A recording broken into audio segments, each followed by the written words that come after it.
back into the music. You know how to do this. Don't second guess, just not a test. It's not a race, no black or white. Everything's great, no yesterday, never tomorrow. Only the present, that is your gift. It benefits you only if open. Everyone's chosen, beauty of choice. You can stay silent, forget your voice. You can malign them, hold a grudge, or stand before judge, just stay in your case. Top of the notion that you were just a mere drop in the ocean. This is your moment, fear is a Trojan horse. When you open or close your doors.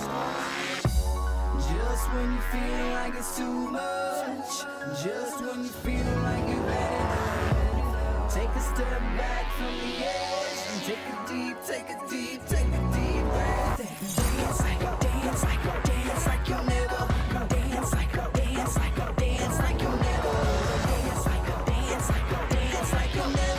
Dance like you'll never gonna live again. Sometimes you don't like where you live. Sometimes you don't really like your kids. Sometimes you grow out of your friends. Sometimes it's your fault, just admit it. Finger point in the mirror. 3-point back, that's the tearjerker. You can wallow in sorrow, depressed of the past, afraid of the unknown tomorrow. So won't you go ahead and tell me when you had enough? I'll give you one more shot when the camera's up. But this one you gon' have to duck. Tell me about your lifestyle, really. We've been on the road to the tank go empty. I'ma keep going to the Lord, come give me. If you wanted me to stop, then you can't come with me. Thinking you the best, silly. We about to put it in your chest, really. And I don't think you really want problems. Think you know the outcome. When you come around, you thinking you getting me? Is you kidding me? Ripping everything that was again in the vicinity.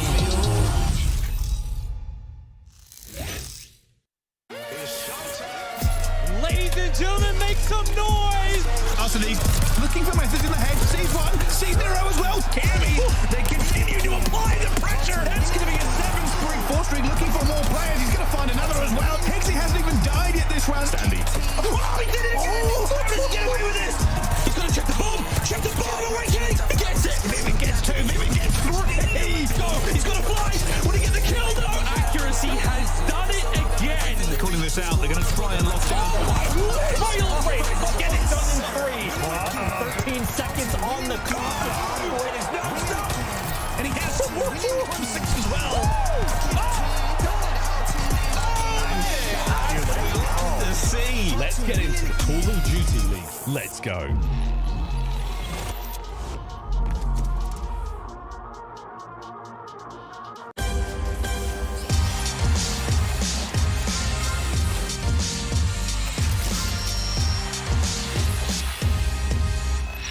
Ladies and gentlemen, welcome to the Call of Duty League, where it's all fun and games until the major is right around the corner and you got to rack up some wins. And here on the desk, we're going to break it all down. My name is aBeZy, breaking it down with aLLeY and Nameless. And Nameless, this is it, man. 2 more days and teams are literally fighting to stay outside of that loser's bracket. Yeah, it's 2 more days, right? This is some of these teams' last matches as well, Major 1 qualifiers. It's crazy how fast we've gotten to this point. Yeah. We got teams like Florida who only have 1 win, and teams like New York who haven't had a win since the Kickoff Classic playing today. This is a big opportunity for these teams to finally show us the progress that they've made. It doesn't make sense that New York doesn't even have a win yet, but we're going to see if they can win today. And speaking of which, let's go ahead and take a look at the schedule and the first matchup of the day, Seattle Surge versus Florida Mutineers. But the Game Fuel marquee matchup will be between LA Thieves and Toronto Ultra. And aLLeY, if there's a match here that you have your eyes glued on to, which one is it? It's got to be that Røkkr and Guerrillas one, man. That's going to be a tight neck matchup for today. Yes, now let's go ahead and preview the games as well, because these teams, there's a lot on the line with the major coming up in 2 weeks, the OpTic major, of course. This first matchup between Minnesota and LA Guerrillas has some big implications heading into the event. Absolutely. It determines who ends up in winner's bracket and who ends up in loser's bracket. So this one is absolutely massive. And for the Minnesota Røkkr, it's been the same story. They have not been able to play well in hardpoint, and they're going up against a top 2 hardpoint in the game. Statistically, LAG has been unbelievable in that game mode. For the Minnesota Røkkr, I mean, I have a stat here, attach and MajorManiak, 46 and 47 for hardpoint damage. That is unacceptable. We talk about their pace. I mean, that shows it right there. These guys, they're simply not putting up the damage they need to in order to win these hardpoints, and that is why they've been struggling in that game mode. For a team that's solid at search, in order to win series, you gotta win one of the hardpoints, right? So I'm looking at them to have a big improvement once again when it comes to that mode. Right, and aLLeY, in this match right now, take a look at it. It seems like the decider is going to be hardpoint, and with the Minnesota Røkkr going on this losing spree, spree, they have to win today. What's really tough about this matchup is Minnesota has been so slow in their decision-making lately, and LAG is such a fast-paced, aggressive hardpoint team. Yeah. So Minnesota Røkkr are gonna have to come out on top very hot to handle the aggro coming from a team who has been in a hot spree this whole start of the season. Yes, and let's talk about the East Coast rivalry that's happening right now. We saw it at the Kickoff Classic where Big Cat went on his crazy spree. Shout out to Lando for commentating that. But New York, they're gonna have to win. They're currently winless right now, and Boston are looking like one of the better teams up there. But with the roster change, with Neptune stepping out and Royalty stepping in, we have to see right now, aLLeY, if New York are gonna look comfortable heading into this big event.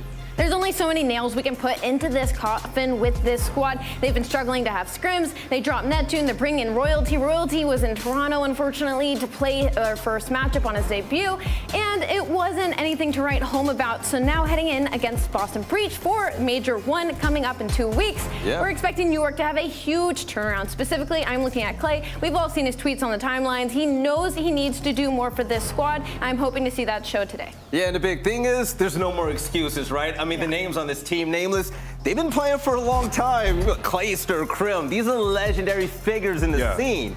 They have to go crazy. Yeah, it's unacceptable how these guys have been performing. They really do have to go crazy. And, you know, the matchup here, it's honestly not that bad for New York. If you look at Boston, their map record and stuff like that, like they're negative in hardpoint and control. It's just search and destroy where Boston really shines, sitting at 4-0. So for New York, like, you do have a decent matchup where you could potentially win it, right? It's just with Boston, how much have they improved when it comes to the respawn? Because they've been continuously getting better in hardpoint and control as well. Yes, and when it comes to Boston, aLLeY, I mean, the AR is stepping up, right? Yeah, we talk about Big Cap all day long because he has those highlight plays, but players like Methodz and the rest of them are really stepping up. This team are starting to fire off on all cylinders now. Well, and Methodz is actually the person that needed to step up for this squad. Cap and TJ have been playing pretty lights out for me and very consistently so far this year. It's been him that's been having a bit of a slow start and then heating up mid-map, and that's where they start their dominance. I mean, their search and destroy stats are absolutely disgusting. We saw what Capsidal was able to do. He translated his respawn slang to S&D, and since then, they've looked unstoppable. Right, and take a look at their 4v3 win percentage. If they get that first blood, that is a big chunk of wins when it comes to that. But let's also talk about LA Thieves versus Toronto. Now, Toronto Ultra, a little bit of a losing streak yesterday. Gave OpTic a big win when they lost 0-3. And even before that, when they had Hixie, they looked good. But this team, they're not looking as dominant as they looked at the beginning of the season. Yeah, you know, that series versus OpTic Texas really woke up. Obviously, there was that whole situation with F8 stabilizers and stuff, but Toronto, they still struggled. But talking a little bit about Thieves, they've been incredible. They're the best hardpoint team in the game, sitting at 7-1 versus Paris Legion. Barely any hiccups. These guys, they've just been incredible. Octane, once again, he's risen to superstardom when it comes to the AR role. And then the #1 KD on their team in hardpoint has been Envoy. He's the guy that was in question after Kickoff Classic. Could he be consistent? What's going on with him? Well, he's been consistent as hell for this team, and they have been unreal. Their setups are great. Their rotations are great. They play sound hardpoint. It's by far their best game mode. With these guys, it'll just be search and destroy. When you talk to them, you ask them, they'll tell you straight up, frankly, if we can win our searches, we are a championship team. So that's what we're waiting, and that's what we're looking for in this matchup versus Toronto, which is a good search and destroy team, how LA Thieves can respond to the different looks Toronto will throw at them. And when it comes to that search and destroy, it's really about them capitalizing on those first bloods, right? We've seen what Octane can do with the sniper in his hand. We've seen the aggression from Kenny. For me, personally, I'm looking at Drazah. We got to interview him. He talked about it. He knows what he needs to do to step up for this squad when it comes to search. And it just seems like he's been getting a lot of unfortunate timing. So going against Toronto today after that hot loss yesterday against OpTic Texas, I'm looking to see LA capitalize on it. Yes, yesterday also Toronto was top 4 in the standings. They lost to OpTic Texas, and with the win today, they can lock in their winner's side of the bracket. But that win is going to have to come big. And yesterday was a little bit of controversy, nameless. We all know about it. Shotzzy using the F8 and all. Toronto lost that hard point, and it was just all over from that point on. Yeah, you know, Toronto was like, they were playing for spawns, and they were making some good plays on the map, but the tight setups for OpTic Texas really worked well for them. I think Bocage is just a map that a lot of teams aren't going to want to play Texas on. This team is obviously extremely cracked in those situations, and when they're back-to-back in the hill, they really find success. I mean, you heard Shotzzy in the interviews, like in the chaotic moments, we're able to come out on top. And that control also for OpTic Texas was masterclass. But talking about did the GA affect the outcome of Toronto versus Texas, I think it did a little bit. You know, speaking from a player experience, if I were to have gone through that, it's mentally compromising after map 1 and to see it again on map 2. That being said, though, like, we could still speak to the improvements that Texas made. Absolutely. I just think the main takeaway, from the side of Toronto Ultra is like, if you are an Ultra fan, like don't write them off like they just got smoked. Like, no, they were dealing with some stuff throughout this match. It'll really be how they come out today versus the LA Thieves, who have looked stronger than OpTic Texas lately, right? So if Toronto Ultra can come in and look like the normal Ultra today, then we can look back at this match and be like, maybe it was a fluke.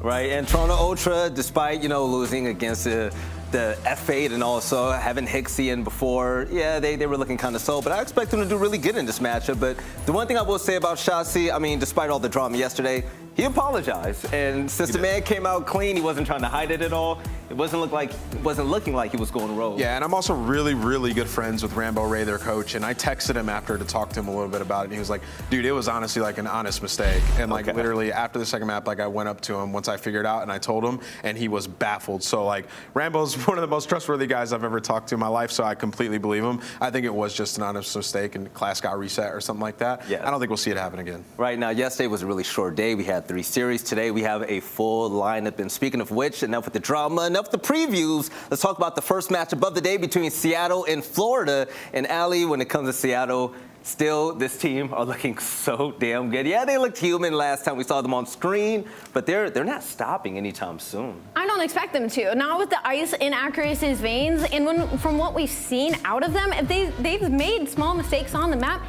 and they're still winning. They're literally unstoppable. I think the biggest standout for me, I know Nameless wants to talk about Pred and how much he's been popping off, but I've got to talk about Mack, man. Mack has seriously, that's true, you can pick any of them, but for me, it's been Mack, the route man on the map. Some of his big OBJ clutch plays have been detrimental for the squad. Yeah, and Nameless, when it comes to the game field keys of victory, other than just being awesome, what else do the Seattle Surge have to do to pull out this W? Yeah, win the rotation battle on hardpoint. Seattle are #1 in rotation win percentage. Florida is #2. Florida's a team that plays very individual on the map. We've seen it in the past. They have 2 guys who are #1 and #2 for hardpoint damage, but they can't get hardpoint wins, sitting at a 2-4 record. So Seattle should be okay there. And then early capsid control lead to offensive success. 2nd in offensive round win percentage, 1st in average time left after first cap. So they're getting that first cap early on, giving themselves a bunch of different looks, and that is how they're resulting in offensive wins. And then let Florida ban Desert Siege S&D to get the maps you want. Both teams auto veto so far, so you sort of have to just like big brain them, big bro them, and just be like, you guys get rid of Desert Siege because we are confident in our maps. We'll play you on anything, and that could be a big move for Seattle Surge, sort of expanding the map pool a bit before a major. So I'm confident in this team. I think it should be able to come out here and do some work. Shout out to Carson, by the way. I love what he's doing with the stats. Now, this is a big storyline battle. When you take a look at the rotation story, right? Seattle's first and Florida's going to be second.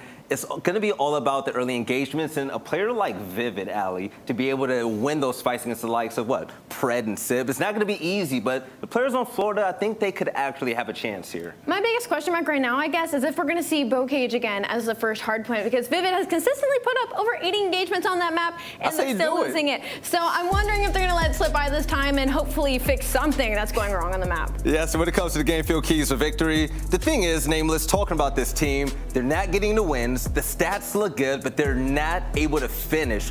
What has to happen today? I mean, they have to put it together as a team. Like, individually, these guys, they're playing well. They're getting crazy amounts of engagements, but it's been the same thing from last year with the Florida Mutineers. I don't know if it's an in-game leader issue, a communication issue, but these guys have to get better teamwork.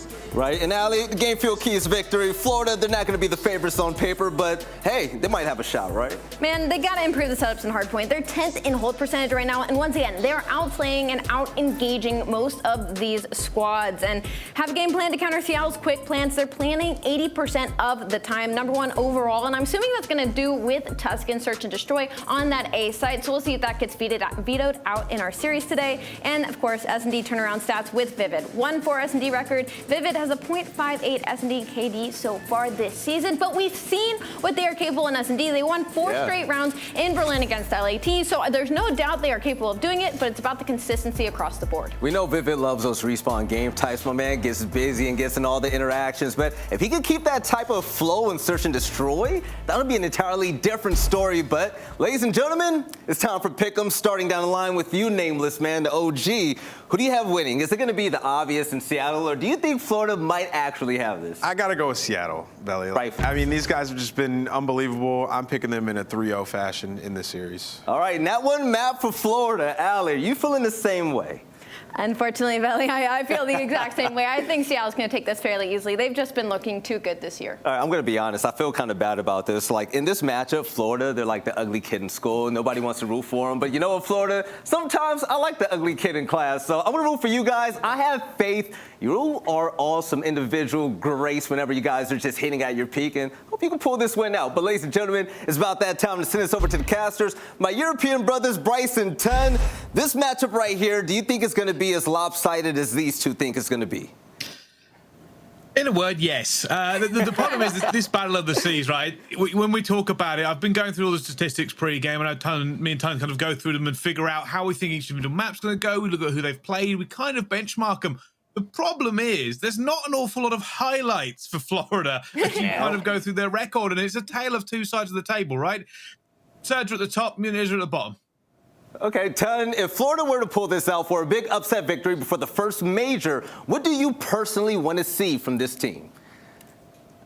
Well, we need to see better Search and Destroy, don't we? Look, looking at the map set, we're going to go through it in a second. I don't think it's the worst map set for them whatsoever. I think they'll be fairly happy with it, but they need to convert that into something. And all of their stats so far, it isn't against teams like Search, so it's difficult to predict. But yeah, we need to see their Search and Destroy pick up big time.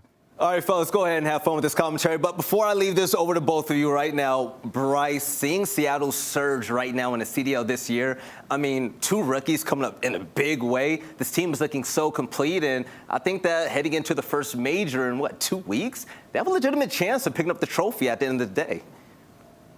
Yeah, they certainly do. I'm not going to lie to you, right? It's been refreshing seeing Seattle Surge do something after 2 years in the CDL. It's like a complete change for everybody watching home. We've already seen them win more in 2022, I think, than we have in the previous 2 years. So if you're a Surge fan, this is your year, and it's looking very good for Major 1. All right, Tom, what are your thoughts? Yeah, look, it's nice to see it, and it's also another advocate of the Challengers players coming up. We see 2 in here. Pred, kind of the opposite side of the opposite side of the world completely, of course, coming in and really putting up something that not a lot of people expected. People expected him to come in and do well, but I mean, he has exceeded expectations on a few different levels, I would say. But honestly, the Seattle Surge team have been a surprise. I think I seen it on Reddit the other day, Bryce. People were talking about it. It actually may have been on Twitter. Sorry, who's the biggest surprise package of the season so far? I think the argument was between Seattle and it was between London. Nobody expected this Seattle team to come out and do as well as they have done. No, to be honest with you, you go back a couple of years and you talk about the Surge giving up about mid-season. At this point, they have had a really good start for it. And when we talk about these games going into this one, obviously it does feel a little lopsided. I'm kind of curious because we speak about statistics and the way we look at this one here. And we talk about Florida's S&D being a particular weak point. The crazy thing is, going through it and the way I've looked at the games they've played, I feel like map 2 might be the one they take if you're going to put this down as a 3-1. I feel like it might be a 3-0, but I don't know. I was looking at the teams they've managed to beat, and S&D Berlin seems to be pretty good for them. But I don't know. Everybody at home must be feeling like this is a one and done. You would think so, but look, we both kind of had that idea, but then I was looking through the maps, I was looking through the stats, which I've got up on my screen once more. The only map that Seattle have lost in Search and Destroy is Berlin Search and Destroy, and it's the only map that Florida have won in Search and Destroy, as far as I'm aware as well. So, I mean, look, that's kind of something that you could lean in the flavor of Florida. There's a couple of other points in some of the other maps as well. Control Tuscan, you would argue out of the 2 maps that we have there, it is a better one coming in for Florida than it would be for Gavutu coming up. Of course, it's still good for Seattle as well. But Bakash Hardpoint, which we're going to be going into for map number 1.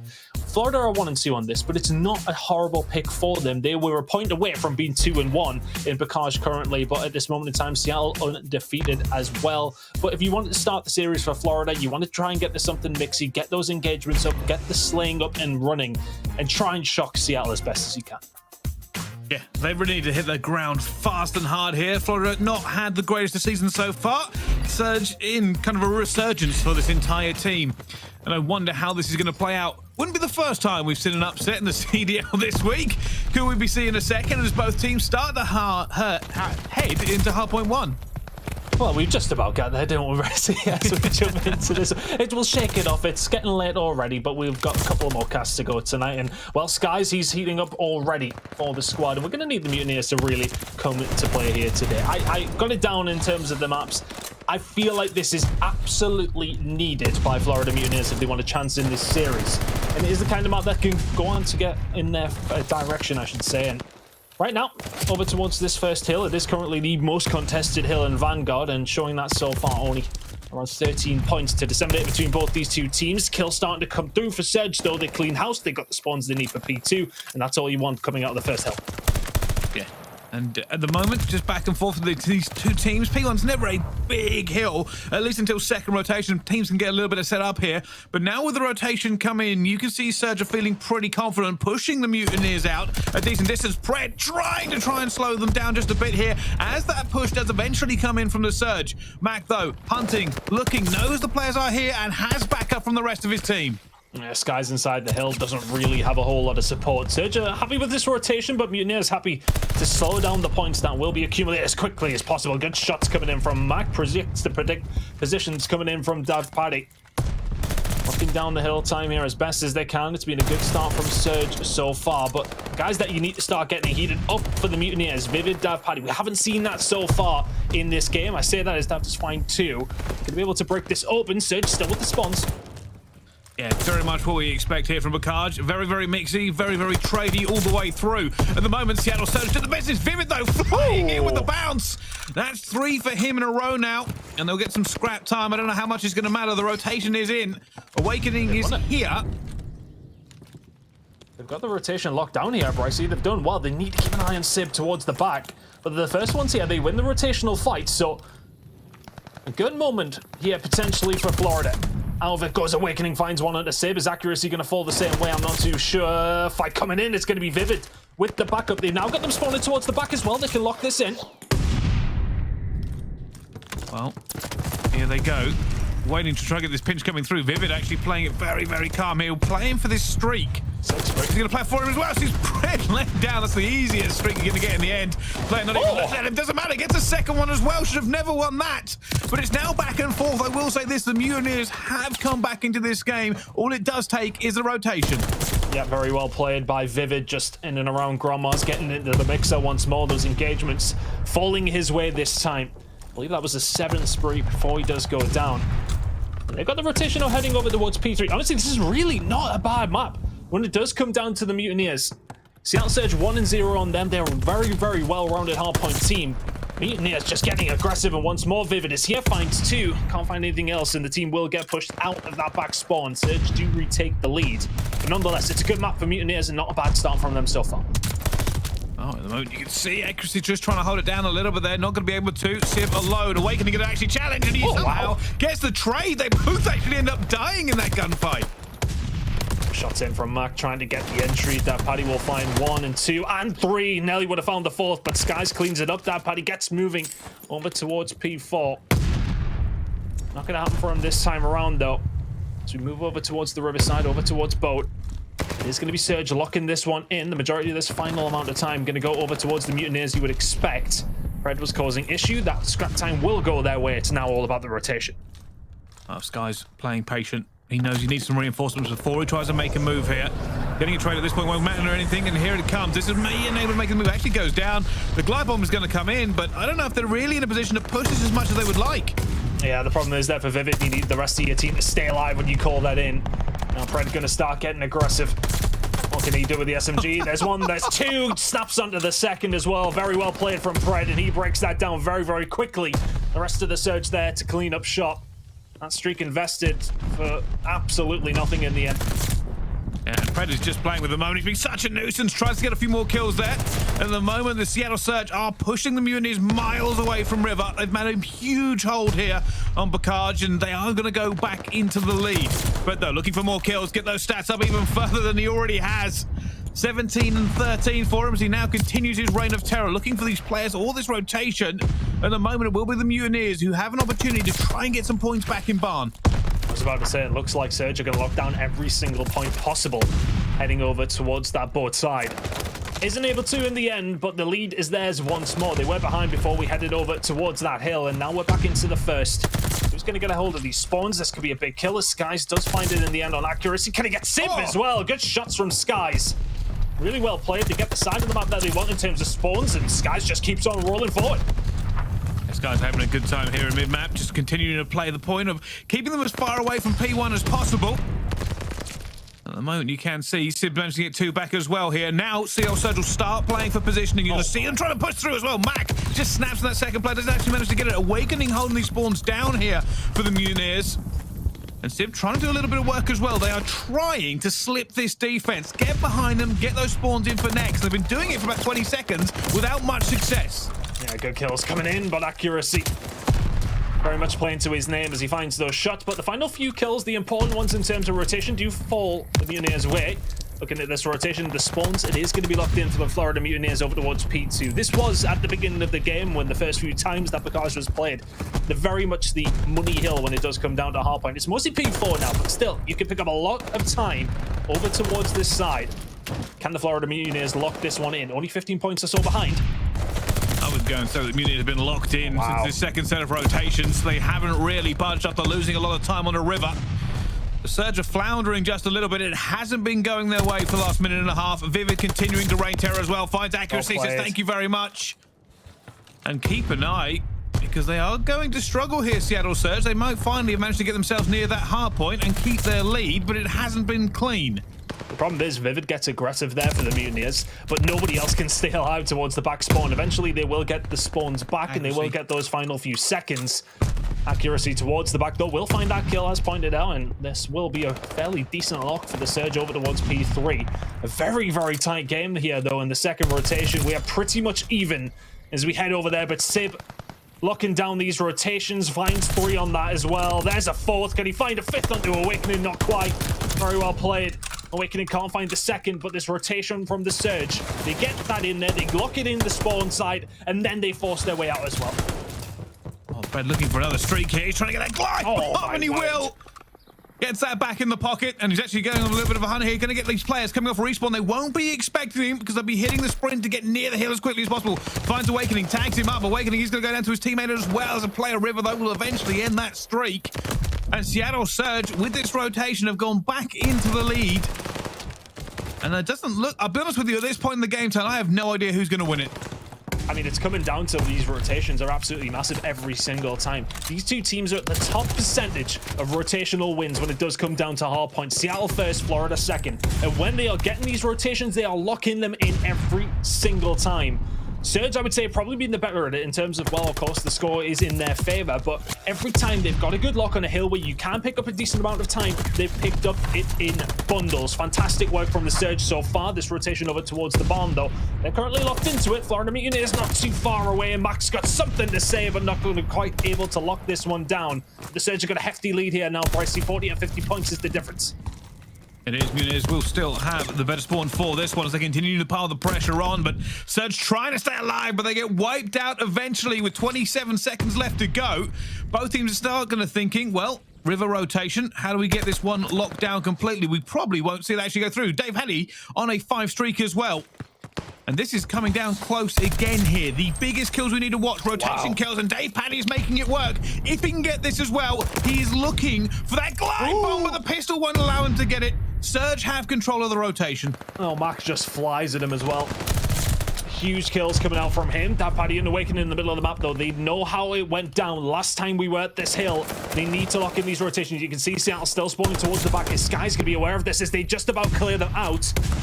They know exactly where they're spawning. Do they know accuracy's round on the right? Here comes the streaks from Pred. This might help break it open. Oh, not quite, not quite. And you can see Surge still in a little bit of control, though. It's going to be a bit mixy. There's an awful lot of Mutineers players in and around River, and I'm going to say that. They're winning a lot of gunfights here. Paddy's going to find Simp. Simp's going to just cut him down, and his teammate Skies.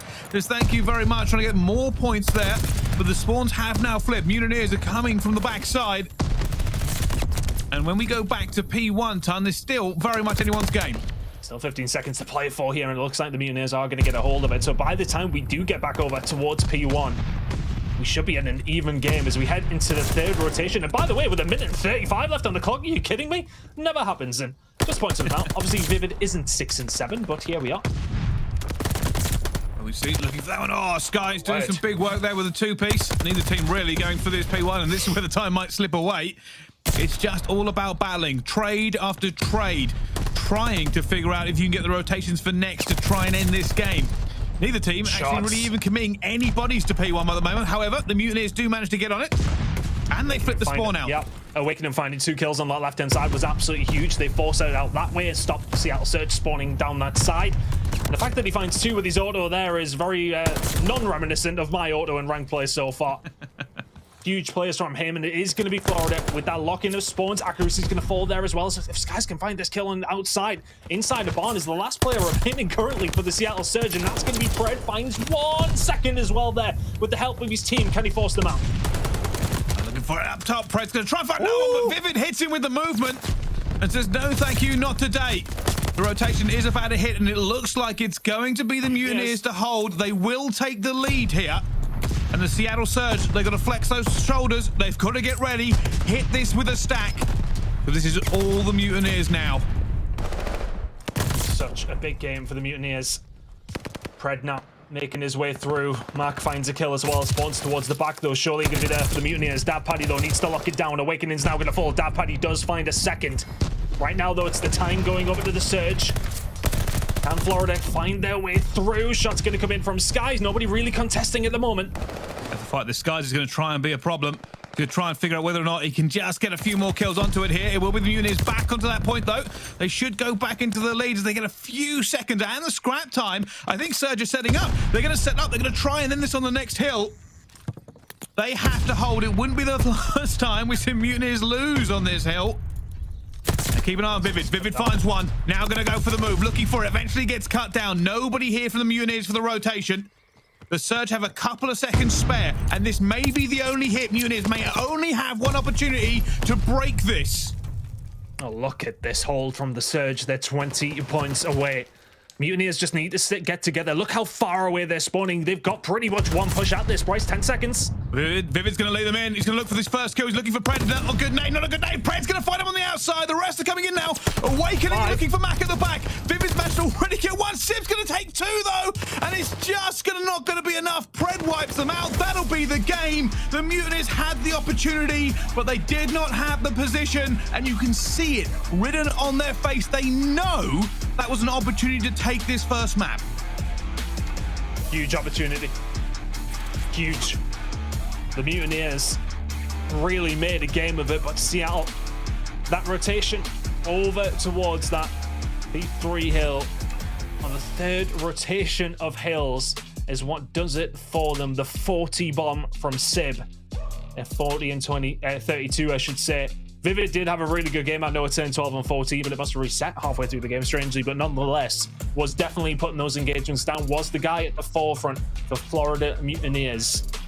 But they just couldn't get it done. You know what sometimes can make a bit of a difference is that when Pred was pushing out, when that rotation was in towards the end, it was really a massive muddy hill for the side of Seattle Surge, though. A couple of times they got that rotation over towards P3 first, and every single time they made Mutineers punished. Yeah, and I'll be honest with you, there was a big amount of time I thought the Mutineers might have been able to hold it. Surge did such great work on P2 to just kind of deny them that cushion that they were expecting. And yeah, I've got to say, you know, it's always a bold call to say, right, we're going to set up. Bearing in mind, right, I think it was the Mutineers we saw do this, that they just lost on that hard point when they set up. They couldn't get enough time down. Seattle Surge held them so far away, and they were respawning in Narnia every single time. They needed a good stack, and they needed a couple of clean gunfights to get in a position to try and fight that effectively. It never happened. Surge were gunning them every time they thought they might have a chance. And I think this is it from Pred when he does push forward towards the end. Yes, he did die at that point, but he forces them away. You don't want to blame it on the stun from Vivid, but that's never going to help things out. Bounces off the wall, probably slows your teammates down, and I mean, the last guy that you want there in that position is DaBPaDi, as the Seattle Surge will lock in that final point. 250 to 236, though, and I'd argue a lot of people wouldn't have expected it to be as close as that, but when it does come down to Bicage, we do know that the Surge are a very proficient hardpoint team, but for Florida Mutineers, it was potentially a map for them to take. 250 to 236, though, and all of a sudden, it's not necessarily a mountain to climb for Florida Mutineers, but the Search and Destroy coming up in just a moment is another opportunity for them to do something here. But you really felt like that map one was something they could have done. Yeah, you certainly do, and I think it was a big map for them as well. Now, talking about the S&D, I know there's been some detractors speaking about thinking that maybe the Mutineers need to step up on this one. I've gone back and I've looked over it. Yes, Pred, yes, Skies, both incredible for their teams, but the difference is going to be is that I think Seattle, they've just had some very, very good wins, right? They've only lost this to Røkkr. They've beaten the Ravens. They've beaten New York. Say what you like about New York. They've still got some very talented players. Florida, they've beaten the Guerrillas, and they have beaten Toronto. This, for me, might be the map that Florida can take away. If they had got map 1 as well, we'd be talking about a very different series. I am interested to find out how this one is going to go. And of course, talking about Pred, talking about Skies, name on everybody's lips at the moment for some of the most talented players in this league. And sometimes the results don't always kind of reflect what is going on inside the actual teams. Tan, I'll be honest with you, I feel like the Mutineers have all the pieces. They're just not in the right places or order. Yeah, they've kind of been close, but no cigar multiple times, haven't they? They've come very, very close. I think the only game where I felt like they've been completely blown out of the water was against London. Other than that, they looked okay against Thieves. They looked okay in that map there specifically as well, up against Seattle Surge. And bearing in mind as well, remember last time on Bacage Hardpoint, they lost it by 1 single point to Toronto Ultra. So they're not losing to terrible teams by any stretch of the imagination. The Mutineers, like the Røkkr, have kind of had a hard run of things. They have been in every single game that has been very, very difficult for them, has kind of fallen the wrong way, unfortunately, but only by a few points here and there. I don't think they're a bad team by any stretch of the imagination. And just to touch on your building statistics, Seattle, this is the only Search and Destroy map that is lost, and for Florida, it's the only one they've won. Last time around, it was down to Skies and Dave Paddy, who went absolutely huge for Florida. It was 12-6 and 11-5, respectively. A very, very big game out of them against the Thieves. That was a 6-4 victory for Florida. It's their only S&D win of the season so far, outside of kickoff, of course. And for Seattle, it's up to them to step up to the plate on this map specifically. It's been their only crease in what is quite a flawless Search and Destroy record. And can they step it up here just that little bit more for the side of Berlin, on the side of Berlin Search and Destroy? But just figuring out a couple of things yet before we do head into map number 2. Berlin Search and Destroy potentially coming up next. Yeah, I was going to say there might have been a development, Tan. We are obviously waiting on the final word to come down, and about map 1. So keep your eyes peeled, keep on it. And I can confirm now, actually, map 1 is going to be replayed. For everything you just watched, it was basically just free Call of Duty. It was just a great thing to watch, and we'll get another chance to see it again because of the Vivid disconnect. We are going to go back and jump into map number 1 on Bacage. So, if anything, a little bit of a sigh of relief for the Florida Mutineers, and they'll be trying to make sure that doesn't happen again. Back into Bacage once more. You know, I was wondering when I seen Vivid's stats. I didn't even see him disconnect, to be honest with you. Nonetheless, here we are. We go again. I mean, what a way to start our day, and what a way to start this day for Seattle Surge and the Florida Mutineers. Bacage Hardpoint ×2. Why not? Let's straighten it. I mean, you'll be drained mentally by the end of this alongside me and you, trying to keep up with what's going on. The engagements are hot and heavy, so hot and heavy that Vivid's PC apparently crashed. Here we are, though. We go again in the Mutineers. Well, if you think you were unfortunate the first time around, here's a chance to potentially turn things around. The Seattle Surge, though, will it allow the Mutineers to be as close as they were last time? Well, let's find out. On board with Vivid, and he's going to go down straight away. It will be Seattle Surge to open up this Bacage Hardpoint. And just a few points here. Skies playing a little bit slow, probably waiting for some reinforcements to start making moves to get the trade through. Unfortunately, not a single trade to be seen on the timeline. Where are the Mutineers? Well, I mean, momentarily, I thought all of them had disconnected from this one because we haven't seen any engagements really fall their way. Surge are the ones who are looking for that rotation, look at accuracy all the way around towards the other side. And wow, Surge have come out of the gates absolutely screaming. His accuracy finds another down this left-hand side. Florida Mutineers just being forced away once more. It's an absolutely flawless start from Surge. Well, at the moment, you can see, just see the Florida Mutineers not having a good time. No, Vivid hits them with a hot one. They're going to try and break this P2. They have the numbers in position. They're going to try and go for this. Vivid leading. Once again, actually, no, I think Skies has gone through before him as well, but there are trades flying down again for Surge, and every time the Mutineers can't really get a good position in a toehold onto this one, they're going to struggle to break it, but Vivid doesn't care. Vivid is dancing on the rooftops, eventually gets 2. His teammates are now trying to back him up. It's Dave Paddy, an awakening you can see on your screen. And while they have got this position here, the Seattle Surge are not far away. Yeah, this map has Vivid written all over it. Dancing around the rooftops entirely there. Absolutely crazy from him. How Skies won that gunfight.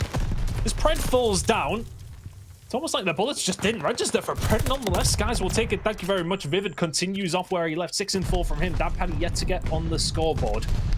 Well, here we go. Surge, where were they so successful last time around before the replay comes through?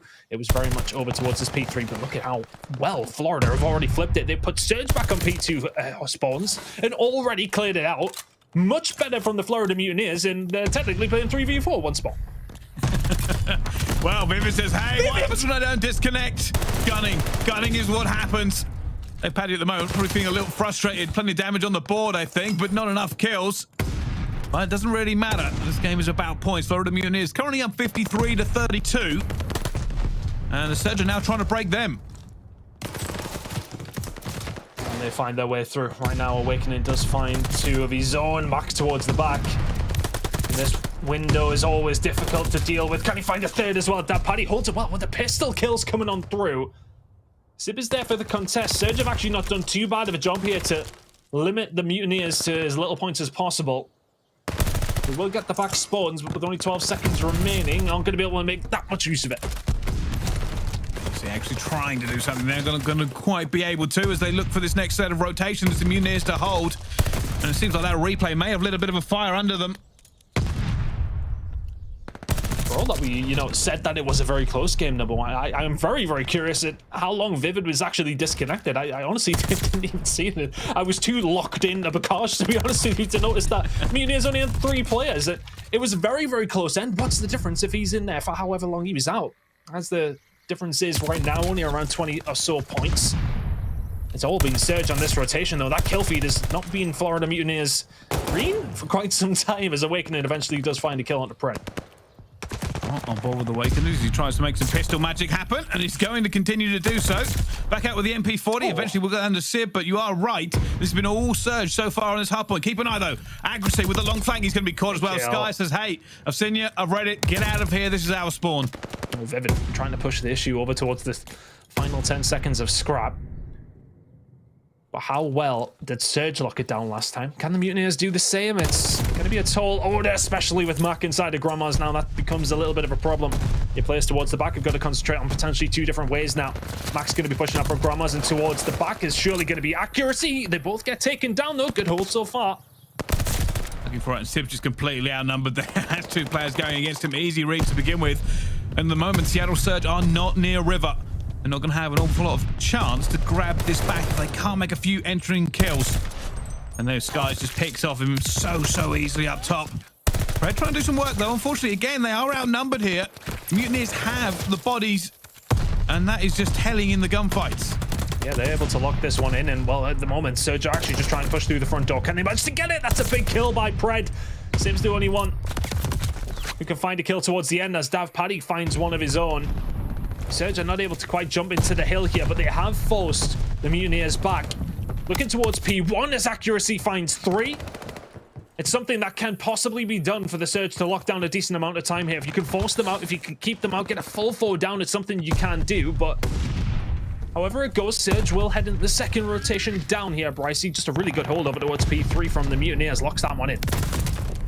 Again, both teams just trading back and forth here, giving us absolutely no clues to how it will finally end out. But DaBPaDi just trying to do it, and you've got to remember he had a very slow start. Seems to have warmed up perfectly, though, on that 4 streak. And again, all this positioning play around P1, something you're afraid to touch. It's like the floor is lava inside that hard point, because they don't want to give away an easy kill. Just want to keep a hold of these spawns as best as they possibly can. DaBPaDi doing a really good job right now. 5 spree and all. Finds the pixel of Sib through both windows. There you go. Strix nearly on the go with the glide bomb. Obviously the target so far for DaBPaDi, and that's why he's just holding down River. Is Mack gonna make the mistake of running into the River Monster on the outside here, DaBPaDi? The rest of the team doing well on the other side of things, though, to lock this one in. Really looking for this glide bomb, but also slowing down his ability to help his team on the other side of things. He's going to get bad timing as well with Mack, and all of that waiting for that spree comes to absolutely nothing. Yeah, an awful lot of patience there from aBeZy, trying to get it, hoping someone would push, and the time he looks away, someone arrives. Awakening, though, is going to get 5 regardless. They know the players from Surge are trying to get around the back of this one, and they are shutting it down. They are refusing to let Surge anywhere close with any sort of force. Like this here from the Mutineers, looking for that P3 rotation once more. They've given Surge the back spawns with only 20 seconds to go here on P2, and they're still locking this time in. Crucially, here goes Vivid once more. Skies is going to get the job done for him, though. But looking towards this, race towards the back here. aBeZy is going to have to be influential here. Mack is the gunfight that he's going to have to take just in a moment, but Simp out from Grandma's will cut that down. This rotation looks like it is going to go Surge's way, and it needs to. Look at the scoreboard. Yeah, Surge are floundering on Bacage. They're just not having a good time at all. This replay isn't going that well. However, they do manage to clean out a little bit. The Mutineers now have to try and get back up in this one. And you are right, Ton. They do need the time. Surge want every single second of this next 40 to try and get back into this game somewhat. Oh, Vivid's actually found a way through as well. The spawns may well be in the favor of Seattle Surge, but they've lost every other gunfight towards the front. Accuracy will find 2, though. Easing that pressure somewhat, but Sky's inside the hill. Vivid inside the hill. Can they lock this one down? Accuracy will find 1. Vivid's there, but so is Simp. aBeZy the next one in. It seems to be one by one by every single member of both teams, and not be able to benefit that much, to be honest with you. Surge has closed that gap ever so slightly, but not nearly as much as you would have wanted to with that rotation towards P3. No, they're not going to. The Mutineers were never going to allow them to get clean time on this. They know they have the advantage. They'll keep pushing it. They also have the rotation. Surge have not been having a lot of fun running into the teeth of these guns. There's a beatdown inside, and it is going to eventually go the way of Seattle Surge. Keep an eye on Simp. They're going to rely on him here to try and make some sort of big play. There are players all around him. Just want to go in. They're going to know him as soon as he does. He finds Awakening under the stairs. Somehow managed to get that gunfight, and Seattle Surge are through. They have found a gap. The Mutineers, though, are splitting the difference. They are going around every single direction, Ton. This guy should clean up here on the Simp as well. Doesn't quite get rid of him, but pushes him away. Spawns have now been flipped in as far as hills go. This is the hill that really has been the one that's been the highest amount of hill time found for the rotational advantage that does come on through. Right now, the Mutineers very close to that 220 mark. They are absolutely blowing Surge out of the water here. It just feels like such a strange game. Mutineers are picking up points left, right, and center. Surge are finding the kills, but can't lock in at any time. They can't, and they're going to have to rely on Røkkr. Last time we thought they might have this, and it all went away from them. Accuracy, though, looking all the way down Røkkr. Seems to have aBeZy right up top, and that's a big kill as well. That will slow down the Mutineers just a little bit if Mack can withstand the pressure he knows is coming. 5 Skies as well. Accuracy continuing to do work. Røkkr is held now by the Seattle Surge. aBeZy now looking to try and find a breakthrough here. The Surge know how much time they can get on this hill specifically. They've done such a good job at it. There's Accuracy finding a kill on aBeZy. Awakening towards the back, though, will take down Mack, and here comes the pressure once more from the Mutineers. Always towards the back, and, well, they found the kills as best they can. Simp finds one inside the point, but this next fight could be crucial as Awakening looking to try and get the spawns for his team, but it's still Surge towards the back. So done a great job here to get points back into the game, but the Mutineers are like, hey, there's some scrap time there. That's all we really need. They're going to have to continue to push this one forward as fast as possible. If Seattle Surge are going to surge, the time is now. We head back into our next set of rotations. And I don't know. I don't think the Mutineers are going to want to let this one slip at all. They're even going for the P1 time. Grenade coming out, and the challenge there from Vivid now starting to get aggressive. They can really lock down some decent amount of time here with this setup that they have. Keep an eye on Awakening down to the tank side. If he can lock that in, and if Vivid can stay alive here, then maybe something can be done. But Mack finds 2. Is this the break that Surge need? 40 seconds remaining on this hill, but only 12 for Mutineers to find. You see aBeZy again. Very familiar. Oh, that's going to go around here. And that's the scary thing. That is the scary thing. Mutineers know if they can get a little bit of a clear off here, they can actually just take time on P1, and that's what they're doing. You can see them putting the pressure on. Seattle have to keep reacting to it. Sky is jumping on. More players coming through. Vivid finds another one as well. And they are punishing the Surge every single time they contest them for P1. Now with P2 up, they are in control again. Mack trying to make a play here, and Seattle Surge cannot put a foot wrong. This is so difficult for them to make their way back into this game. Yeah, it's really difficult. This has been locked down well, but a few kills fall their way. Pred and Simp get control of the barn. Awakening is there to answer back, but he gets shut down. Where the spawn's going to lie, it's looking like they are going to go over towards the Surge. They can lock in a decent amount of time here. 42 points is the difference, but Mutineers still only need 8. Well, Tingle coming in could be disastrous. Skyjumps around somehow. Simp stays alive, though. aBeZy has come through as well, and it will be the Mutineers back on the time. That does mean they have to go for it. Surge are not close enough. Gotta go. I don't think they're going to get there in time. Surely not. Awakening takes down one. Accuracy up top. He's going to fly. He hasn't done it. The Mutineers will win the replay. Turns out aBeZy is the difference. Oh yeah, they had to have 2 goals at it, but my goodness me, the Florida Mutineers potentially start an upset here. aBeZy, when he's in the full game, is there to be able to help the Mutineers across the line. When it comes down to Bakajan, it has to be said, it was relatively comfortable. At one stage, it was a 100-point difference, and there's the difference. 34 and 37 from aBeZy. The engagements once more are there, but Awakening has a huge game as well at 36 and 27. Honestly, in terms of the kill feed and the scoreboard, relatively even across the board, but when it comes down to making those big holds, the Florida Mutineers did a much better job the second time round.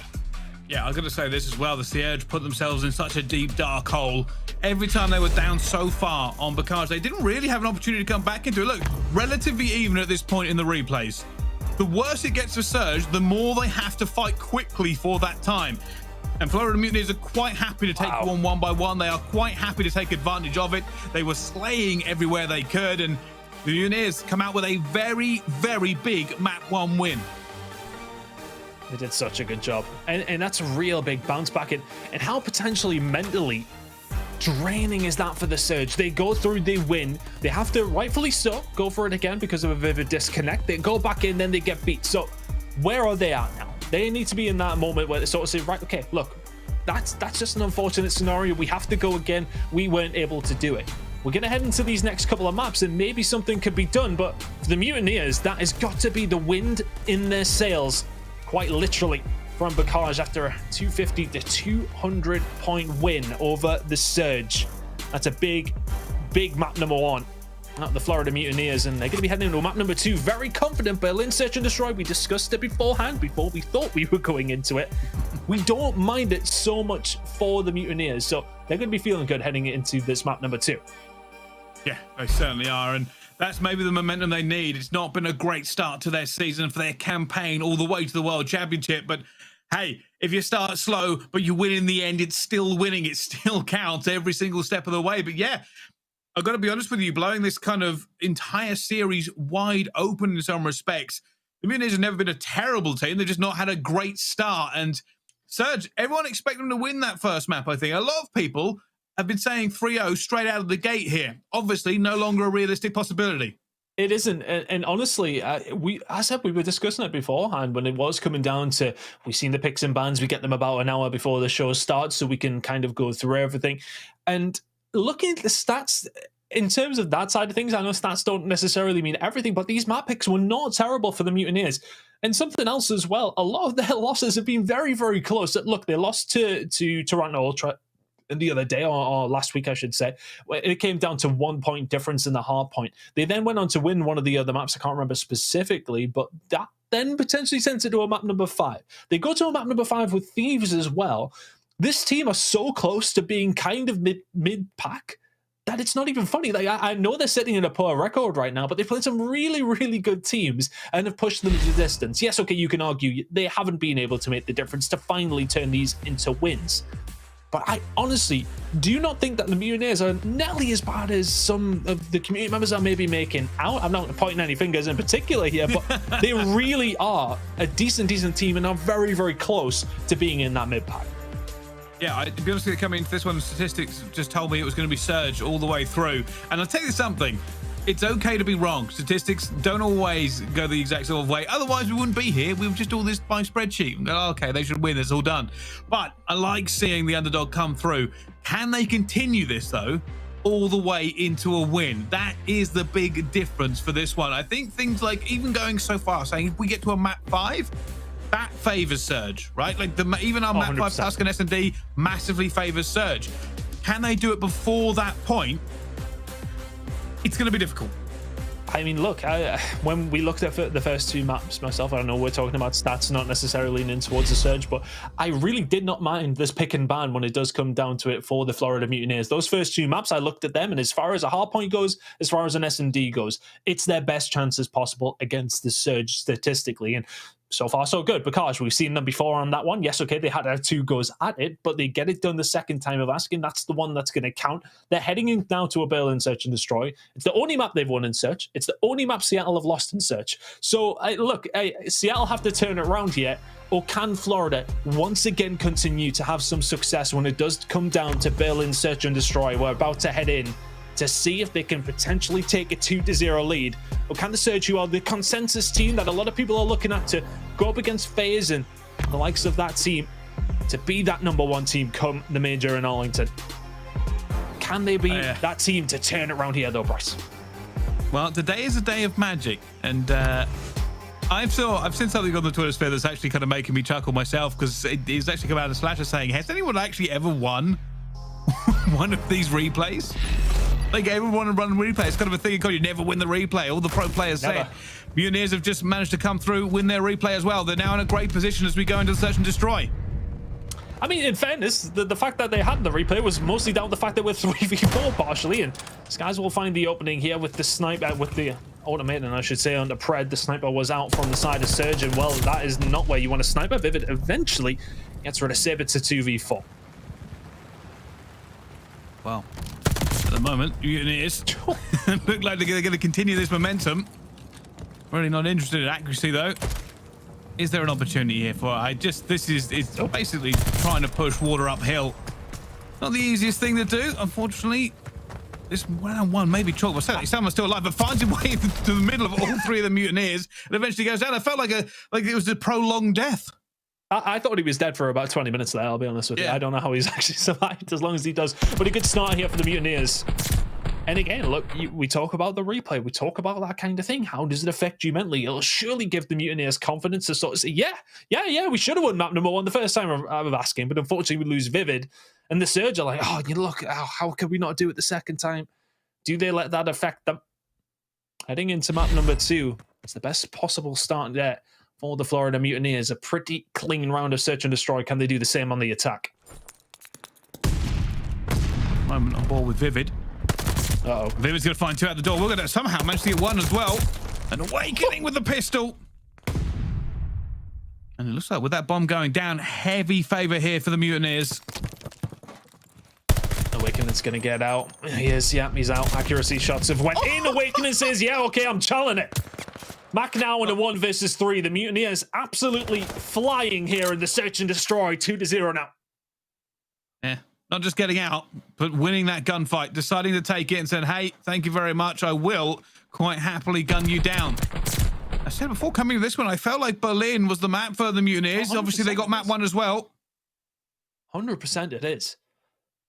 And when we're seeing that bomb go down over towards B, there's only a 35% chance in terms of the statistics side of a team retaking that site. It's been very, very difficult on both sides of things to retake it when it does come down to these bombs going down. And a team that like to get the bomb down are the Surge. Can they start to make a count on these attacking rounds? They're going to have another stab at it here. Oh, already a big fight going down. Pred's managed to get 1. Awakening, holding firm, and they were so close to A. They were so close to coming through and falling into his trap. At the moment they haven't, though. It's going to fall onto Skies. He has to go huge. He needs the information. He needs to somehow call his friends over, and accuracy's going to gun him. And now the Mutineers are out of position. And we can see 1 as well, though. I think he's going to get it. TJHaly has managed to get Pred, bringing it back to a 2 versus 3. Still very much in the realm of possibility. Oh, good shots from Sib. That should surely secure the round now as TJHaly all the way towards the back. Not going to be able to continue this 1 spree that he is currently on. Going to try and find something here. Or maybe find Sib, and then you can get something going. Those bullets just not doing the damage through the wall. Looking to try and fight. Oh, what a snap that is from TJHaly. He knows he's up there. 20 seconds to go.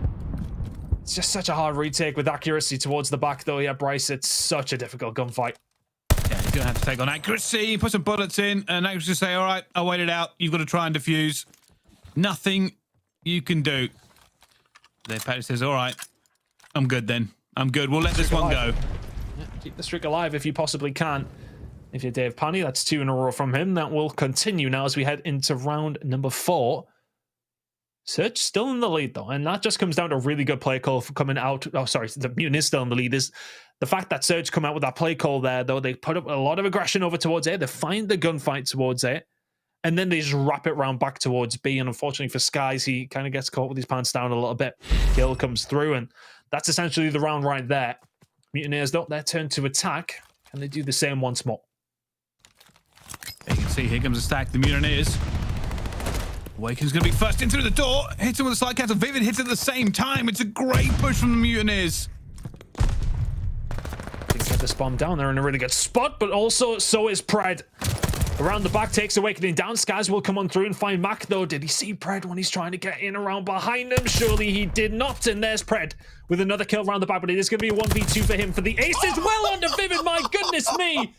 Pred! It's a 1v1. What are you doing? Oh, he found the first gunfight, can't quite find the second. The Mutineers get a fast and frantic round. 3-1 to them now, but Pred now he finds a ridiculous ace. Unbelievable. That's just that last kill there shouldn't have happened, and a little bit of timing may have allowed it for the ace. Didn't play out that time, but what a journey.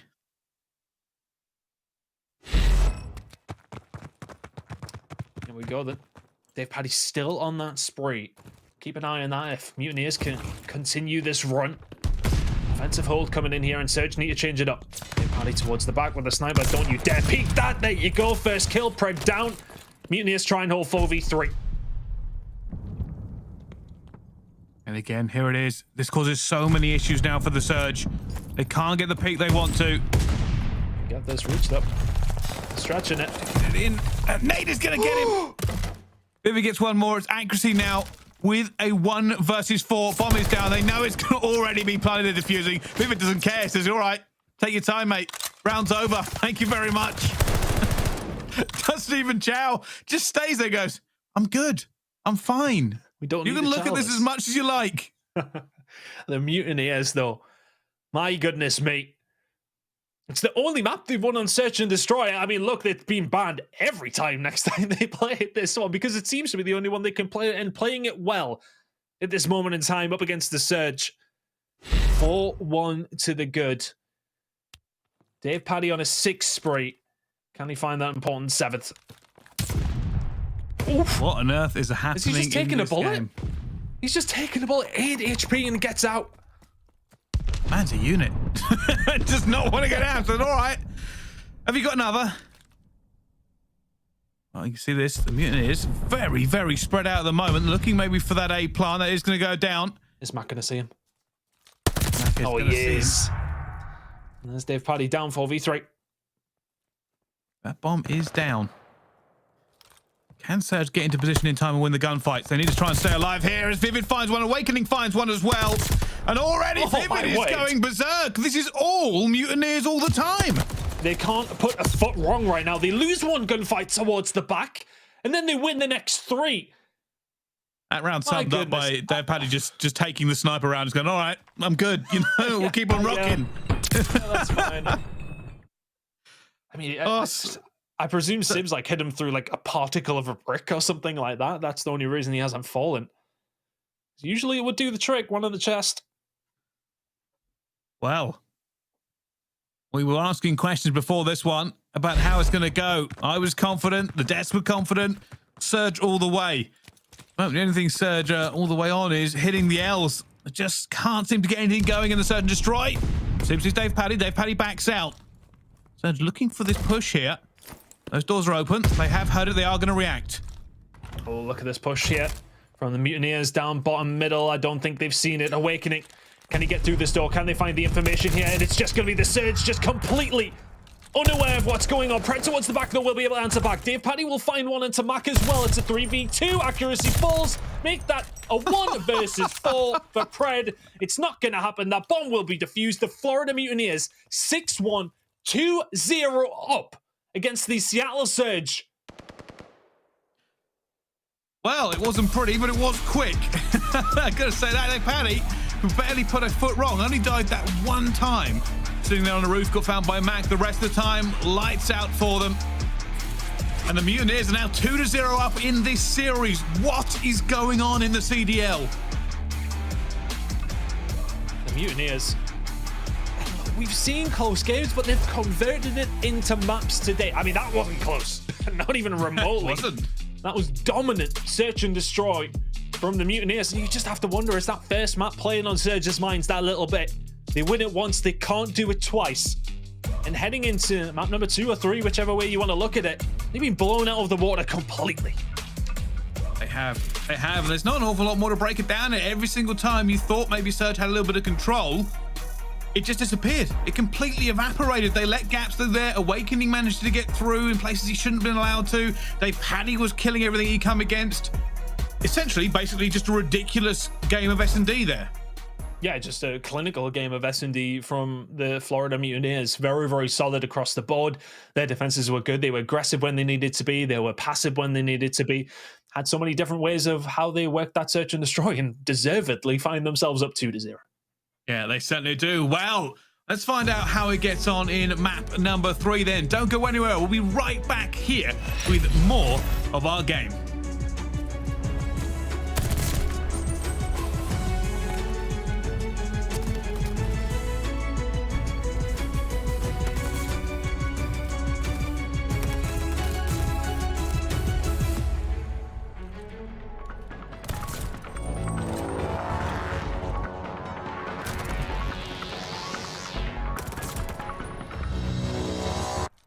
Tune back into the music. You know how to do this. Don't second guess, just not a test. It's not a race, no black or white. Everything's great. No yesterday, never tomorrow. Only the present, that is your gift. It benefits you only if open. Everyone's chosen. Beauty of choice. You can stay silent, forget your voice. You can malign them, hold a grudge, or stand before judge. Just stay in your case. Top of the notion that you were just a mere drop in the ocean. This is your moment. Fear is a Trojan horse. When you open or close your doors.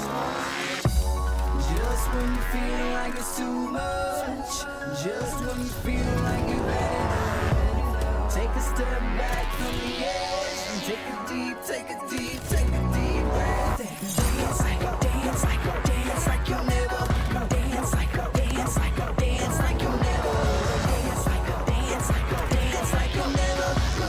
like you'll never. Ever gonna live again. Sometimes you don't like where you live. Sometimes you don't really like your kids. Sometimes you grow out of your friends. Sometimes it's your fault, just admit it. Finger point in the mirror, 3-point back, that's the tearjerker. You can wallow in sorrows, depressed of the past, afraid of the unknown tomorrow. Or you can just live in the now. We all trying to figure it out. The rhythm inside of your chest that's keeping you moving, that's the solution. The ball on the floor is hard to ignore. Endorphin rush will flush your brains while you dance your pain away. Just when you feel like it's too much, just when you feel like you've had enough, take a step back from the edge and take a deep breath. Dance like you'll never. Dance like you'll never. Dance like you'll never. Dance like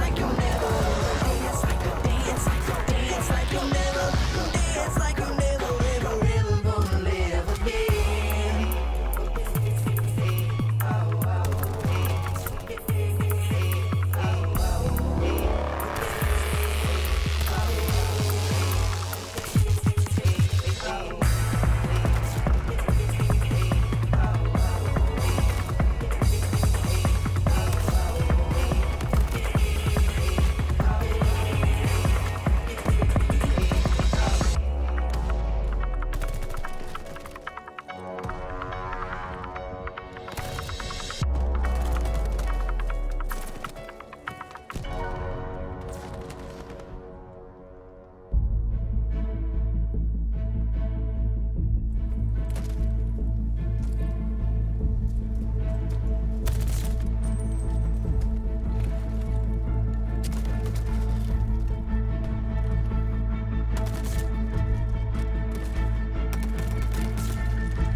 The Call of Duty League is brought to you by Game Fuel. Victory in a can.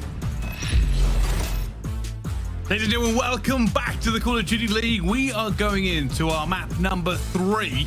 And Tan, to be honest with you, to begin with, we all thought it was going to be Surge, but the Mutineers have shown that they are not to be trifled with today, and probably a very good sign for them going into the major. I mean, yeah, if you want to start turning up, it's time to turn up now. And, well, for the Seattle Surge, they find themselves in a really rough spot, but the story has to be the Mutineers, the ones who've come flying out the gates. Look, I mean, map number 1, they had to do it twice, and we've seen Slasher on Twitter saying, does that ever happen? Well, it has done now. It's going to be the Mutineers to take map number 1, and an emphatic map number 2 from them as well has led them into control with the potential to 3-0 Seattle Surge. That is not something I thought I would be saying today, Bryce. Honestly, I thought this would be a 3-0, but maybe the other way, if I'm frank, not in this direction. Hey, Pickham's in the bin. Pickham's in the bin. They're on fire. We haven't even gotten started yet. We've got more games today, and already nobody knows what's going on, but let's find out. Is this all momentum based? Is Florida able to get this one done and dusted here in 3? Or will Surge come back into it and show us why they are currently, I believe, 2nd in our standings? Let's see if they can get it done here. This match so far, Sib has not been at the races. 1.23 is something that is very difficult to keep up with, but a 0.68 is not necessarily what we've come to expect from Sib so far this season. He needs to step it up here, especially as we head into Control, which, I mean, on the basis of things, is probably Florida's better mode, I would say. I mean, look, it wasn't very hard in terms of the stats to pick a best mode. This is the only one that they're not negative on, but I mean, that's all going to change after this today with the way that they've been playing. But the Mutineers, not a terrible control team whatsoever. 1-1 in Tuscan so far. Can then convert it into a 3-0 win here against the Surge. Let's find out.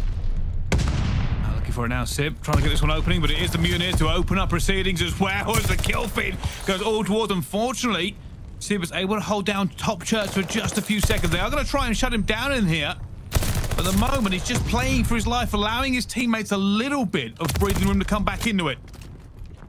Nice stack going to come in a second from the Florida Mutineers. It's a really nice open for it. Based on the map, it looks like Surge are going to have another little look to try and break this down. Vivid playing the courtyard. You've got 2 up top. Church, there's 1. Sib is going to come for the challenge. Not quite. Oh, Vivid's baiting him. He's baited him. Completely smart player from Vivid. They haven't managed to get a hold of it yet, but they may well do now. Dave Paddy moving forward. Vivid has control of the Church. And the Surge, kind of at 6s and 7s here, eventually are going to get control of it towards the Church, and A still has not been captured, but nonetheless a good start for the Mutineers. At the moment, it's still very possible for Surge, though, bearing in mind they've not had a great start, but this isn't really always about A. It's a lot of the times here on this map about B, and you can see Vivid's going to try and make a little bit more chaos. Looking for these extra kills. They have the life advantage at the moment. Can they convert it? Pred's going to fall up top Church as well. The challenge over towards the back, though. I'm expecting Sib in that position. Plenty of shots going in from accuracy towards the Church. Only yet to pick up 1 kill. And keep an eye on those lives remaining. Plenty of time for the Mutineers to potentially play this if they want to start getting aggressive. See here, I'm trying to make a bit of a move. They've Paddy looking for this first wave of kills. It's going to be huge for them. Pred flies out to challenge Skies, though, gets back onto Mack. Vivid gets one again. And I feel like we've all been talking about Vivid this far so far, and Awakening gets another one. This is where they've got to start, trying to hit them off the respawn. Reinforcements flying in for the Mutineers, trying to get bodies here for these trades. Great shots coming out from Awakening. Keep an eye on those kills, though. They really are falling very, very fast for the Surge. Only 13 remaining to Mutineers' 18. And it could be influential on how this map ends, but look at the aggression coming in here from the Mutineers. They're forcing them away. Surge are gonna have to come in from the flank, and here comes the push once more. Can Awakening hold the back? Gets a little bit of rough timing, but still surviving. This is where it's dangerous. Surge could do with a breather. They could do with winning these gunfights. Awakening is going to go down. He gets caught out just a second ago. Vivid's going to go down as well. Pred takes him, and they have managed to clean it out just a second. That second tick didn't go in for the Mutineers either. They got so much time, though. I think this next flurry of gunfights really decides the round. Whichever way it goes. It's going to be influential. Here comes the push, though, from the Mutineers. Pred and Mack will find 2. Second coming in from Pred. Finds a 3rd as well, and that just may well shut down the Florida Mutineers. B-Zone's pushed all the way back. They can kind of regain their positioning and control on the map, and Mutineers have to do all that hard work once more. And this is what we were talking about. It's not always about A, it's B that is the difference maker in these games. Every time. And Mutineers had all the advantages, Ton. They had the lives, they had the momentum. Vivid was cutting people down, and now Prestinni, thank you very much. He finds two, almost found the third as well, by the way. That player managed to get out of there, but the Mutineers look a little bit stuck. I mean, he nearly spins onto Awakening as well, but Pred has woken. It's going to be very, very hard, but the Mutineers, it's still 6 lives apiece. It's all about this push. Awakening and Vivid have done very, very well. Accuracy's going to take some shots, but Mack finds one on the skies, a second onto Awakening. Vivid finds Simp, but Accuracy with another important kill. It's momentarily all down to Vivid. Had the rest of the team got time to get here, there's only 2 of them left on the side of the Mutineers for this final push. Vivid doesn't want to go. He wants to try and get through. He's got one, though. It's a 3 versus 3. No, 2 versus 3. Skies is here. They want to break. They're not going to be able to make it. It's about the kills. They stay. And that was the issue. You can tell he's contemplating, like, maybe we can get in if I can touch it. Unfortunately, they were all aiming. All of Surge was set up, and it's disappointing for the Mutineers. You thought they had the opportunity to convert that into a win, but defense reigns supreme, and Surge hold on. Still, though, in terms of an actual round where it goes down to kills, it goes down to how well you've done in the round. That could potentially help you heading into round number 5 if we do get there, of course. But the Surge, they find themselves in the lead here in the control. 2 down in the series. Let's have a listen into their comms with a listen in here with the Seattle Surge. Middle. I'll look deep. One shot, Dave. He's mid alley. Look this side. Top broken. One shot mid-alley. I'm looking top broken. Good shit, boys. I'm on streaks, guys. I got a glide. I'm gonna go push through B. I have a glide. I'm pushing through their side. I got naded. He's their side. I'm flanking top church. One church. Closer side, dead. I'm fucking winning this shit. I don't see him back pots. I'm back pots right now looking at bottom church. Listen, I have a glide. You guys have church? Hold church, okay? Alright. I'm holding back archers. 3 back A. 3 back A. Okay, hold church. I'm gonna glide. I'm looking back. Ready? I'm gliding. I spawned well. One's fucking in our base. Okay. 2 windows, 1 back alley. Okay, I'm trying to kill the kid back alley. I got him. 2 windows. I'll come with you. I'm in the back. They're P5 in me. I'll left P5. I'm seeing back alley, Mack. I still see the truck. I'm point. I heard you. Close up. Dead. I'm starting at point. Come windows. This guy could be pot. Ramp. One shot on point. Top flat weak. Top church race. One shot in the back. Regroup and go left again. I'm going left again. He's mid-alley, okay? He's gonna play under broken and top broken. Push up, he ran to the Okay, side. you 2 work P5 then. I'm He can be low well on you, you heard? Yeah, he probably is. I'm gonna drop low and clear it. I drop low. Top church. One top church. I'll go hit on it. I'm on short. I'm gonna go P1, okay? Top church to windows. Awakening's gonna be here, okay? Windows weak, Caesar. Okay. You guys work mid. Let me know when you guys are there. I'm stunning him in windows. He's stunned, go easy. Windows, Scott. D1 Reese, D1 bottom church. D1 dead. Almost windows. Windows on me. One more bottom church, Caesar going top. No, he's playing his life, going to ramp, maybe ramp. Okay. I stuck ramp. One's pot at me. Nice! Caesar was off spawn ramp. Top church. That was it. I'm flanking him. I heard you. Weak top church. I'll go on this one. Well, Seattle Surge throwing themselves into the grind. There's some impassioned words there about whether or not they thought they could win it, but at the moment they're having the difficulty of attacking B here, and it's always horrible to see teams do so well and then just fall under the guns of the defending team. Had hell of a start over towards A, and Pred, as you said, with the words to try and encourage his team, but right now it's a very, very hard push over towards B. They do have the life advantage, but it doesn't count for very much if you can't get control. But Mack and Simp combining well. Mutineers gonna have to retake, yeah. Looking for it. Just trying to get Mack. Unfortunately, it's just such a difficult angle to hit. They're trying to stay alive. Reinforcements are here for him. If they can make a wave of kills, this could be huge already. That's 1. They're looking for this. Keep an eye on number 6 as well, though. Accuracy is going to try and hit a little bit of a flank on them. Awakening gets one down the back. Vivid's going to get one. Accuracy does slow them down just a second. You can see 5 lives. They want to make this move. Mutineers can only drop 1 more. There it is. Every other life is one that's not going to come back, but the gunfights are starting to be one day. Paddy will find one of his own. Time is just not on Surge's side, Bryce. It really isn't. They're looking now to try and go through it. He found Dave Paddy. It's not going to be enough. He's going to go for it now. Mack's now flying in. They're looking for this one. And it's too far. It's too far. It's the time again. And it's getting very, very tense every single time we see the A hit. The attacking team looks confident. They seem like they're in a good mood, and then they hit the wall. And that wall is the B site. It's just so difficult to be consistent on it. Essentially, you have to make multiple sets of kills on these players because your reinforcements are so far away. They just need to listen to Shotzzy, what he said last night. Just at the point, bro. That's all they need to do. It's that simple. No, look, it seems to be the only way to win it effectively. But here we go. This is maybe another tactic coming out from the Mutineers. It's a 4-man over towards B. Surge of Reddit, though, sent 3 over. This guy's going to eventually win the gunfight in the Pred. Important kills coming on through, though. Because Mutineers, it's for them wasting time and wasting lives over towards B. But if they can get one tick, who am I to argue? See, it is right now. It's just grueling. Players from both sides just trading blows in the middle of the map. On board with Sib. Sib's going to go down the skies. At some point here, obviously, it will be the Mutineers say, hey, we just got to grab 8.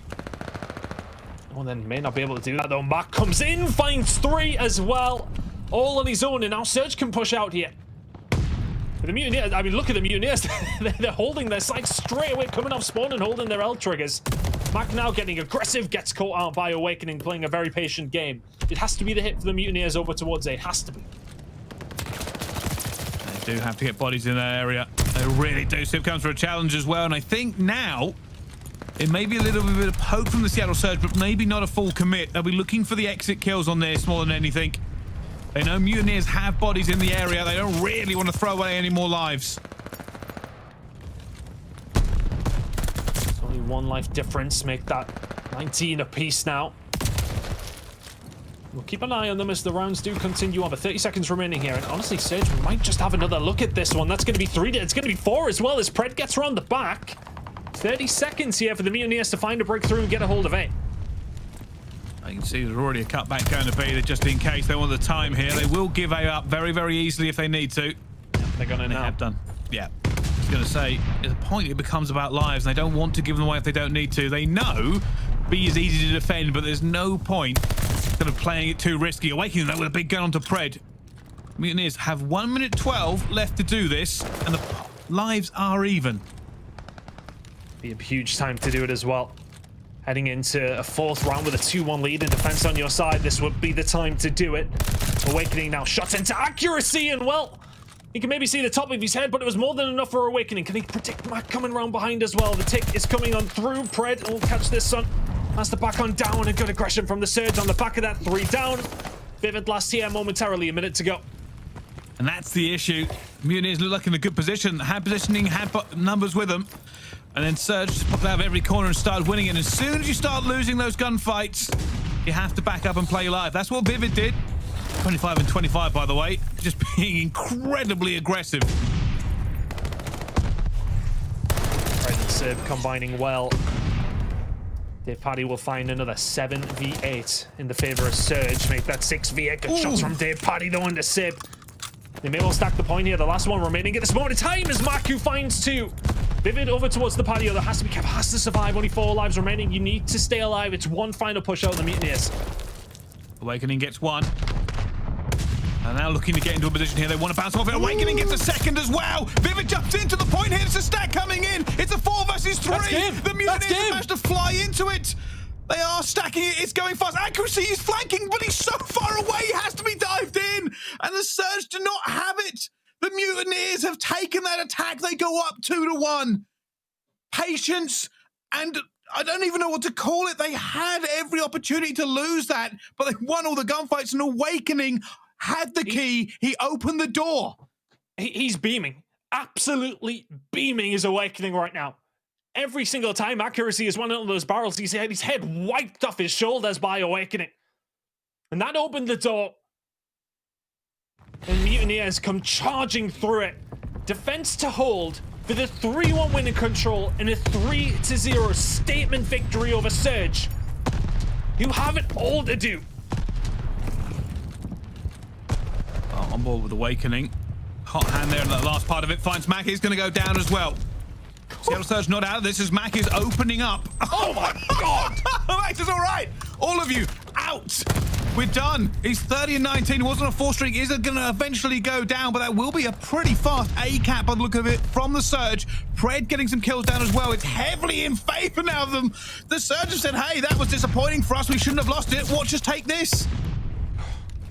They will get a hold of A with 2 minutes and 20 seconds on the clock. It's going to come down to a very close end once again, you would imagine. But they've got so much time. They've got so much map control. Can they make it count here? So many times we've seen this from attacking teams and they haven't been able to make it work, and TJHaly more than ready for that. Awakening, Vivid, both finding kills. They shut down this push. They can have a few more to deal with. Well, it's about map control now, and the Surge will be worried every single step of the way. It's always so difficult. You feel like a team gets so much momentum off that A, and then when it comes down to it, you go all over the B and you just fail over and over again. And Mack is still frying. He's been going crazy this whole entire game. Accuracy towards the back. The shots in the skies are solid. The stack may come here, but Awakening is going to slow it down. Where's the rest of the Florida Mutineers? Gonna have to come in off the flank. Vivid trying to cut off the head of the snake, but Pred's behind, and this has just been flawless so far from Surge. Awakening Co trying to defend. Minute and 25 to go. Surely the lives are going to start coming into this really shortly. Well, this is it. Awakening continuing to do work here. And every time, by the way, the Surge do not get killed somewhere on the map that isn't near the point, it's slowing down their push. TJHaly's got so many against him here. He's probably screaming for reinforcements. You can see he's backed up. And it's a double stack. You can see Mutineers versus Surge. They're about to all hit. Aggresy gets that first blood coming through. Mack is backing him up as well. TJHaly inside. Awakening, though, cuts down 2, and that's disappointing for Surge. They wanted the kills to open this one up. Awakening for 3! And it's so bad. Mutineers are not willing to let this one go. The Surge, every time they put a toe over the line, it's being cut off. They just need one big break, though. That's what they've been saying in the comms. 1-4 down is what can make the difference here. Look at Vivid, though, just playing that lingering player. Gets caught out by Pred, though, so that's the rear side cleared out. And now here comes the push. TJHaly has to go huge. Finds one. Can he find the second as well? Towards the back. Sim and Mack drop. There's only 22 seconds remaining. And only 7 lives for the Surge. This is unbelievable. This is not the scoreline we thought was coming into this one, but the Mutineers have ignored all the predictions, all the hype around Surge and how good they are this year, and just said, hey, we're about to hit the major. We're about to hit full form. 5 seconds left. Mack is trying to throw a shoulder. A nade comes out as well. Awakening is in him. Lights out so far this game. And that is over. 3-1 in the control. 3-0 in the game. The Mutineers walk away as the underdogs, but the winners of this one. Well, it's a 3-0, but absolutely not in the direction that anybody expected. Florida Mutineers with one of the biggest upsets so far in the CDL this year. 3-0 over the Seattle Surge. And what's that sound like? It's everyone looking at their pick'ems and crying because that is not what you expected. I don't know who had the pick'ems here for the Mutineers. I don't know who had them, but tell me, because if there's anybody, I don't even know what to say. Probably only one man I know who'd pick them, just on the off chance, probably be Chance, but that is ridiculous. Well, unbelievable. It's crazy. It is so crazy, the momentum that the Mutineers have taken in this. We went into the S&D, and then we went into the control, and you know what? We started, bearing in mind, right? We started off the control with Surge looking like they were ready for a revenge tour. They came into it, they thought that this was going to be all there in the start of their reverse sweep. Unfortunately, they weren't accounting on the Mutineers just being sublime. By the way, this from Mack was the shining light for Surge. That was the start to the 4th round. We thought, right, Surge, they look locked in.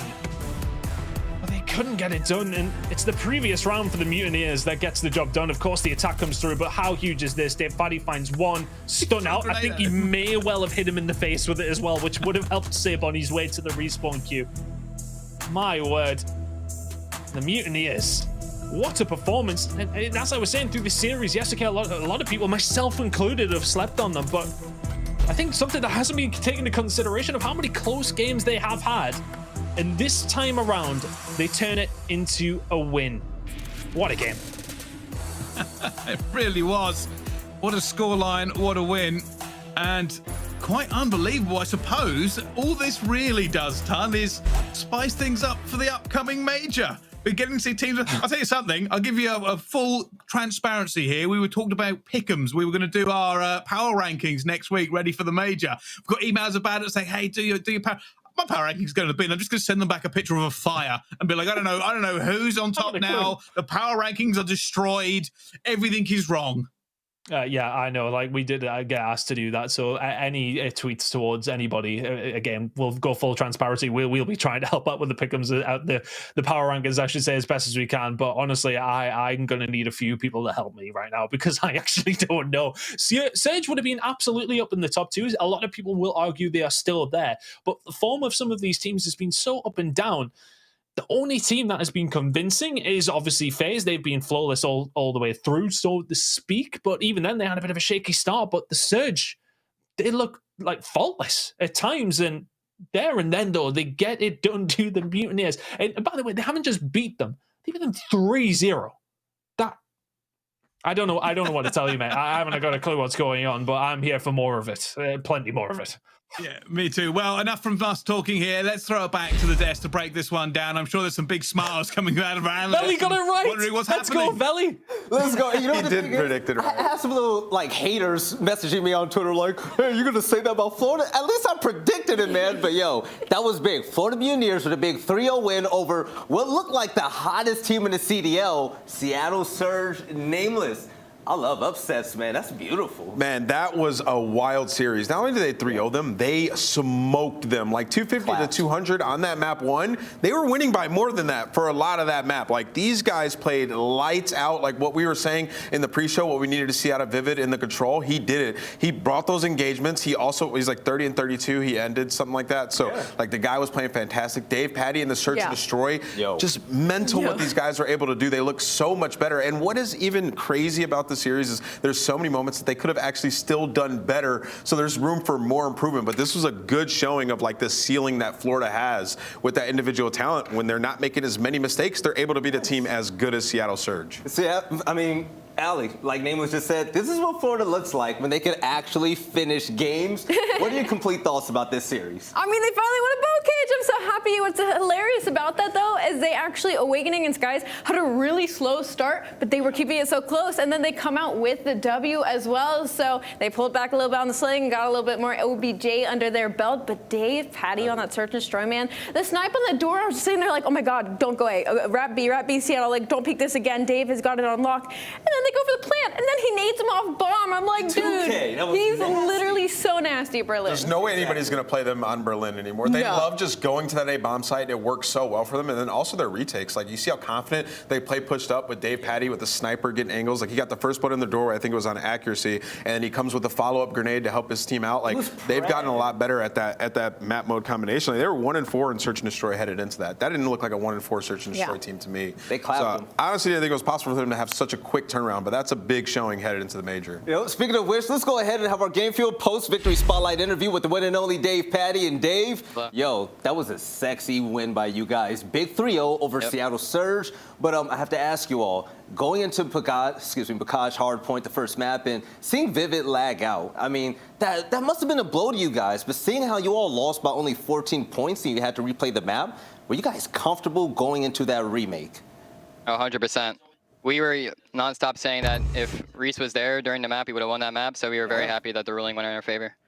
All right. Completely agree. And I have to ask you, what is it like being a rookie on this squad, being in the main AR role, and kind of being the IGL in game? It's sometimes difficult because being a rookie and being an IGL, like, I gotta see my boundaries and like let my teammates do what they do all the time to where they can be good players, because the reason why they're on this team is because they're good players, but also gotta try dictating our game plan. So I gotta find a balance between like forcing a game plan and also just letting my teammates do their thing and, you know, be the stars they are. DavePatty, congratulations on the win. You guys definitely need that headed into the major. You guys look incredible today. It just looks so much different than some of your guys' previous matches. Why is that? What leads to the inconsistency with you guys where, you know, today you come out and you beat one of the top 2 teams in the game, 3-0, seemingly no map was close? Yeah. I mean, it's just from the start of the day, the vibe of the day. Like, everyone being focused, everyone in the warm-up practice giving their best, giving their hardest comms, giving their, like, warming up for a while. Like, this the preparation into the match, the day of, like, I think matters the most.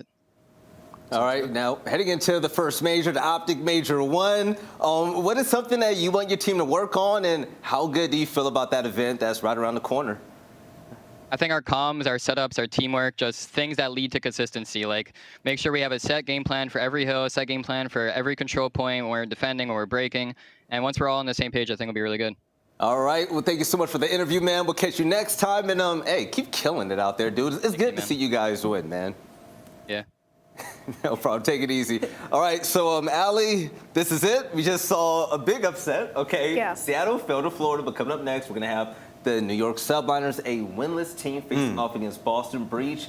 Is your body ready? Well, you know what? If anything's going to happen today, it's going to be more upsets. So honestly, everybody's pick'ems are chalked first on the day with Seattle losing, and now we're going in NYSL versus Boston Breach. Boston Breach has been looking fantastic thus far. NYSL clearly a very slow start to the season, but it's been nothing but upsets the past 2 days. So who knows, dude? Right. So, ladies and gentlemen, with this season basically looking like the multiverse of madness with all the upsets and results so far, coming up next, we're going to have a banger of a matchup. The New York Subliners looking to get their first big win on the season, but it's not going to be easy. They're facing against the Boston Breach, one of the latest additions to the CDL, with their rookie Capsidal that is tearing the scene up right now. We'll catch you guys on the other side of this break for more CDL action.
of Duty League is brought to you by Zenny Gaming. Armor your eyes with Block's gaming glasses starting at $24 by visiting zenny.com/CDL.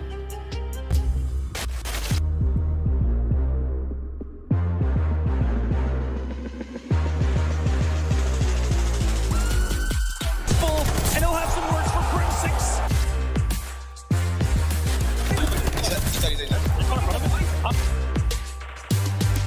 Forcing the issue on the flank. He's inside the face, and that's going to be 5 in a row.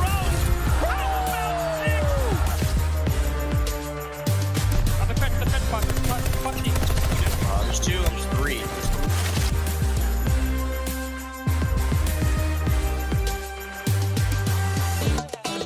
Y'all think too small, I got big dreams. You just starting, I'm way ahead at the end scenes. Started reading and dodging all of the quick schemes. Money like your Spotify, boy, I got 10 streams.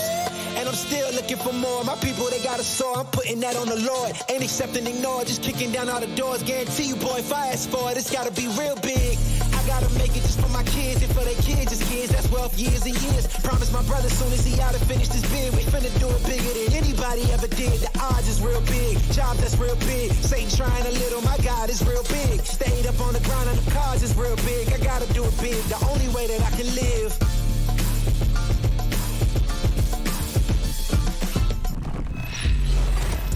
All right, ladies and gentlemen, welcome back. And if you guys missed the last series, and it sucks for you, it was a banger. Florida Mutineers with a big 3-0 win over the Seattle Surge. And this one is a bit weird. Now, heading into the season, if you took a look at power rankings, a lot of people would have put New York Subliners way up top, right? And Boston Breach were a big question mark.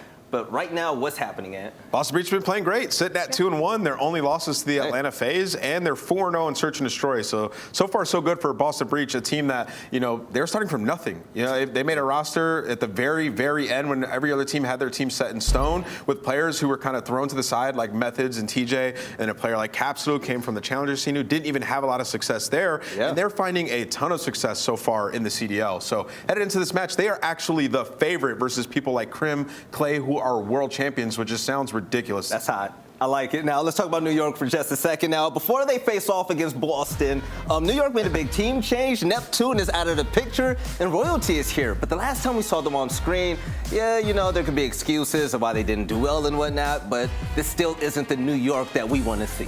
Absolutely, but you know what? This is kind of like their final showing. No more excuses. They've had time to scrim now with Royalty. I believe he is in Texas now with the rest of these players. There's going to be no ping issues, so we're all really going to be watching him to see how he performs in this series against Boston Breach. Boston Breach has been a seriously hot team coming into this, and it would be a huge dub on NYSL's belt. Right, and for New York to get their first win of the season, that sounds so weird to say. Nameless, what are their game fuel keys of victory? Well, they're 0-5 in hardpoint, Veli, so they got to win that. So Clayster has to be better in hardpoint, 0.69 KD in that game mode. Convert first bloods in Search and Destroy. Boston is winning 47% of their 3v4 situations, #1. So Boston knows exactly what to do when they lose a man, how to regain control. So New York's going to have to convert those first bloods. And then also, where is the slaying? 0.85 team KD, 8 points worse than the 11th place Paris. So New York has not been able to put it together whatsoever. Obviously, they had a couple roster changes, stuff like that. They haven't been able to get the best practice, but like aLLeY just stated, they've had a week of practice with everybody in Texas ready to go. There's no excuse today. They have the tools. They need to put it together. Yeah, there's a lot of consistency on the side of Hydra and Crim 6. Of course, all eyes going to be on Clayster to have a better season, but also it's going to be on Royalty, the latest addition to this roster.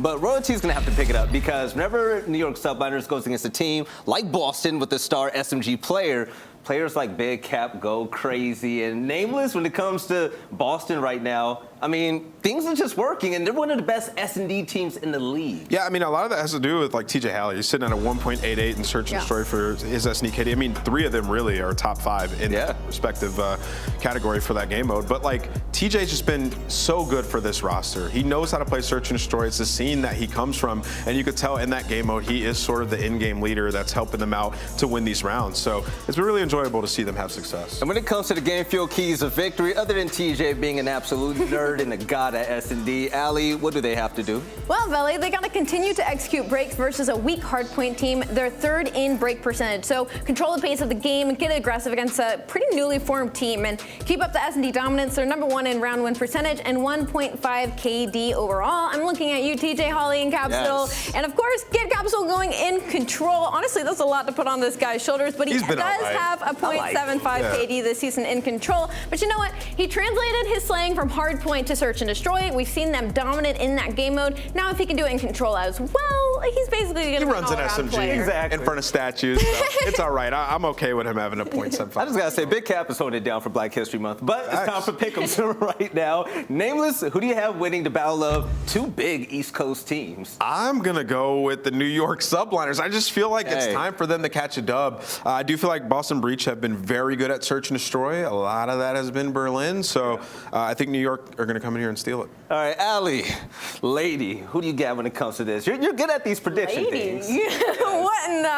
I'm Boston Breach. Listen, I know it's underdog season right now, and I do have a lot of faith in this New York Subliners roster later on in the season, but I just don't think they're there yet. All right, so I got these Zenny joints. The New York Subliners going to be my pick, of course. Now, I'm just going to say this. Your boy rooted for the Mutineers to win the first series. You've been calling them, bro. You know what I'm saying? I'm on my aLLeY flow right now. You know what I'm saying? Hopefully these glasses help me out when it comes to these predictions, but you look good. It's time for the first game. So, hey, it's time to send this over to the casters. Fellas, do you think that New York are going to win their first game of the season, or do you think Boston is just going to run the league? You know who Standy's going to go for, right? He's wearing his Timbs right now. I was going to say, I feel like it's pretty one-sided. I feel like we kind of know where Study's allegiance lies, but I'm going to agree with them. I actually think that New York have got a chance in this series.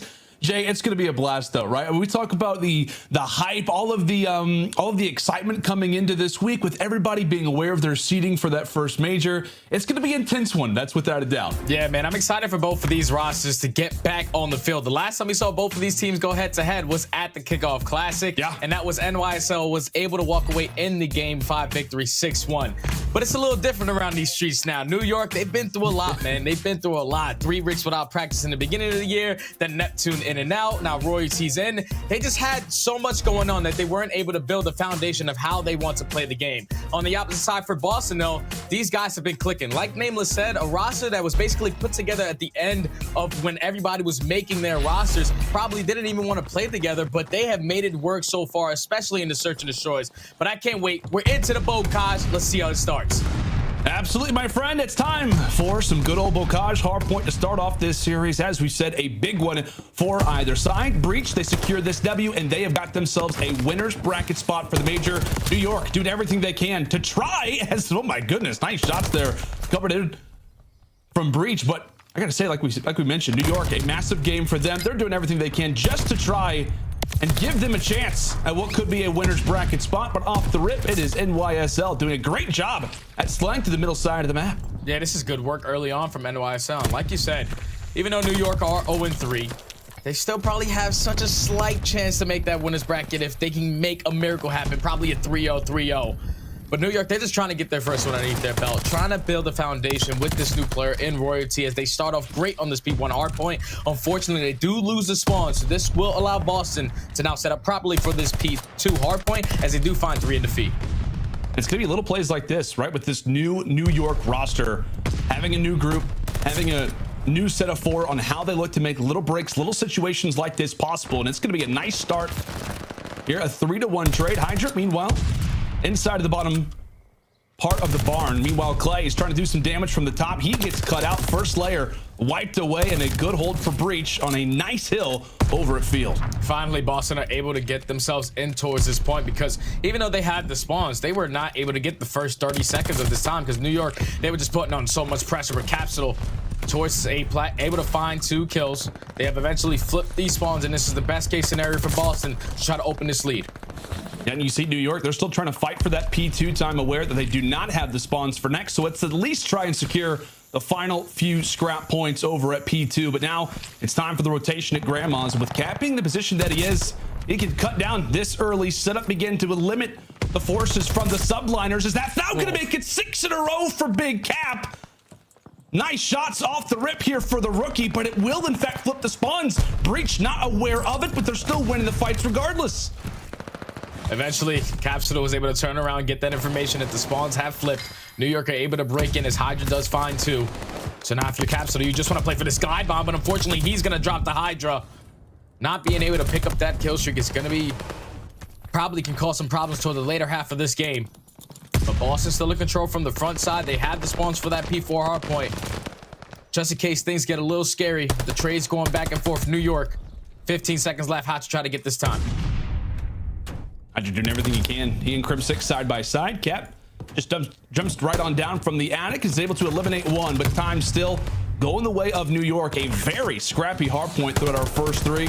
Not a whole lot of time going either which way. It's one team flipping spawns. It's the other getting a majority of the time toward the stretch. But based off our stats team, and big shout out to Carson. Right now, this hill in particular, P4 at Barn, seems to be the money hill after a good solid 2 weeks of action. And we'll see, as New York do have the spawns for this one, if they can be able to find themselves somewhat of an advantage, begin to get away from the grasps of the breach. As Clay did a great job toward the outskirts, as now it's called on to Royalty to have somewhat of an impact inside of the barn as he gets dropped as well. They have nice little explosions going outside of the barn, but everything's somewhat consistent on the inside as Cap takes down 3, opens things up, but now it's Methodz onto the outside. And Boston putting on a lot of pressure through the middle of the map, and this is going to cause problems for New York because there's only 15 seconds remaining. They're trying to think about those spawns, though, as Hydra and Clayster are able to find 2, Royalty with the 3rd. Now they're trying to attack through bottom grandmas. They're trying to flip these spawns. See, one player in Hydra is playing his life towards street, trying to allow his teammates to eventually set up a pinch. But Crim6 and Clayster are both going to lose their gunfights. Royalty and Hydra, it's your turn to attack. The spawns do flip, and this is falling in right into Boston's trap. And how about that play from Royalty? Able to flip spawns, as you said, but could it be the trap? Rather enforced from the breach. So New York are going to be here, and Boston prepared for it. Some valuable time still to go through as Crim from the top side decides to jump on in. He'll grab a second of time, but aware that the spawns have now flipped toward the breach end. Back and forth we go. The pendulum continues to swing, but it's Crim who remains on top. Nero takes him down, as that's going to be a 5 spree for him. He eventually gets taken down, but a 10-point game. New York looking to secure the final 20 as Big Cap trying to establish himself once more on Bocage, off to a 17-8 start, Jay. Yeah, so far what I've seen from New York in this first rotation of hard points, from every single time that they play Bocage, they are running 3 subs. But this time around, Crim6 is actually running that second AR. So they're slowing down the game and trying to play for the majority of these times, as he does find 2 in the feed. So now tie game going into this P1 hard point. You have spawns still coming in for Boston towards back stables. But right now, New York are just trying to keep control of the map, trying to keep up the slaying department. Well, you've called out, a few different things in terms of strategy, NYSL, trying to change things up a bit. Trying to slow down the game versus this incredibly gifted breach roster specifically. Trying to limit the plays from Capsidal, but we're in the midst of their second set of rotations. Let's see how those comms sound. Let's go to a listening now with NYSL. Right on you. Okay. Somewhere, he ran through somewhere. Nero could be pushing out. I'm going top, Grandma. Top barn. Nero went back to you, Paco. He's out back barn, one shot. Nero, back barn, one shot. Back barn, one shot. One's mid hut. Yo, listen. Stay alive in the back. I killed one in the back. Huge. Gonna be more on you, Paco. Paco, I can help you. Spawn water. One's kitchen Capsidal to mid. Weak team, Methodz. He's back team, right now. I'm looking at the flash back in. He's back in. Yeah. Yo, they might go trench. We gotta play for the Single one shot. I'm watching mid. Zinni's holding the back 10 door from get barn control here, guys. Just get barn control. Yep. I'm going for barn then. He's single or some shit. Needed time. One's locked in on me. One's bottom grandma. For bottom barn. Top barn dead. Hold, guys, hold. One steal. One's still only weak. TJ, hold weak. Dead. That's four. Go. Push out. Go. Yeah. I'm going. One's top. One's bottom grandma. One shot going gate. No, and then he's ASD plant. He's right now. One AR here. I'm stunning in front of you, Paco. I'm wrapping. One's on this wall. I got one. Nice, good shit. I'm trying to move up. Good time. 2 bottom barn, 1 bottom barn, going dubs right now. Looking. Wait, one's half wall. Half wall on me. Yo, he flipped. Hold Z. Spawning back right. Hold Z. He got through. TJ. I'm top. I'm looking bench. In the back half. In the deep back. That's all 3. Yeah, play life. Deep back elbow 2. We're good. High game now. He's on the gate, dead. Chill on bad. I'm one shot. There's gotta be that. Top, probably. Yo, he's A plant right now. A plant dead. It's 2 dead. Nice. I got one out spawn. Tower one shot. All time. Nero, Tower one shot. Back Yo, one shot. No, Kitch got me. I got 2 off one. I big kills here, guys. What? One bullet in time, guys. Nero, he's backside of it. What's Kitchen pushing you out? Kitchen dead. Window weak. Kitchen door. Push out hole. Or hole. Sorry. Yep. He just dead hole. Nice. Alright, I gotta get him out. Tower weak. Zin. Canadian tower. He's done. Got one in time. Done tower. Done tower. Kitchen. Top tower's in. Going back door tower right now. Okay. Back door tower dead. I'm gonna slay. I'm slaying. One more back. Slay. Back window. Kitchen. I'm anchoring. TJ. That's all 4. I'm anchoring. We're fine. Okay. I'm getting free. Methodz, Zini. Zini back right. Capital. One second on low He's field. deep. I'm trying to pick him out right. Low field. I don't see him low field. I don't see him low field too. Well, still a very back and forth game, but I mean, in general, Jay, throughout that listening, at times it felt like for the Subliners moments, almost like the Ultra where everything was calm. You hear Clay getting loud, calling out, hey, I'm anchoring from time to time. How do you feel that the Subliners communication sounds from weeks ago whenever they had Neptune in the 4-man lineup? Well, they definitely sound like they've calmed down a lot. They just want to focus on allowing their teammates to be more confident in the game. You even heard Røkkr step up a little bit like, hey, Paco, you're in the back. I'm going to turn around this corner. We're going to help each other. We're going to try to execute this game plan. But you could tell like towards the later half of that listen, it was started to get a little frustrated because even though New York, they made such a great heads-up play. Like Hydra, there was 20 seconds left on P2. He was able to flip those spawns to try to get the backside for P3. But towards the very end of P2, they were able to flip it right back, and Boston were able to eventually take this lead by about 30 points. So then eventually, New York, they're trying to fight back into this. Great response so far on this P4 hardpoint, now only being down 5 points. The one problem for NYSL, it feels like so far, the rotation will be in now toward the water side. It's really been Capsidal's performance. I mean, the man is absolutely lighting it up right now. We'll check in with the stats here in just a moment.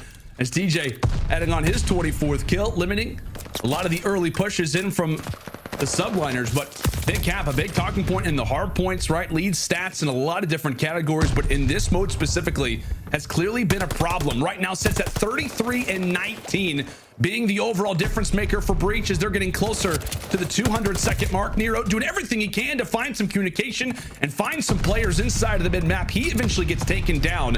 169 to 204. Breach continue to pile on the points as now it's time for New York to try to push their way on in, and right when they do, it's Methodz who finds a double kill. Yeah, so far it's been a lot of solo pushes coming in from New York. They're just allowing Boston to slowly pick them apart, not giving them a chance at setting up a proper push. So Boston, they were able to blow this lead wide open, 220 to 169 now going into this P1 hardpoint, even though the spawns are coming in for New York towards that lower trenches side. If you're Boston, it's all about just making sure that no one's playing this time. Neither one of these teams have got a majority of time off of this P1 hardpoint. A minute 23 in the clock could come into play. Yeah, it absolutely could. Time often a factor on Bocage primarily, as that's going to be a nice 3 down for the moment. NYSL also with the spawns for next, but off of that, Capsidal will be doing his very best to play for those. So thinking about the long game is the rookie, making the veteran-like plays as Methodz.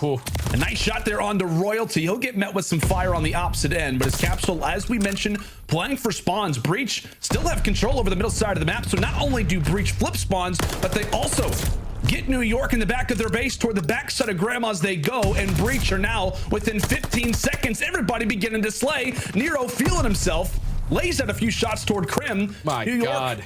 struggling heavily, as this is a wild team streak that Boston right now find themselves on. The rotation is in, and Boston with a commanding into this Bocage hardpoint will secure game number 1.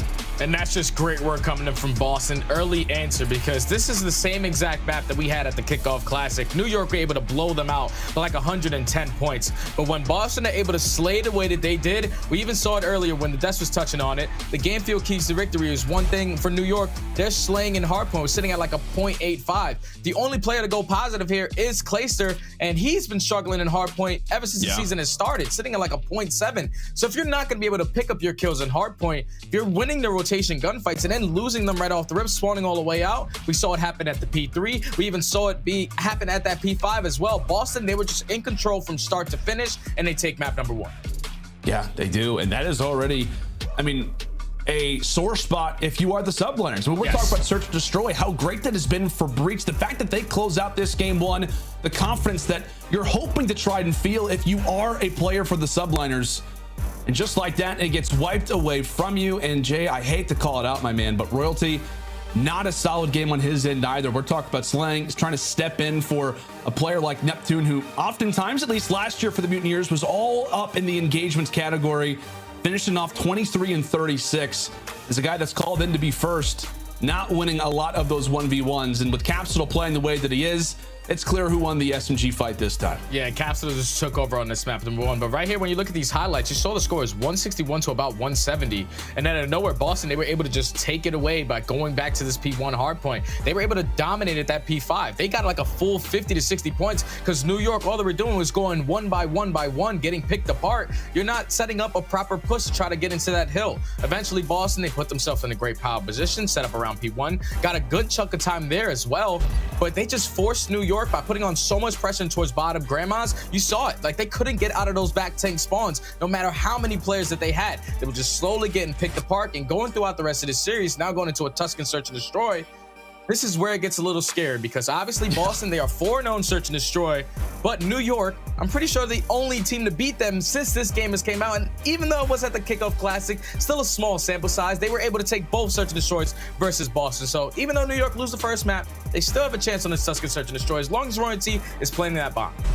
Yeah, they absolutely have a chance, right? It's no doubt. It's just a matter of their chances get limited so much because, I mean, they're facing off against arguably, right, one of the, if not the best search and destroy team right now in the game. Obviously, they haven't played against everybody, so it's hard to say that. But the record speaks for itself. And not only does the record speak for itself for Boston, but it continues to remain the same for New York. Jay, that's now 0-6 for NYSL to start off our Major 1 qualifiers. It is never going to be easy by any stretch of the imagination, but you look at the numbers and it doesn't really tell you a whole lot outside of the fact that it has been a lot of struggles for the New York side here, Jay. And I know that makes you sad, but we gotta tell the folks what's really going on. Yeah, New York, they have just like not had a good time ever since the season started, man. Like, they can't even practice right. They're switching rosters left and right. And you see throughout these stats, 12, 12, 12, 12, 11th. Their best game mode is currently control, which is, it's insane to me when you have players of these caliber on this roster. But now you're going into a search and destroy. You have previously beat Boston roster on Tuscan search and destroy. Went down all the way to around 11. Clayster walked away with a 2v1 clutch with the sniper. Yeah. This is where they need to show straight for him because they were able to take this map versus LA Thieves all the way in around 11. It all depends on how they work that bomb play because Boston, we saw it on the desk. Every time they're put in a 3v4 situation, they have a 47% chance at winning the round. So you get first bloods, you plant that bomb, you need to secure it. Yeah, you absolutely do. And as we said, I mean, for Breach, it's a number of different players who have been lining it up. It's not just like TJ, for example, who has been excellent. No, they have like 3 players that sit within like the top 5 or top 10 of S&D KD. It has been a full team effort so far for the Breach. And as we talked about it, we mention it constantly, time and time again. Search Destroy feels good for the Breach. It's about taking the respawns. They do that, and it's off the back of good old Big Cap lighting things up on the opening bocage. He does his job, and he's going to be called upon once more to do that in this Tuscan search and destroy. As we said, for that Major 1 tournament, Breach, a victory here guarantees them a winner's spot. New York doing everything they can to try to give themselves a chance. It's going to have to be 2-0 week, but we'll see if that can continue to be the case. But I mean, what, Jay? You're looking at the numbers, and it's not looking as promising. We're trying to sell the folks a story with Breach being number 1 in almost everything. It's never going to be an easy time. Sheesh. Look at those stats. 1.67, 86% non-traded kills. Capsidal was an absolute unit that map, number 1. Not a single player on the side of NYSL stood a chance versus him. But now we go into the search and destroy. We're going to have New York on the offensive side. And one player that I really want to focus on the New York side has to be Hydra. He's a great respawn player, but in search and destroy, he's currently holding dead last KD with a 0.4. Yeah, and that's not to be expected whatsoever. I know Hydra was actually top 10 in Cold War search and destroy KD, so we know what the Frenchman can do in a mode that requires 0 respawns. But already thrown into the mix is Nero, as he'll be able to complete 1 kill off the start. It is an all-out push toward this B side. Subliners showing some shades of bocage already throughout this Tuscan. Here in round 1 as it's now into the 2 versus 2. Hydra with the bomb and planting it over at A. It's not Clayster, unfortunately not able to spot Capsidal. Bomb is going to get planted. You see number 7, TJHaly, just playing in the back of the spawn. Not trying to allow any players to push through his base. But one player in Capsidal is going to get spotted by Clayster. Clayster with 30 seconds left. They're just playing the safety net. They're just holding fire, just trying to not allow these players to take on Bomb. But Hydra, he's actually going to get picked. And Clay's going to be called upon. Clay's going to be called upon. He's going to have to take the player off the bomb, but he can't see him. As he comes around the corner, finally spots Cap and he'll back away. Tej does not get the line of sight as he went to bottom church, but Clay's got to challenge this again. Is Clay going to walk away with it? He gets Tej off the bomb. The veteran-like plays out of Clay. Drops overall in the 1v1, but it will be a round 1 secured for New York off the craftiness there from Clay. And that was a great first round coming in from New York to hit him with the off-guard B push, the delayed B push. Because right there, you saw the way that Boston was set up. They were set up towards top church. They were ready to nade down that bomb site just in case Royalty was going to be planning. But they caused so much. They wasted so much time to where they hit that player towards that B site. Even though he does find one, the kill is immediately traded. They find another, turned into a 2v2. Hydra does not hesitate on the bomb plate. They already knew what their plan was going to be. Once they got that bomb down, they played the fire setup, and Clayster, the veteran, plays the clock beautifully, able to walk away with the first round. All stuff from New York off the rip. Methodz, meanwhile, finds the first blood onto Royalty. And that's going to be the A-bomb planted quite quickly. Nero there to punch in the digits. Meanwhile, Hydra could find himself in a big 1v1. Question being, does he spot Capsidal through the P5? Would. It looks as if that will not at all be the case. So with Clayster falling, it's in already the 2 versus 4 retake. We say goodnight to Krim. We say goodnight to New York. A convincing reply. They're out of Boston. Yeah, that was just too clean out of Boston. They said, hey, Tuscan, you guys try to catch us off guard with the first B push, but we're going to do what's been working since the game has came out. Let's just go get this A bomb down. We get the first blood. They pick these players apart in towards top church. And once you have that man advantage, 35 seconds left, 4v2. I know Crim6 is one of the GOATs to ever touch Call of Duty, but it's still an impossible task to get done. Boston able to secure the round. And that's the one thing that Desk was touching on, right? We know how great the Breach are. Even when they lose first bloods, they've been clutching in 3v4s. They make it easier on themselves when they find the first blood. How difficult can they be if they're walking away with these early engagements? That'll have to wait till the 4th round. As already here in the 3rd, it's Royalty picking things up, and Hydra replying right on cue. The SMGs find the early 2, and now it's quickly Boston left in a position to clutch, but they do exactly that. They find 2 to start, but Hydra does have the information. Nero's there to read him, and it's now into the 1v1 as Krim, around the corner he goes, takes down Nero, fast round after fast round. What was nearly a 2v4 clutch is once more a vet coming in for the safety as Krim will take it. That's well played out of Crim6. Like you said, man, it went from a 4v2 to a 2v2 immediately. And then when Hydra took those shots onto Methodz, it gives us a positioning. Nero was perfectly set up for it. He finds that kill. Now in the 1v1, Crim6 knows he just got to kill towards top 5. This is the first place that Nero's going to definitely check. So he works his way through the middle of the map, jumps out the window, repositions himself perfectly to close out the round. New York up 2-1.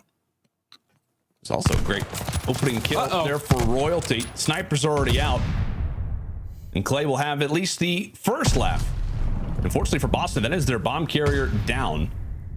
Over at the U, as TJ will be there to grab that objective himself. Methodz still firing away a few shots over toward top church. Cap getting some nice work done, but traded out again. The Subliners with numbers, and they'll be that much more confident now in a 1v3 for Zenny. Bomb's going to be down all the way across the map. If you're in New York, it's all about the buddy system. You see number 1 and number 2 just running around together. Just trying to spot Methodz. Potentially looking for one player in towards top church. 40 seconds left. New York are not giving it up. They said, hey, you can plant this bomb. We'll play for the 1v3 retake. They'll be happy to allow for him to make the play. Decides to run on into church, and that's right where Royalty happens to hide, as you said, Jay. New York not wanting to give anything away. Like we said, they are very aware of how great this Boston Breach team is in Search and Destroy. Giving a lot of respect to Methodz there. And that round all starts off with Clayster getting that first blood. Like TJHaly, he was set up with the sniper. He actually misses 2 sniper shots when Clayster takes down that first kill. So once you get that first blood, you saw the duo of Royalty and Hydra slowly work their way up P5. They get the trade there. They keep the man advantage in their favor. And then Crim6 eventually found the last player. turns it into a 3v1. Methodz not able to clutch it up. So New York able to answer with 2 rounds back-to-back. All the pressure coming in through the middle of the map. Clayster once again, first blood. And how about the great cover fire there from the vets? Royalty off the start, gets stunned by the nade, but his teammates are there to help him on out as New York putting on a clinic here in this round. Cap, we'll see what he can do.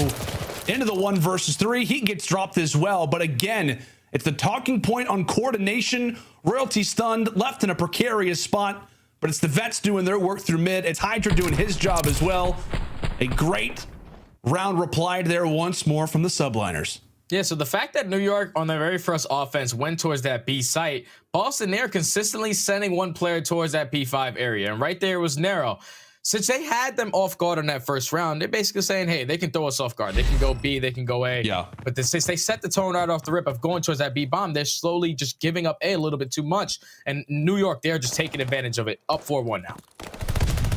A great start for NYSL. And as we said, we had questions about Boston being potentially the best search and destroy team in the game. Royalty flies through the mid, and Nero, some great shots to hunt him on down. Back and forth we go as Krim is at least able to level the score somewhat.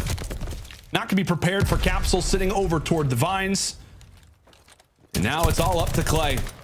Big round for Breach, and they'll be able to reply quite nicely. Bomb going to go down.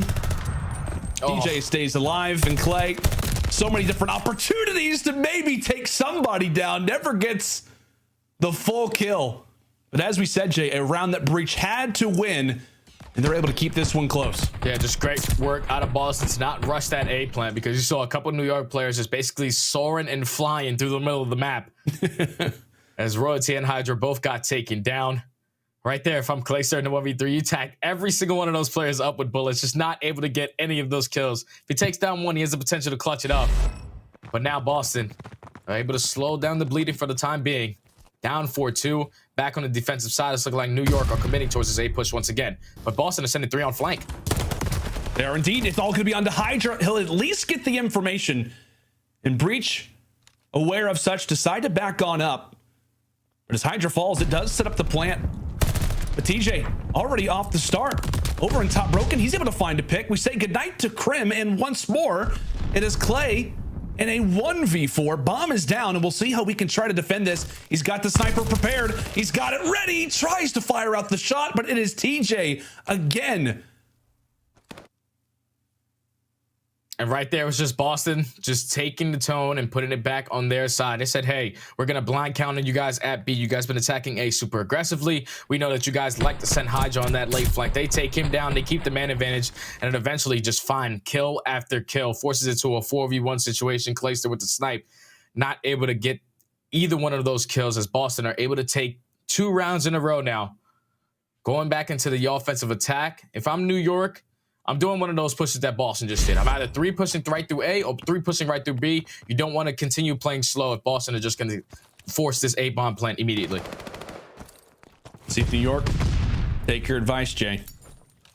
A lot of players scattered throughout the church. Full attendance here. It is Saturday, but you know, you can go to church whenever you like. As long as the doors are open, they'll be happy to take you. Bomb still yet to get planted, and a lot of that has to do with the early nade tossed out from Royalty. And as we said, Nero's the bomb carrier, so he drops, and that instantly causes Breach to halt their progress. Cap sits through the middle of the map, but he does not see the player just toward his right. Still wins the fight versus Krim regardless. Cap falls. Breach now bring it to a 1v2 as Methodz able to drop a double kill. Royalty doing everything he can to glide around the U side. Methodz putting in some shots, but Royalty somehow manages to escape. Now in the 1v2, 30 seconds. It's going to turn to 45, but Royalty, he's going for the instant challenge. Able to take down TJ, make it a 1v1. He knows the positioning of Methodz. He's going to go right for the challenge to mid with the pistol, able to not take him down. Methodz is able to stay alive now with 35 seconds left. All you have to do is play this time. Oh, this is madness. This is absolute madness. Royalty escapes. Methodz escapes. Who's going to win the 1v1? It's time to find out. And you know, Royalty's not going to slow down. He's hungry. He wants to fight, and he cannot take it. Methodz stays alive. Royalty, a huge opportunity, and you see it right there on the face of the Subliners. Knowing how big that clutch would be, So close, yet so far. He had Methodz dead to rights. One more pistol shot, and he had the round secured. But Breach now bring it to a level score after being down 4-1. That's such a deflating round on the side of NYSL. They were able to get the first blood, but then Capsidal, he finds a trade. They turn it into a 3v2. The fact that Methodz was able to find 2 kills, Clayster he does not need to commit towards that gunfight. That is what eventually loses them that round. But now we go into 4-4. TJ finds that first blood on the defensive side. Now this is going to cause some problems for New York. These players are dropping left and right, all left up to Royalty in a 1v4. He drops in Boston. They have taken round after round. I'm pretty sure that's 4 in a row from this Boston roster to now put themselves at game point. That is terrifying. I mean, you just felt, you can feel it right now in the Subliners gameplay. You can feel it in the breaches more primarily. You can see how confident that they are. That clutch that Methodz is able to take in that prior round has given Boston new life from down 4-1, now in the driver's seat, coming in toward round number 10. Will it be another search and destroy victory? Without a doubt, their biggest test yet. We are already into it as the stuns and utility toss toward either side. See, Boston is trying to take their time on the offensive attack. This time, Crimson's able to open up that first blood from bottom church. Method's going to go for the challenge. Able to take down Clayster. Now, if I'm Clay, you got to give that one up. You do not want to commit to that. You had the man advantage. Now it's going to be a 3v3. They still have full A control. Such great shots there for Methodz. Lines it up. Takes down Clay. And all he can do is provide some communication to the teammates. Now sitting in the death cam. Royalty. Nice work over at Nero there toward the field side. Into the 2v3. Cap, a big fight to win, but he drops it as well. Royalty and Hydra going big, and Hydra will take down Methodz. Picking up for Clay. Dropping the first blood. Do the Subliners, but they find every kill since the 3v4, and we have got ourselves a 5-5. Oh man, New York, Boston. Feels like we've been in this situation before in this exact same map. New York were able to walk away with it last time around. But now, going into the round 11, which team is going to be on the attack? Boston so far, they have just fought their way back into this game. New York trying to keep themselves alive in this series. New York are going to be on the offensive side. Boston this time going to have 3 players in towards bottom church. They might just full out take the middle control, and that's exactly what they do. They do indeed. Breach flexing their muscles to the middle side of the map. Cap takes down Royalty to start. Clay's at least able to even things up, but of course, it's Hydra right on cue. The French Phenom taking a massive 1v1 versus Cap. Because now it's all on to TJ and Nero, the 2 versus 3. TJ pops dead silence as he loses his teammate. He loses his teammate, and he doesn't have any confidence because he doesn't have any information on where these players could be. One flanking around, TJ doing everything he can to try to clear out the lanes. He falls as well, and the Subliners will hang on in the search and destroy. We're up 4-1, allowed for Boston to fire through 4 rounds straight, and they clutch up our final 2 to even this series up. Don't know if it's necessarily a search destroy you look back on and are proud of, but they will take it. A huge victory to have, and that streak from Breach and search and destroy now has come to an end. Yeah, so now New York, they're the only roster that was able to beat Boston in search and destroy. They've done it twice now. They've done it at the Kickoff Classic where they took in a game 5 to take both search and destroys there. And now they're able to get right back in this series, tied up at 1 apiece going into the control. And that was such a beautiful last round from New York. The fact that, you know, Boston, they were able to attack to the middle map. Capsidal gets the first blood. But once Clayster finally finds that kill onto Methodz, because in the 4-3 round, the 4-4 round, Methodz was taking care of him across the map, top middle. But when he finds that kill, he evens up the numbers, makes it a 3v3. This is eventually what allows your SMGs to become playmakers. Hydra was able to make his way from Fountain, find that kill, make it a 3v2. You get the bomb plant, you work your man advantage, and then eventually Clayster finds that kill on the flank. 1v3 for TJ, not going to be an easy task to get done. But New York, they come alive, man. They tie the series up at 1 apiece. Yeah, they do. And it just felt like a totally different roster in terms of the coordination, in terms of the game plan. As we said, right, Breach, they fire through. But the fact that New York did go up 4-1 off the start showed you that this team finally with the chance to get some practice under their belt. They showed us how crafty that they can be. They clutched things up. And as you said, man, we talked about it. One of the lowest KDs in Search and Destroy for Hydra. He answers back in a big way, and New York have bought themselves a ticket to a close matchup. Folks, when we come back after the break, this series is only going to get better from here. After the break, it is time for some good old Gavutu control. Stay with us.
The Call of Duty League is brought to you by Game Fuel. Victory in a can.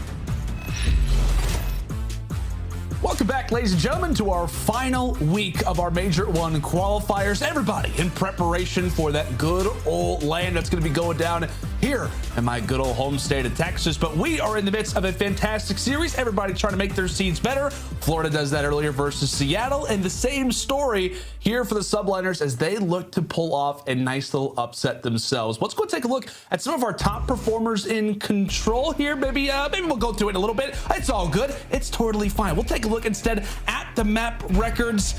Jay, I'd imagine if we were to take a look at some stats, maybe not the greatest for the New York side, specifically on Gavutu. Yeah, New York, I'm pretty sure they're sitting at 0-2 on this map. They don't really find a lot of success on this. And overall, in this game mode, they are ranked 11th. But on the opposite side for Boston, it's not a lot better. They're sitting overall 9th in this game mode, but they do have a win underneath their belt on Gavutu control. So they're looking to come out here and try to go up 2-1 in this series. You see right here on our stats. So far, Clace is sitting at a 1.0, 72% non-traded kills. The guy's putting a lot of damage down in his life. You're gonna need that guy to have that same performance here.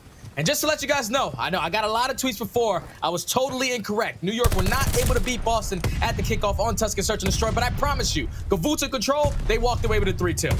It's all good, partner. Don't even worry about it. We got all kinds of stats and figures to throw at the folks, but one big thing, right? I think both these teams actually played this map at the Kickoff Classic, and it was this weird situation, right, where they go to a round 5. We have to have the restart. Boston looked like they had the round secured. We had the restart. Subliners take it. That was the biggest takeaway, was that maybe Boston very well should have taken that series versus the Subliners last time around. But how about the start for New York on this opening attack? Pretty much uncontested toward the lower boat as they are 2 ticks through already a day. Yeah, they have found every single kill in the feed. Unfortunately, Crim6 is going to drop. So not able to pick up any kill streaks. Methodz does find one onto Hydra. So last player on point is going to be Royalty. Can he win this gunfight? He does not. So that's going to be Boston able to get in at the nick of time not to stop this A point. And now, if you're in New York, this can get a little scary if you can give up the ship control. We'll see if they look to push this out again for Breach.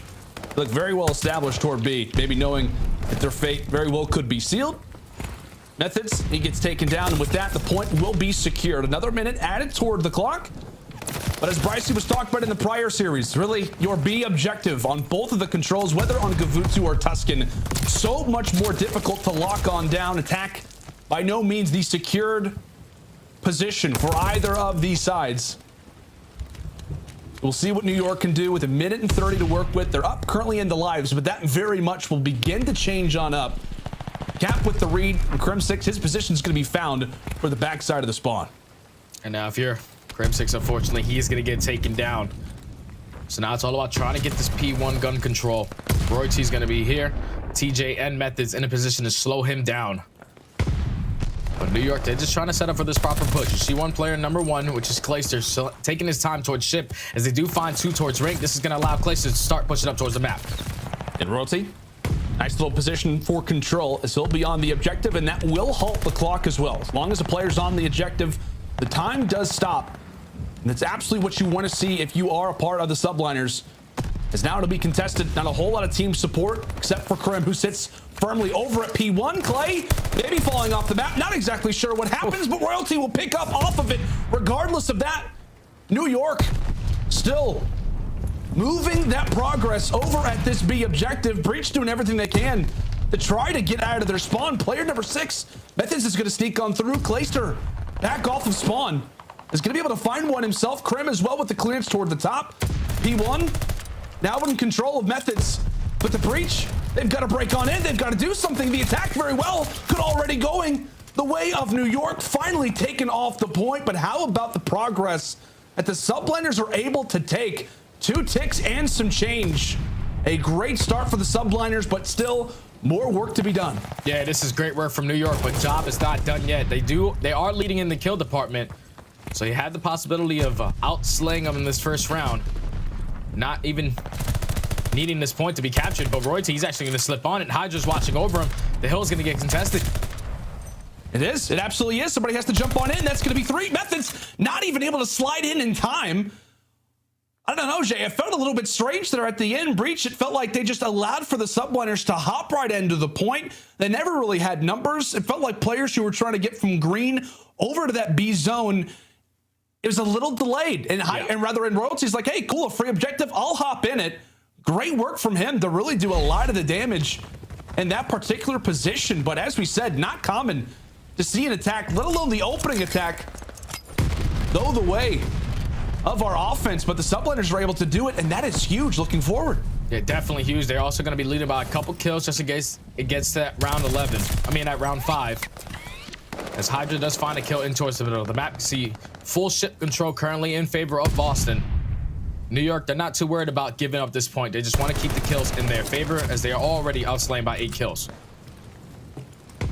It will be that constant battle of kills. Once we head to round number 5, whoever has offense versus defense is decided by that. Nice work from Capsidal. Took a few extra bullets, but he's able to make it land. Aware of a few players trying to make their way around the back of the boat, but somewhat cleared out. But right as we say that, Capsidal beamed, taken off that top boat position, and Hydra putting in some good work as well. Looking to bring that search destroy performance now into the control.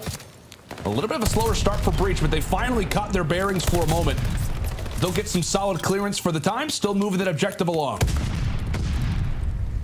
Third tick of aggression is about to be completed. Crimson eventually going to drop. Capsidal does find the second as well.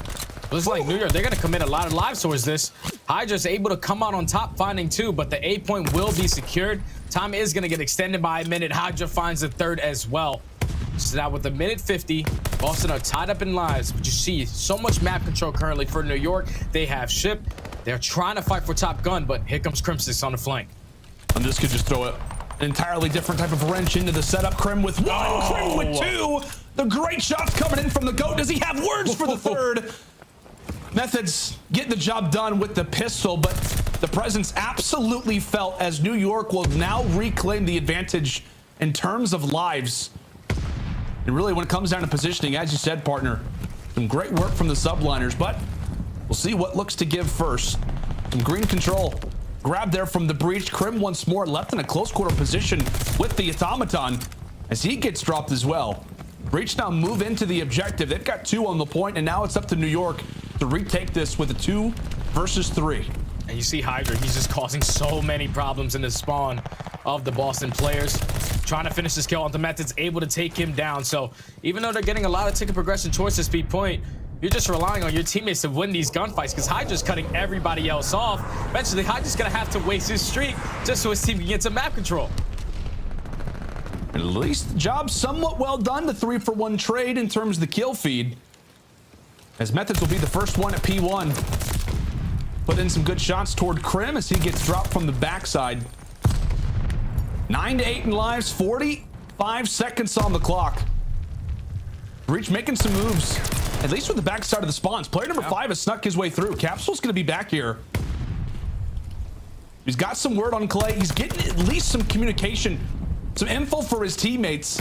Unfortunate stun will now leave him inside of the tank. We'll see what he can do given his teammates' position. And as we said, Cap, he's just got a lot of great comms for his teammates, letting everybody know where the Subliners happen to be. But look at that feed, 3 in a row once more. It's now on to the New York attack. Can they get here in time? They're going to have to try to halt this progress, trying to take down Cap, but nobody will hop in. Back and forth we go, but New York walk away with the opening attack, and Breach, well, they do the exact same thing. Yeah, Boston, the fact that they were able to win that round is completely mind-blowing to me. Like, New York, they invested so much. They invested the streak. They continuously held map control. They played the round like the way that they wanted to, but when they allowed Capsidal to sneak his way through the back, he doesn't even pick up a kill. Like, he was just staying alive for so long, allowing Nero to shoot over him, getting his crossfire. The second ticket progression comes in. You have New York players who are spawning all that green. It's not going to be an easy task to get done, so Boston, they responded to the very first offense of their own. Now tied up at 1 apiece. That was the opening for New York. New York needed to close that one out. Have we seen back-to-back attacks? I don't know. Happen? I don't think so. Oh, my. I don't know if I've seen that either. Okay, Cap. Nice work toward the boat. As we said, these have been some fiery attacking rounds off the start of this Kuavo control. Well, maybe throw that one to Karsten to see if we've seen back-to-back ones. It could be the case, but by no means is it common. I told the folks at the start, Jay, right? That attack by no means preferred on Kuavo, but you would not know this if this is your first series of watching, which if it is, by the way, welcome. Happy to have you. Big series. New York versus Boston, by the way. An absolute banger. As we say goodnight to Crib, it's now the Subliners' chance to halt the progress, at least in terms of the clock, and hope to get that 8-point flowing. Yeah, they need to get this 8-point because with 38 seconds left, if they go 4 dead, they're going to be put in a box once again as TJ does find 2, takes him off that 8-point for the time being. 2 players, Crimsix trying to play his life, able to find one towards top ship, but still a lot of pressure towards this cliff side as TJ does find another one. Number 3 in Hydra has to try to make a play on this flank. Hydra looks to make the play, so he'll stop the clock, call the Boston breach. Arrows should be turning around. They actually may not be aware of it. Player 8 finally recognizing such. Hydra takes him down. Some great work being done right now from the French phenom as New York, 3 out of those 4 arrows established over at that B zone toward the top side of your map. Cap gets made quick work of as Hydra will end his life on the 5 spree. Still some progress today. It's a 1v2 right now inside of the point. Clay gets dealt with, and it's TJ instantly putting some pressure over at the spawns. But from B, now to A we go. The Subliners now inside of the boat. As we'll see what they can initially do. They'll get the second tick. We'll see if they can add the full minute onto the clock. Boston, it looked as if they will back on up and allow for that objective to be secured. And it will be. And this is a big play coming in from TJ if he can pick up this kill. Potential glide bomb, and yes, he does so. So you saw the New York players, they were trying to slow down, trying to play for TJ because they knew he was on that 6 spree. So now with a minute left, Boston up by 5 lives. They have a lot of map control, but Crimsix able to take down TJ in the back of their spawn. Hydra does find the second. Now it's all about holding this push through the backside. Exactly right, New York. They want to try to push through green, get into the base, and make things quite mixy over at those defensive spawns with 45 seconds left and a tick through. As we've said continually, job not done for New York. How big of a round this could be as Cap able to take down Clay, who was in a great position to cause some chaos. The Subliners will wait for Clay now as they look to start their final push. As here we go, Cap in a position to make a play. Unfortunately, Cap not able to clean up the kill, but TJ just find one with the nade. New York, they are able to get on this point. Huge gonna gunfight, gonna be on the point. Still not able to take him down as Methodz takes him down. Capsidal finds a kill towards top ring. Last player here is gonna be Hydra. Once you take him down, you have map control again. And this round should go in favor of Boston. Leading by 6 kills, I'm pretty sure they were able to even up in the kill department as well, just in case it gets to that round 5. Yep, breach. Look to normalize, look to hold, and they will do exactly that. I mean, a big spot right in that final push where we'll talk about Cap, a position to succeed. And maybe at the end of the day, staying alive was actually the better play of the 2. We talked about how he could have maybe traded, but the fact that he stays alive, his teammates pick up the kills. Good job there out of the Røkkr. Stay alive, and Breach are able to secure that round off of it. It's been all attack so far, but Breach, as we said, finally normalized. They'll now have the advantage in this control. We'll see if they can make it 2 for 2 on their attacking ends as they'll push heavily toward bottom boat. Of course, as we mentioned earlier, the preferred zone of the 2, at least off the start. But Royalty and Crimsix combined for 2. That is not the way that you want to start off your attack if you're Boston all on to Methodz, and that's 4 in a row. See, so now this is where Boston have to try to get out of their base. You have one player who's pushed out towards B side, which is Clay. So you have a couple players who are pushed out towards Cliff. They are finding a majority of these kills. Only one player has dropped on the side of New York in this round. Would look to be Boston taking the lead in the kill department in the round 5. New York had just taken it right back. They're fully set up, just trapping Boston, getting every single kill. If you can pick up some kill streaks, that'll be the best of both worlds, because you got to keep in mind that TJ still has that glide bomb to work with.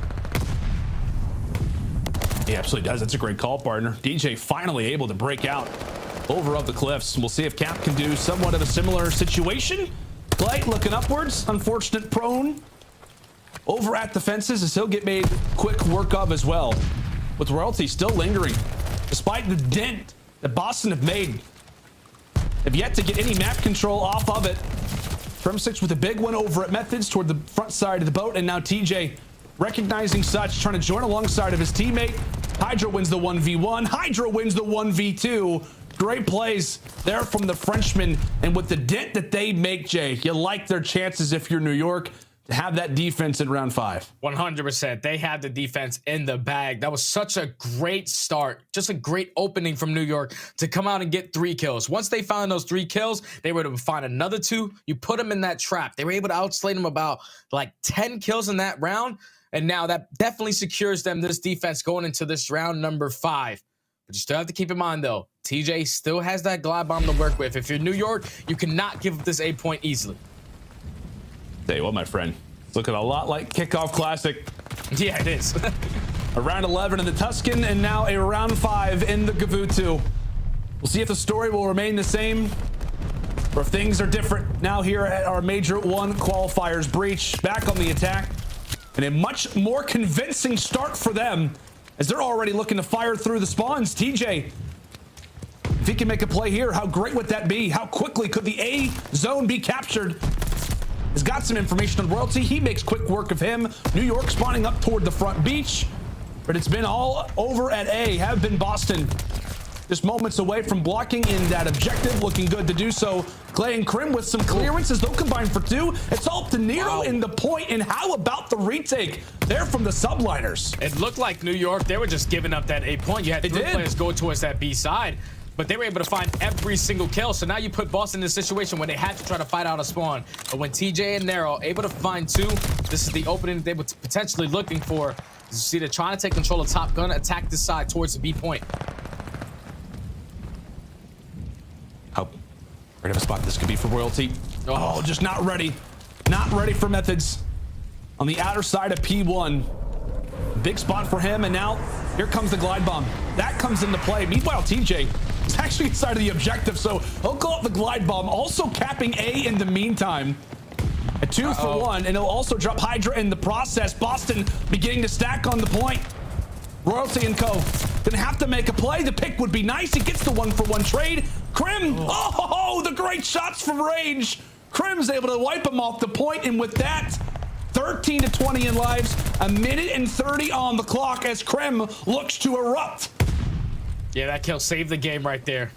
As New York finally were able to get some map control, even though they are down by 6 lives. There's only 1:20 to work with if you're Boston. You have 2 players who are approaching the backside, trying to set up that flank towards green. So Clayster's going to be in a position to try to cause some problems with Crim6. Focusing on the spawners on the opposite side of the map for the Boston side. Clay able to find 1. So now 1 player here is going to be Nero. And time is just starting to dwindle. New York are getting themselves back into this kill feed. Only down 3 lives now. And Krim's not dying. Krim not dead yet, still alive off the 5 spree. And Boston are going to be aware of it. If he finds a kill here, how big would that be? How big would it be? Methodz finally able to take down Krim. And so here we go. 30 seconds left. 1 more, if not 2 more pushes from Boston, but they're investing a lot. They're investing a lot into this fight. It's TJ, it's Cap, it's the entire crew looking to do everything that they can, but Hydra on the flank, at least able to find Methodz, and now it's all up to TJ inside of the point, looking to try to stay alive, at least halt the time for as long as possible. But as he gets taken down, Boston once more beginning to get dropped inside of the middle of the map. A great setup right now for the Subliners, but what can Boston do? Last push. As New York are able to find 3 in the feed. 15 seconds left.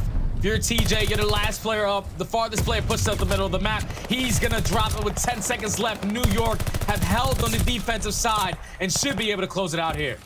They absolutely will. Take a look at the positioning. Take a look at the stats. 38 for Hydra, 36 from Crim6. A huge control. Subliners down 2-1. Make the comeback. And now they will have the advantage in this series. And if you were to tell me, Jay, that New York would be up based off the way that they have looked so far, and not even thinking about the fact that they lost the opening hard point, yeah, I would have called you a liar, but they rebound. And a lot of that comes from the plays of Crim6 at the end. Hydra having a phenomenal map himself. Clay laying down the damage, but what a performance from the Subliners to stay composed, to clutch up and grab the respawn. 38 and 25, 36 and 23, 32 and 39 traded kills. That means that those guys were on the map just on a mission, just putting them in a spawn trap. We saw that Hydra, he was in that position before, but then when you allow Crimsix to do it with the auto in his hands, he's gonna slowly pick you guys apart. New York, it looked like it was starting to get away from him in that last round, but when they were finally able to get in towards that break, they immediately pushed up and got map control. Crimsix did great work of just setting up a couple spawn kills towards that beach side, but they were just keeping the push stagnant on the side of the breach. Every time the beach tried to approach from the front, they got shut down. They tried to approach from the flank, they got shut down. They were just continuously shutting down the pushes on the side of the breach, and were able to clutch up in a dominant fashion, man. The fact that both of those guys went basically positive 13, that's huge in the numbers of slaying for New York. No, it absolutely is. It absolutely is. I mean, we talk about it continually, right? Who is going to step up in slaying alongside Hydra? That has been the primary discussion point around this team. Who's going to step up finally? Who's going to be the secondary man alongside the French phenom? And Krim saying, oh yeah, you forgot? Biggest kill. You forgot who's the GOAT, baby? Great job coming in from Krim, as this was pretty much his home for the final minute and 30 of this round. Some great plays coming through from Crimsix. And my word, we have got ourselves a series on our hands. And as we said, Jay, similar to Kickoff Classic, we said it's going to have to be through the search and destroys. They get the job done on the Tuscan in round 11. And in round 5, New York come out on top again, up 2-1 in the series. And we have got ourselves a Tuscan hardpoint up next. And I'm excited for this Tuscan hardpoint too, man, because both of these teams, they're great when it comes to this map. You have New York, who haven't really had a lot of success on it, but when you talk about the players that they have on this team, the amount of pressure that they can put on, you're going to make sure that Claystar or Crimson are set up on the back heading for P3, which is the Money Hill. But this is a map that allows your SMG players to really just go off. So I'm looking at Royalty and Hydra to really step up on this map to try to close this series out, because they didn't have the best performance on map number 1 on Bocage, but now this is where you have the opportunity to close it out and get your very first win the entire season. Yeah, it felt quite good, especially if you got it versus this Boston team. We know the rivalry, right? We know the New York versus Boston rivalry. I know that you know it quite well, partner, but hey, New York in a great spot. And now with this Tuscan hardpoint up next, I know you told me about who to look out for on the subliner side. I want to say this is also the first time that the Breach have played Tuscan hardpoint at our Major 1 qualifiers. Given that it's a new environment, clearly there's a reason why Boston hasn't wanted to play it yet. Who do you look at from that side? Is it the SMGs, or are you looking at somebody else? Well, I'm definitely Capsidal. Like, he was dominant on Bocage, but I'm looking at Nero. This is a guy for this Boston Breach team that I feel like he has the ability to be the X factor, to be the best player on this team. But so far, since the season has started, he's basically consistent in all game modes, around a 0.9. When you talk about a player of his caliber, this guy has the ability to take over games. I'm looking at him to step up alongside Capsidal to keep the pressure on the map and to also just make plays, because you remember what he was able to do on Tuscan Search and Destroy. The guy is a no hesitation kind of player. He was able to do it versus New York at the kickoff. He needs to do it here to keep his team alive. And we've seen some moments of brilliance, right? We've seen some good moments from Nero throughout the season, but I couldn't agree more. When you and I were watching Boston Breach in the scrimmages, and there was a lot of people who were obviously watching, Zinny's stream, watching Methodz stream, it felt like Nero was leading the way a lot in the offseason, and it just feels like there is a huge chance for him to really take off as his season progresses. We've talked about the come up from Cap, but the same thing could be said for a player like Nero. Sat on the LAG Academy team last year back in Cold War. A lot of people thought, hey, surely he's going to step up. Surely he's going to step into this veteran-like roster and be the young gun. Never got the chance.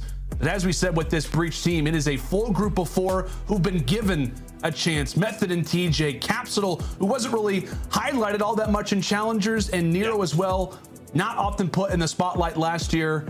A great opportunity for Breach just in general throughout this year, but an opportunity for them to send us to a game 5. And as we said, Jay, we're talking about chances.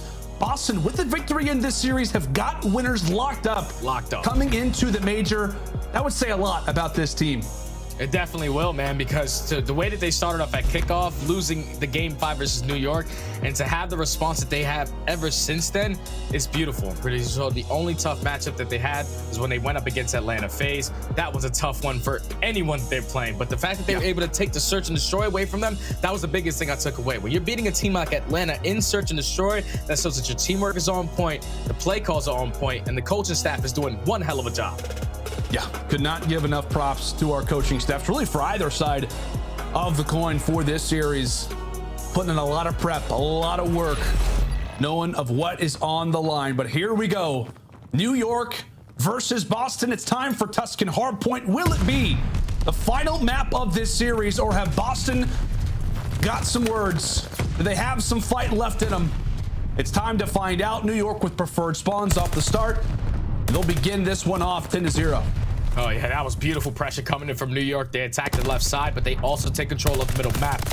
And we were able to get at least a good 13 seconds uncontested. But when Capsidal is sliding around like that, making it look easy to pick up that 2-piece. The spawns do flip. New York, they're on the preferred side for this P2, but if you're Boston, you just want to try to milk as much time as you can off of this P1. I'm gonna have to look at exactly how they made that break, because Lord knows I'm not doing that in ranked. Nice shots from Cap. Is that's now going to be 3 in a row? Was that a little bit of an extra laugh there, Jay? Yeah, because, you know, I know for sure you're not doing that in ranked, but it's all good. All right, it's all good. You're at Masters. Maybe I'll join you someday. But here we go. New York with preferred spawns. Cap.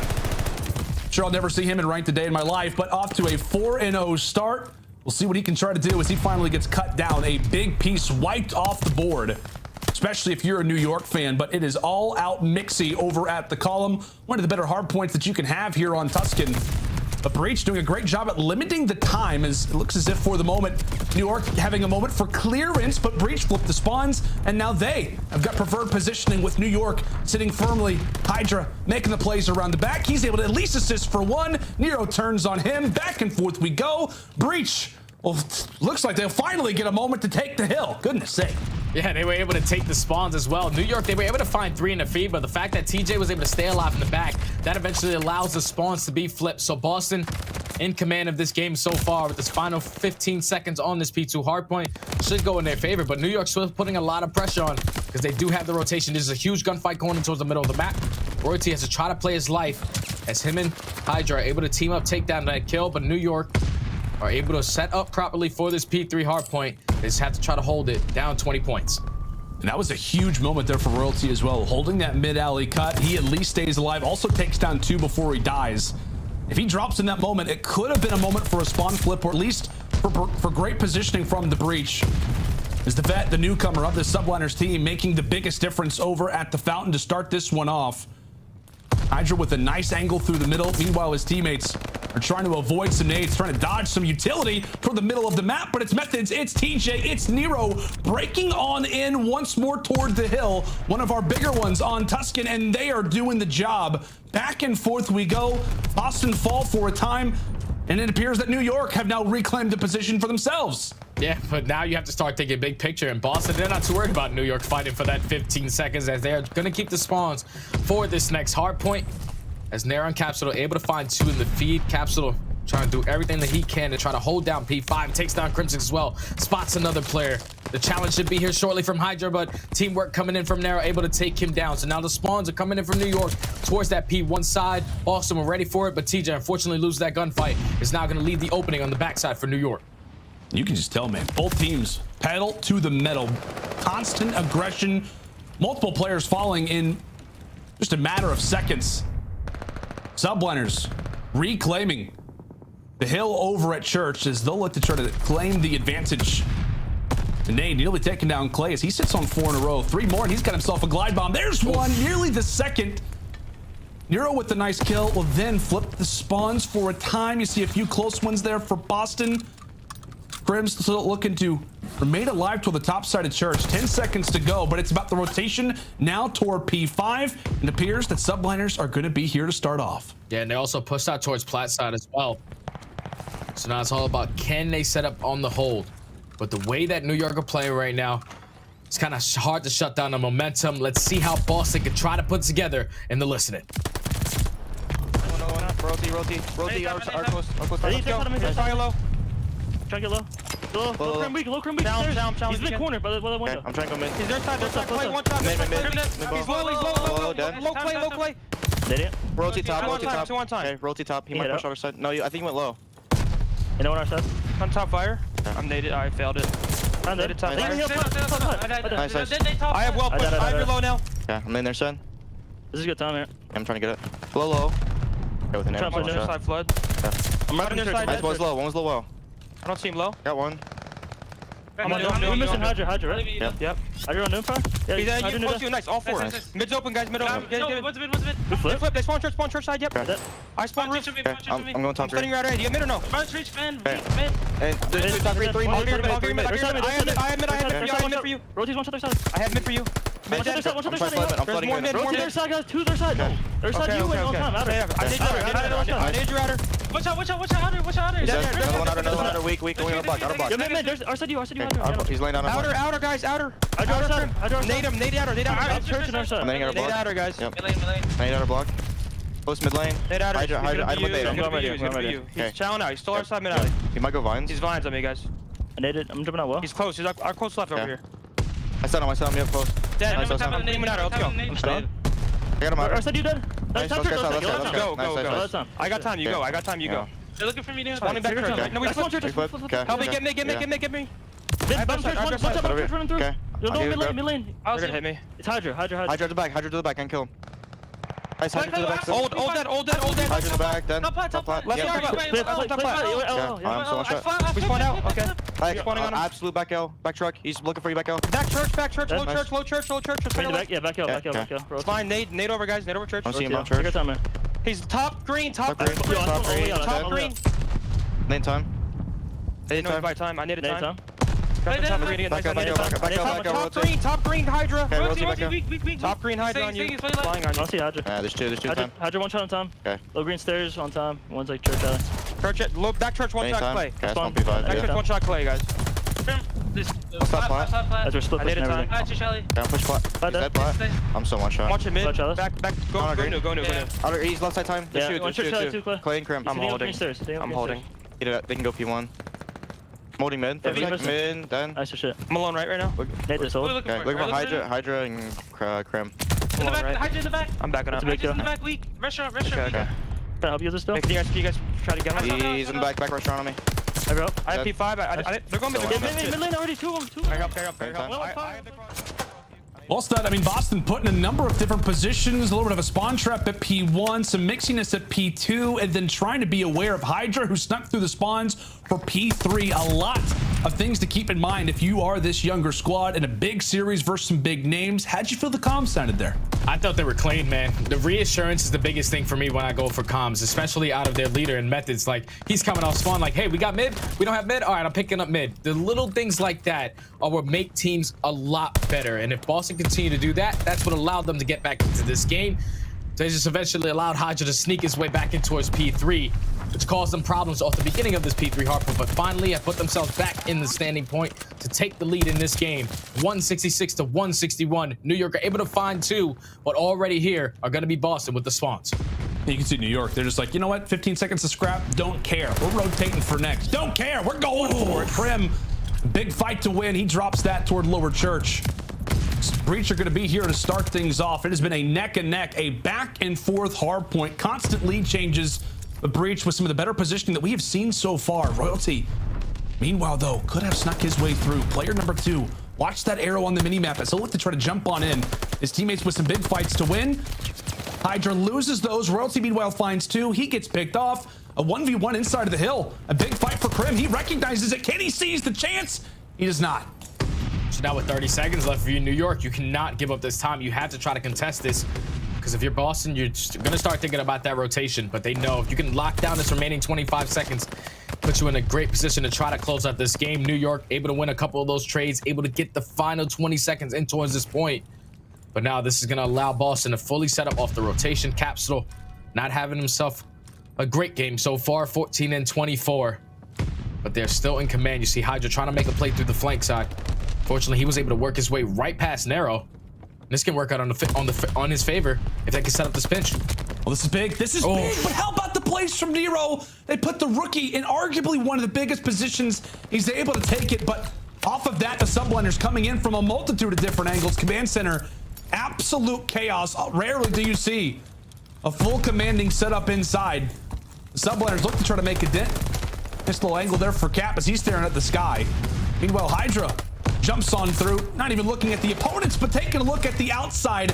181 to 218. Boston with the advantage, and this time, absolutely crucial if you are the Subliners. All out Mixy with 15 seconds left. A major 1v1 to take. Boston jumped back on forward, but NYSL not wanting to give away a single second, down 30. Yeah, you have to contest this. You cannot give up all this time. It's all going to come down to a huge gunfight off the rotation. Clayster's in the position, not going to be able to spot Methodz, but he's eventually able to take him down. But Methodz does pick up a kill, so now he's going to be man down off the rotation. He's going to get traded. Kills going back and forth, but Boston looked like they came out on top off the rotation. It did for now. Keep in mind, Krim, a big 1v1 for him to take toward the other side as Royalty jumps in from the front. Krim gets dealt with, and with that, Boston looking both ways will secure the engagements, and now they're within 10 seconds of closing out this hard point. The Subliners beginning to feel the pressure. They try to jump on in. Hydra gets traded as well. Boston walking away with the overall team fight, and this is looking like we have got a game 5 on our hands. Breach responding back in a big way, but much like the kickoff classic, much like this New York versus Boston rivalry, it deserves a game 5, and it's got exactly that. Oh man, it doesn't get any better than this. It's the second time that both of these guys have matched up. We're going to a game number 5. But what a performance coming in from Breach on that map number 4. The fact that they were down a little bit, we were in for a very long listening with them, and that's what eventually allowed them to get back into this game. It was a great contest at the P2 hardpoint, but when they found that kill onto Hydra towards P3, they were able to get at least a good 30 seconds uncontested, which allowed them to get back into this game.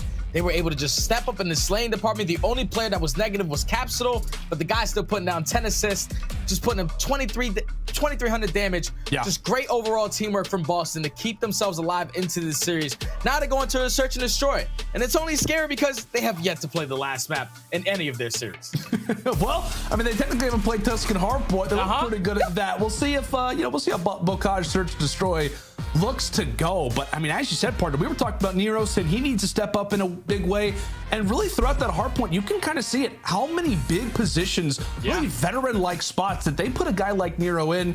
Seems like a player, right, who is who's wise beyond his age, puts in some good work. He and TJ get the job done off of a slower map from Big Cap.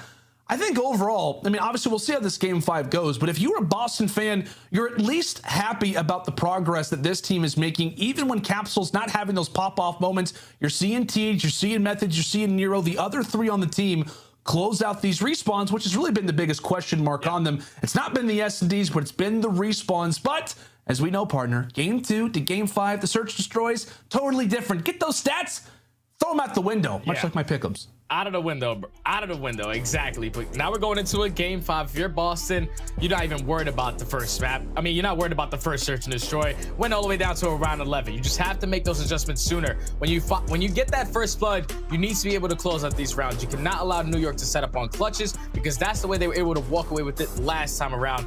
But I feel like momentum is definitely on their side after such a great map 4. I can't wait for this map 5 to start.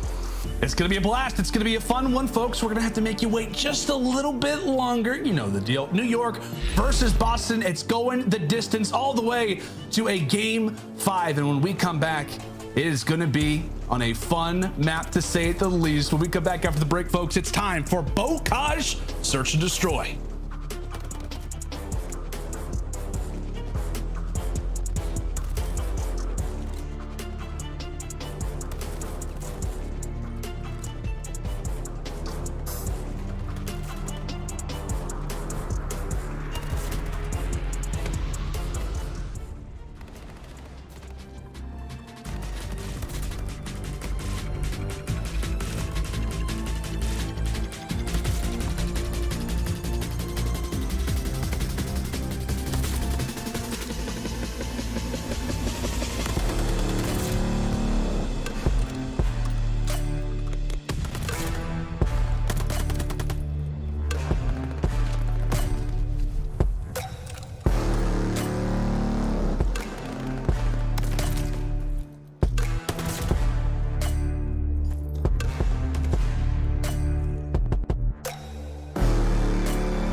The Call of Duty League is brought to you by Game Fuel. Victory in a can. Oh boy, folks, if you have not felt the intensity, I know that I can. I'm sure that you are as well. And the best part, Jay, is that we get to sit here, have some great moments while the players, the fans, they're stressed out right now. They don't know what's going to happen in this Game 5. A huge matchup in regards to CD. New York trying to stay alive. Boston trying to secure their spot. And it looks like Clay is praying. Yeah, Clay's praying, man. He's just trying to get his first win underneath his belt. And whenever we're going into a Game 5, I'm always on the edge of my seat because anything can happen. Whoever's playing the better search and destroy in this specific time right here for this Game 5 is going to be able to walk away with it. On one side, you have New York, who are only 0-1. The one loss that they do have is a round 11 versus Seattle. On the opposite side for Boston, they have yet to play this map. So I'm looking at Hydra. Like the way he stepped up on map number 2 to have the same performance here, and on the opposite side, I'm looking at Nero to be the game changer for Boston. I hear your partner. Here we go. Okaj, search and destroy. Gonna see a lot of those positions made over at Grandma's house. Best part for us, Grandma, she's out for groceries, but the children, we're gonna make a muck of what she has got. Capsidal, nice shots over toward the gate, as it's quickly going to be left up to Clay in a 1v4. Methodz able to beam him down breach with a solid and convincing defensive hold there. And that's just great work coming in from Boston. Also on TJ, once he finds that first blood, he knows it's an all-out attack towards the middle of the map. Eventually, his teammates were able to pinch it, pick up every single kill besides one before Clay was able to take down one. But that was a clean first defensive round out of Boston. Yeah, solid stuff coming in from the breach. And as we said, they've got, what, the powerful trio right now in search and destroy. We talked about TJ, we talked about Capsidal, we talked about Methodz, all in the top 5 in search and destroy. KD coming into this match. That was not enough though. In that opening, Tuscan went to around 11. New York are able to take it. We'll see how they can look to try to manage again, and that is the best way to do it. Hydra taking down Cap for the first blood. And that's great work coming in from Hydra to take a calculated risk, put yourself in a great position to catch the players on the Boston side off guard. So now with a minute left, New York have the man advantage. Some indication of a couple players in towards this 8 point. Able to get that, but TJ finds one. Nero finds a second with just one from 4v3. It's not going to be a 3v2. Making it 2v2 as Hydra finds one. Hydra again. How about the plays from the Frenchman totally taking over the site? And he's hungry. He is hungry. He's looking for the ace. Methodz. He is. He's looking for the ace, and Methodz going to do everything he can to try and prevent it for as long as possible. But what can Zinni do? A huge spot for the breach already. What confidence this would give this young core. With 20 seconds left, he very well could beam down Hydra. Gets the unfortunate timing. Get some info, but 14. Not enough time to really go for the plant. He's gonna have to go for the kills. Running out in the open. He gets dropped, and New York will take it. And that round all falls on to Hydra. Once he was able to open up at that first blood, such a great calculated risk out of him. But then when a majority of these trades are going down at that A bomb, Hydra was able to come out on top, force it to a 2v1. And I love the heads up play. When you have a player like Clayster, who's going to be your buddy in the buddy system in the 2v1 situation, it's all about, hey, let's sit a corner. Let's allow the guy to pick up bomb, work a bomb plant, play the buddy system correctly. And New York were able to do that flawlessly, able to tie the game up at 1 apiece. Hydra on a 4. Yeah, we saw it in the No Pressure series. I mean, what this has meant for Hydra since joining the Subliners. See the toll that it's taken on him, and he has had a big role so far throughout his stint with the Subliners and doing a great job in a series where they need him most. Makes it now 5 in a row. Hydra is beaming on Bocage. Opens up the site, and now it's the instant 2 versus 3. It's going to be on to the retake. TJ tries to run through the door, and he meets a little bit of adversity. Whether or not he's strong enough to get through it, that'll be something for a later date. Shuts down Hydra finally. But Royalty is there to wipe him away. All on to Methodz now. Methodz in a 2v1. He is going to get spotted. Clayster with great shots. Able to close out the round for New York. Just great work once again off that first blood from Crim6. Once Crims finds that first blood, Hydra with the immediate trade finds a second. And I'm pretty sure, unfortunately, he does get taken down. So no kill streaks are going to be on his side. But New York so far answering with aggression back-to-back rounds. That's what you want to see, right? You want to see those SMGs getting aggressive, putting themselves in spots to really go off. And Hydra A great start to this game. Now sits at 5-2. Also sets up Royalty for the kill in that last round. But speaking of aggression, Cap, it's his middle name. At least I'd like to think so. iBeZy at least able to find one on to Nero. 3 versus 3. Somehow knows exactly where TJ is and pops his head clean off. Cap with the reply. It's been Cap versus iBeZy throughout this round. But the rookie will have the final laugh as he'll lay down the objective over at B. All onto the vets.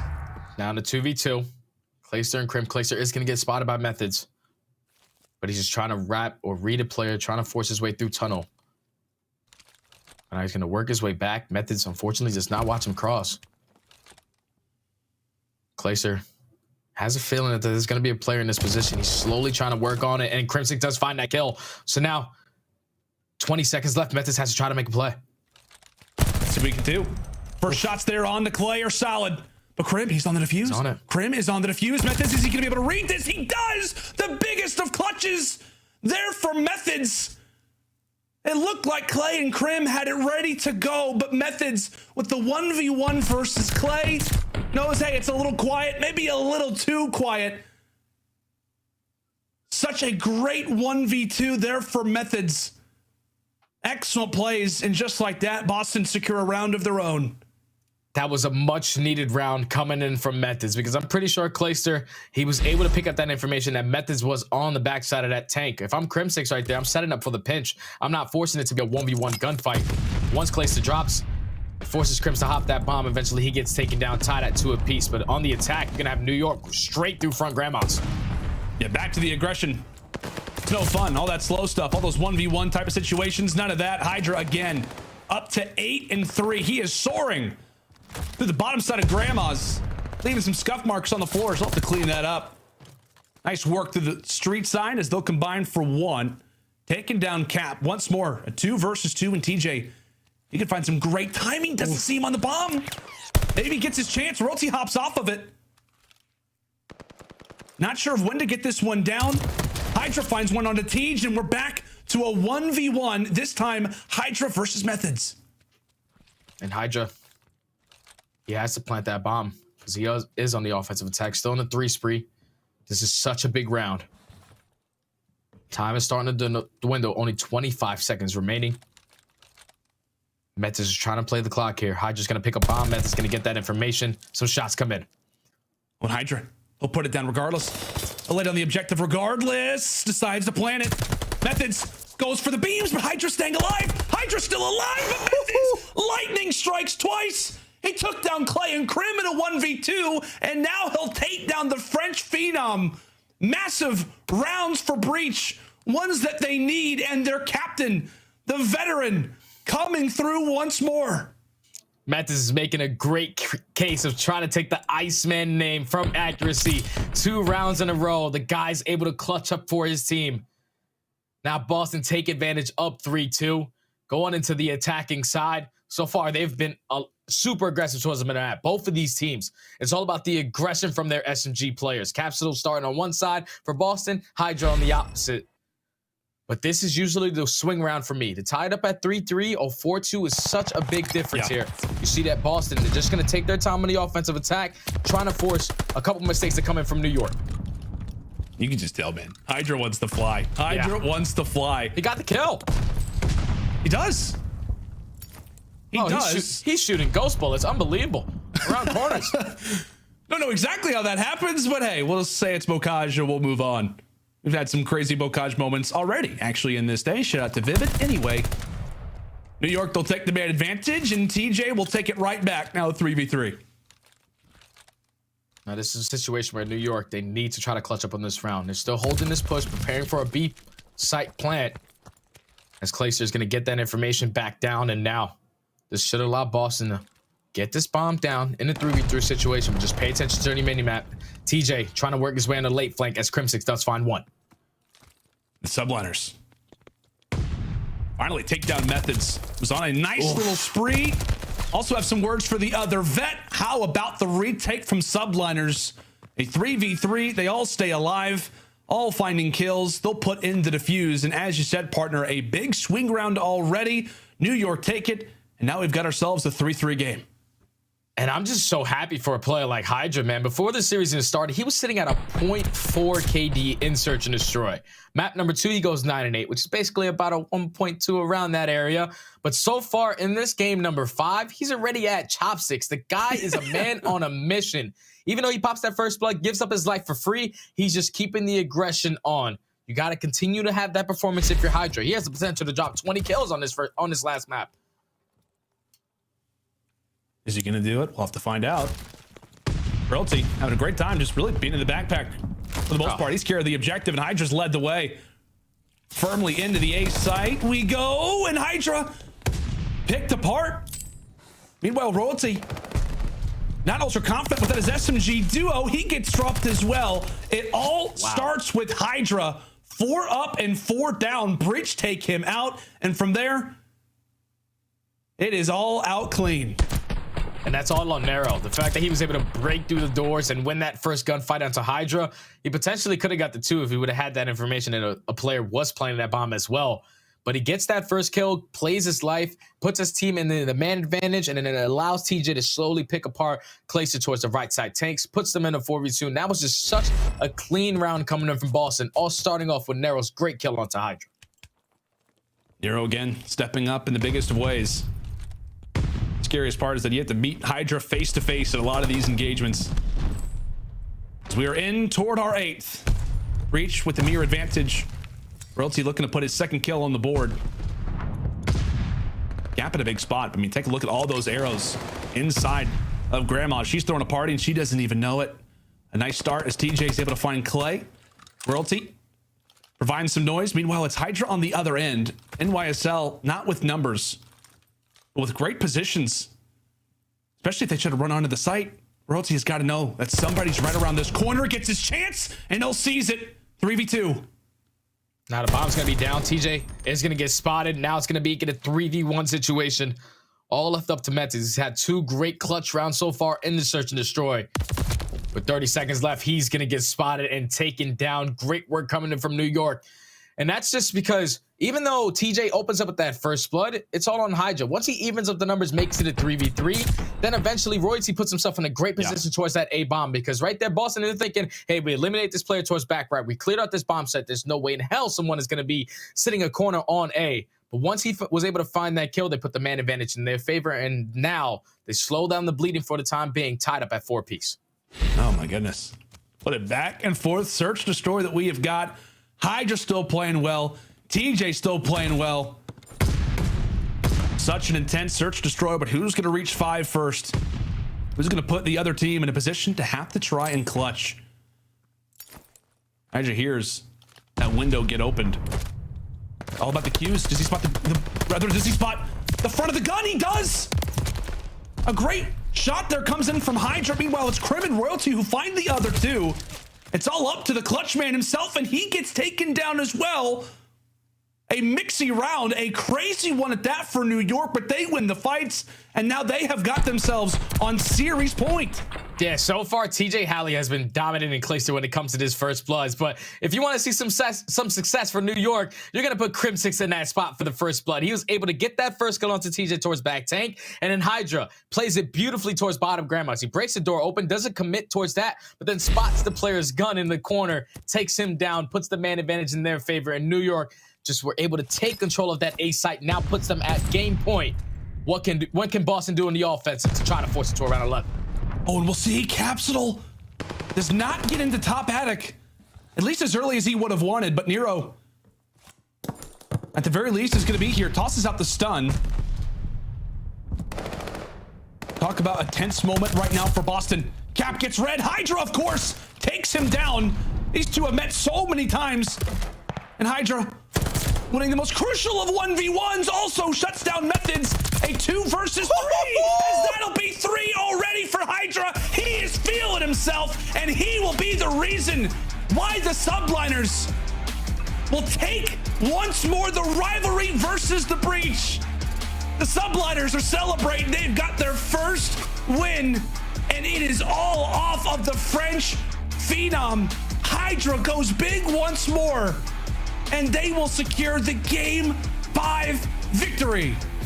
I can't believe it. New York. This is a team who I have just started to slowly put on the lower side of our power rankings.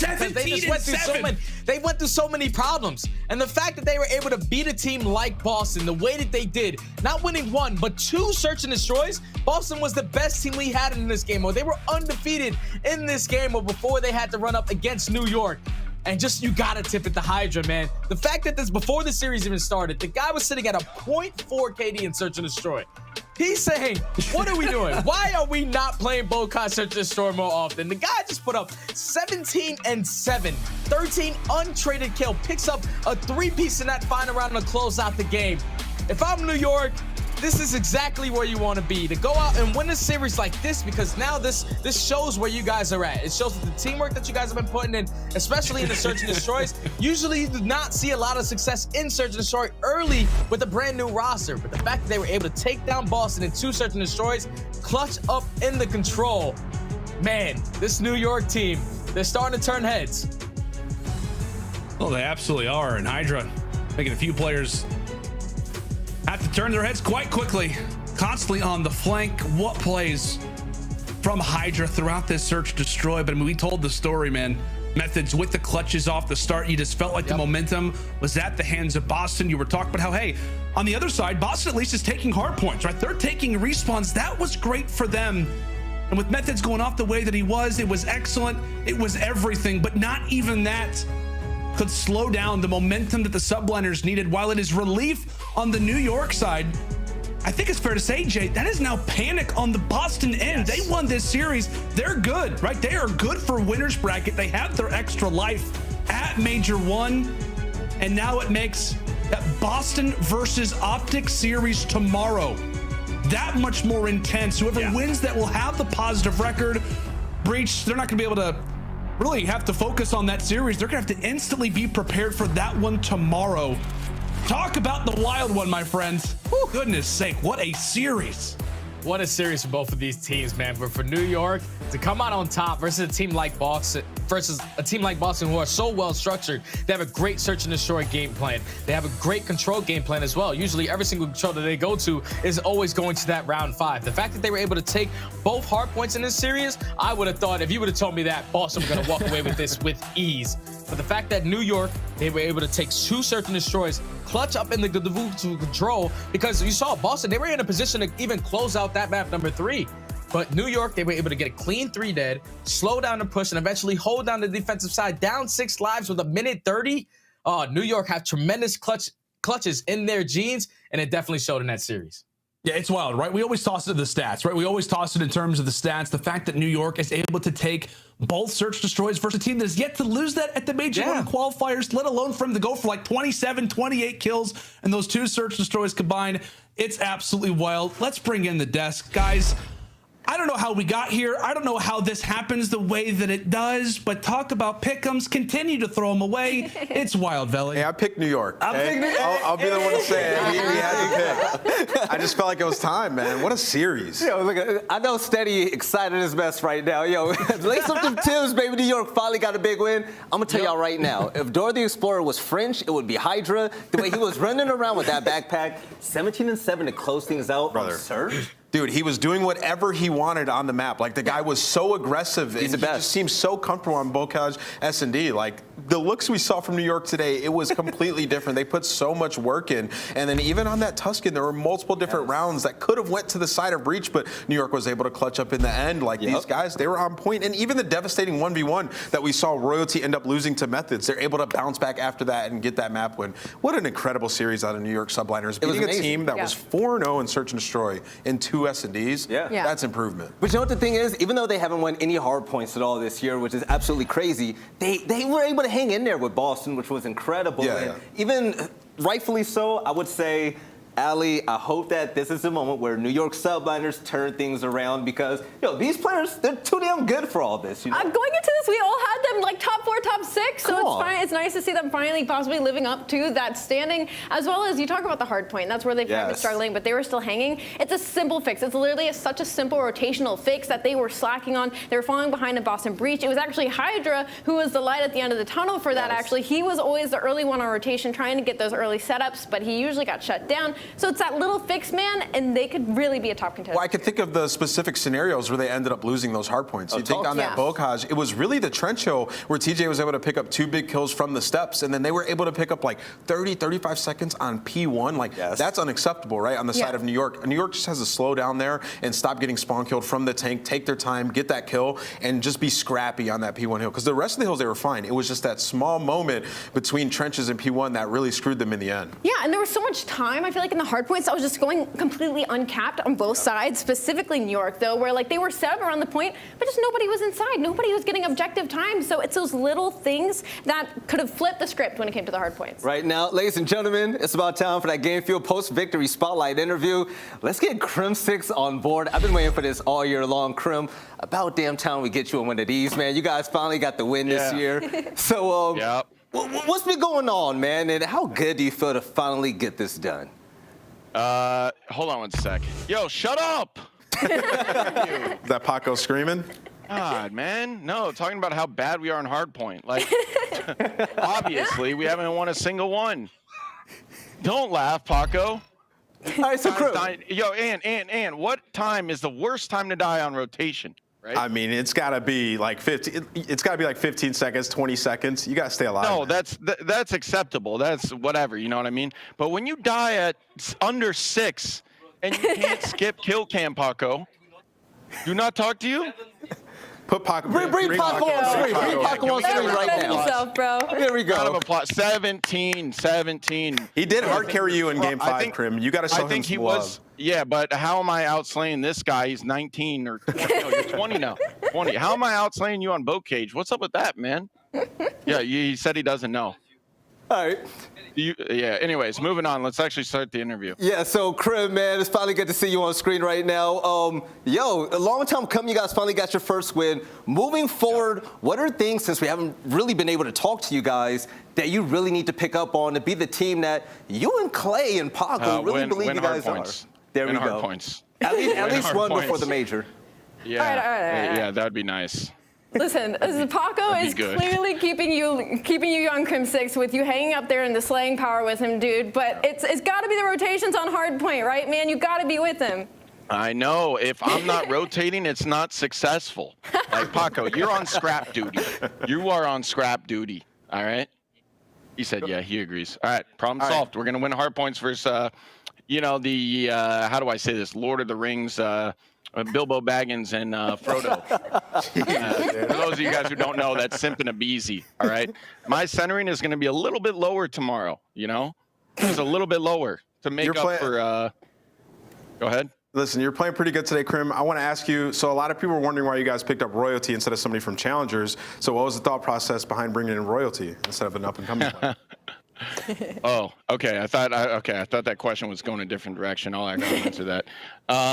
Yeah, Matt has literally always been good, and he's never had a shot, ever. So, hey, we want to like give him a chance. Like, you know, game recognizes game, right? And we knew that, hey, we're probably going to start in losers, right? So we want to get someone that is going to like show up to this LAN, right, in a do or die situation and play well. All right, another follow-up question. This is a hot one. Okay. Is Neptune potentially ever going to re-enter this roster? Hey, yo. Hard-hitting question. Like you said, bro, it potentially. Okay. Potentially. All I'm to hear. Exactly. Yeah. All right, by the way, nice shirt. Where'd you get that at, man? Yo, this is fire, right? This is Zara right here. You like this nice shirt as well? No, I think... I mean, I sort of like it, but it reminds me of something my dad would wear. Well, here's the thing, Ian. Like, when it comes to drip, like, I just don't think I should take advice from you, but it's all good. Hey, the haircut's looking all right. Huh? Yeah, dude. Shout out Dyson. Whatever. Wait, do you cut your own hair, bro? No, dude. What? I got Margaret at Supercuts do that. You already know. Well, she's got the burst fade. She's got Yeah, the she bur- do. the- wait, The burst did you call it a burst fade? I never heard of that before. Yeah. What's a burst? What? Come on. What? That's some super. You got an M8 Burst fade? You guys got no drip. You got an M8. You got an Hey, M8. you don't You better bring watch that your into mouth. this. My guy's got an M8. No, you don't come up and win your Wait a first minute. game and talk about our drip, Yeah. right? Yeah. I've been holding in these thoughts for a while now. All right. No, but good job. You guys got a nice setup there. It looks very fancy. Thank you, man. Hey, yo, Crib, I'm gonna leave this last segment up to you, man. The fans out there, they were starving for a victory. Y'all finally fed them. What do you got to say to them out there to get them hyped for the next match against ATL and also the OpTic Major, excuse me. What do I got to say? Yeah. Sorry, guys. I've been, as you've seen, I've been speed skating in the Winter Olympics. Have you guys seen that guy, by the way? So I have not been here all the other matches. I was there at the kickoff, shut down my... By the way, why are we talking about this other BS? Tej, you are still my son. I will put you down. I brought you into this world, and I will take you out of it on, except on hardpoint. We can't fucking do that, guys. But, Wouldn't be a criminal other review than about that. Tej, GG's. Not again. Got you again. It's all respect, man. Hey, Crib, congrats on the big win. Hopefully you guys can get one more before the OpTic Major. And we'll see you next time, all right, man? Good luck, brother. All right. Thank you. No problem. Yo, the audacity, right? The man finally wins the first game and he disrespects our drill. Why do you have to disrespect us? Like, what did we do? Like, I understand That's why they we don't can cut Ant off, but... Right, exactly. Wait, are you talking trash too? No. No. I'm going to return with 8. All right, let's go to break. Wait, no. Before we go to break, man, yo, Ant, hype it up, man. So we finally have every team out there. We have an upset with Florida Mutineers, getting a big win earlier, 3-0. Yep. New York finally wins. Finally. What does this mean to you heading into the OpTic Major in 2 weeks? Yeah, this is huge for New York. And honestly, I feel like we should have also asked Krim what's the realistic goal for them at the OpTic Major, because I don't think they're in position to win a championship, but if they could make a deep run, I mean, that'd be pretty awesome. But this next match coming up is insane. Minnesota and LAG determines who gets a winner's bracket spot. Right. Today's been wild, man. Day 2 here. You got that right. Now, ladies and gentlemen, today has been nutty so far. But coming up next, the new look Los Angeles Guerrillas, who basically struggled last year, and they brought in the Simp and a lot of other great players. They're looking to get a really big win against Minnesota Røkkr, another squad that has been phenomenal all last year. But this year, they ran into a little, bump in the road. They have a 3-game losing streak, and they want to turn that around. We'll see you guys on the other side of this break for some more CDL action and maybe Krim's bad haircut. Take it easy. The burst fade. Super cuts.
The Call of Duty League is brought to you by Zenny Gaming. Armor your eyes with Block's gaming glasses starting at $24 by visiting zenny.com/CDL.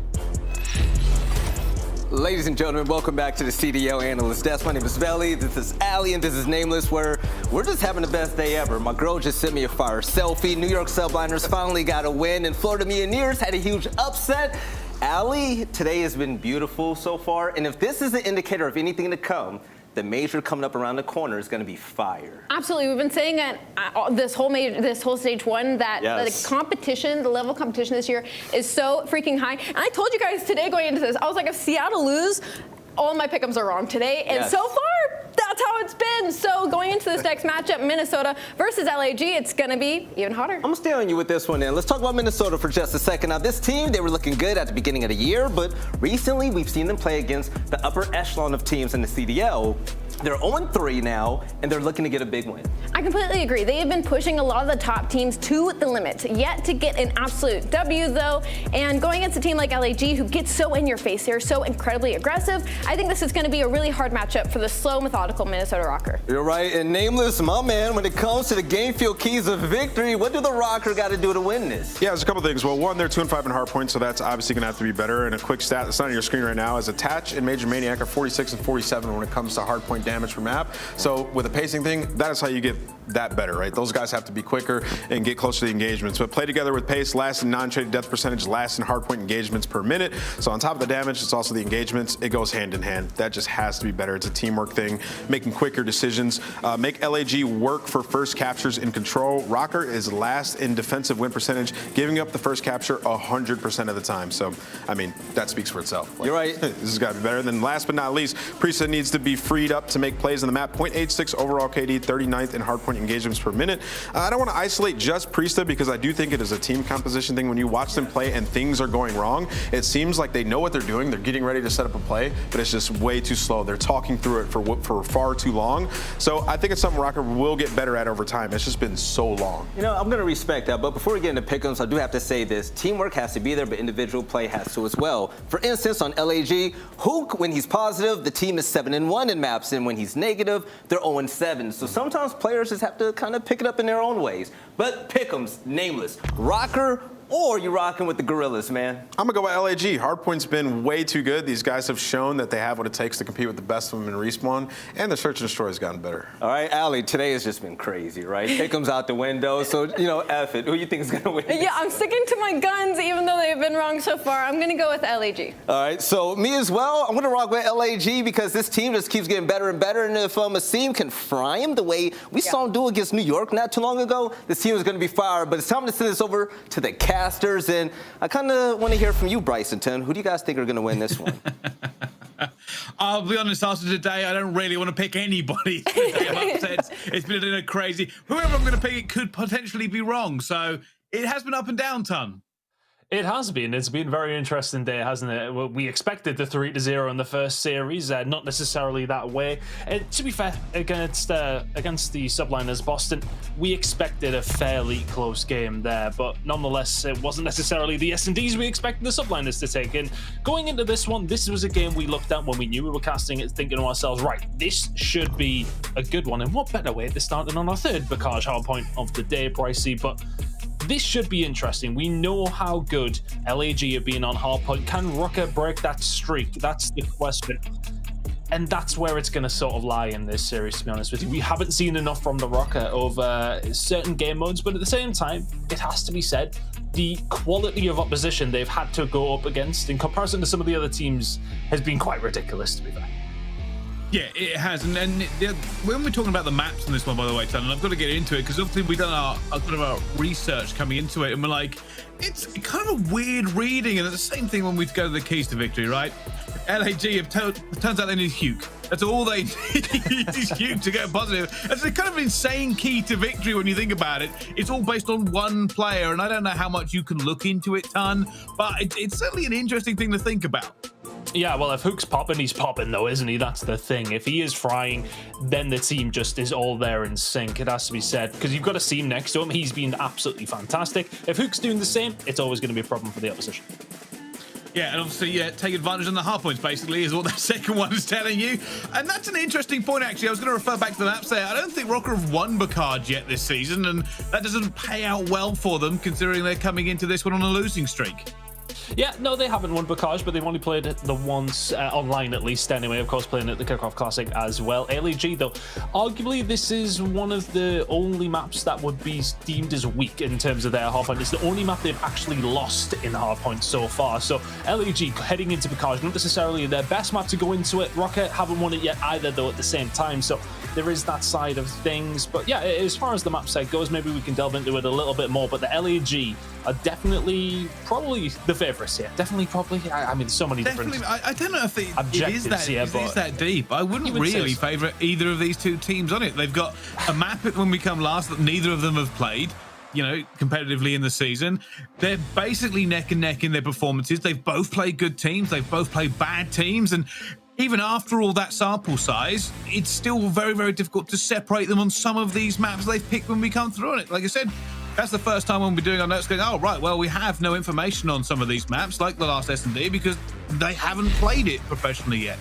Yeah, neither team playing Bacard Search and Destroy if we do get to a map number 5, so we could expect some weird and wonderful things. However, on the other side of things, in terms of control, Røkkr are yet to play that map. It's been all Tuscan, where they are 1-3. aBeZy also 0-2 on Kuavo control, though. So there's so many interesting stats when it does come down to this game, but ultimately it is going to be how they play it on the day, and I think a lot of people have kind of expected a little bit more. Some of the guys on this team, Attach and Priestahh, being the ones. MajorManiak, he's doing his job, it has to be said.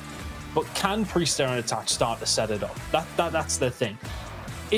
When they're so low down in the hardpoint scorings, you would arguably just say aBeZy should realistically win both those hardpoints. You would expect that to happen. Where else can Røkkr do something though? Can they get it in the hardpoints? The control is kind of a coin flip. The search and destroys is arguable as well. But heading into these hard points, it's not necessarily a guarantee, but you pretty much put your mortgage on aBeZy, feeling very, very confident, feeling like they're going to be able to take it. But as mentioned, when it comes down to Bacard, it's the only map that aBeZy have managed to lose so far online when it does come down to hard point. I want to add a little caveat to this, right? I feel like I have to be devil's advocate coming into this as well. I feel like Røkkr have had a really hard schedule, they have. right? They've had a crazy hard schedule. When we talk about, you know, trying to figure out how good these teams are in relative to each other, well, until they play everybody, you never really 100% know. And I think Røkkr may have just had a bad schedule for this first couple of weeks, and we might see something a little bit more from them in the season. But obviously, they're fighting for their place with aBeZy. That's the thing, yeah, they're very much in touch with each other, and things can swing around, especially with a Minnesota win here. aBeZy maybe in the more favorable position, and what you would argue is the more favorable position heading into this map. As far as hardpoint goes, they have been relentless.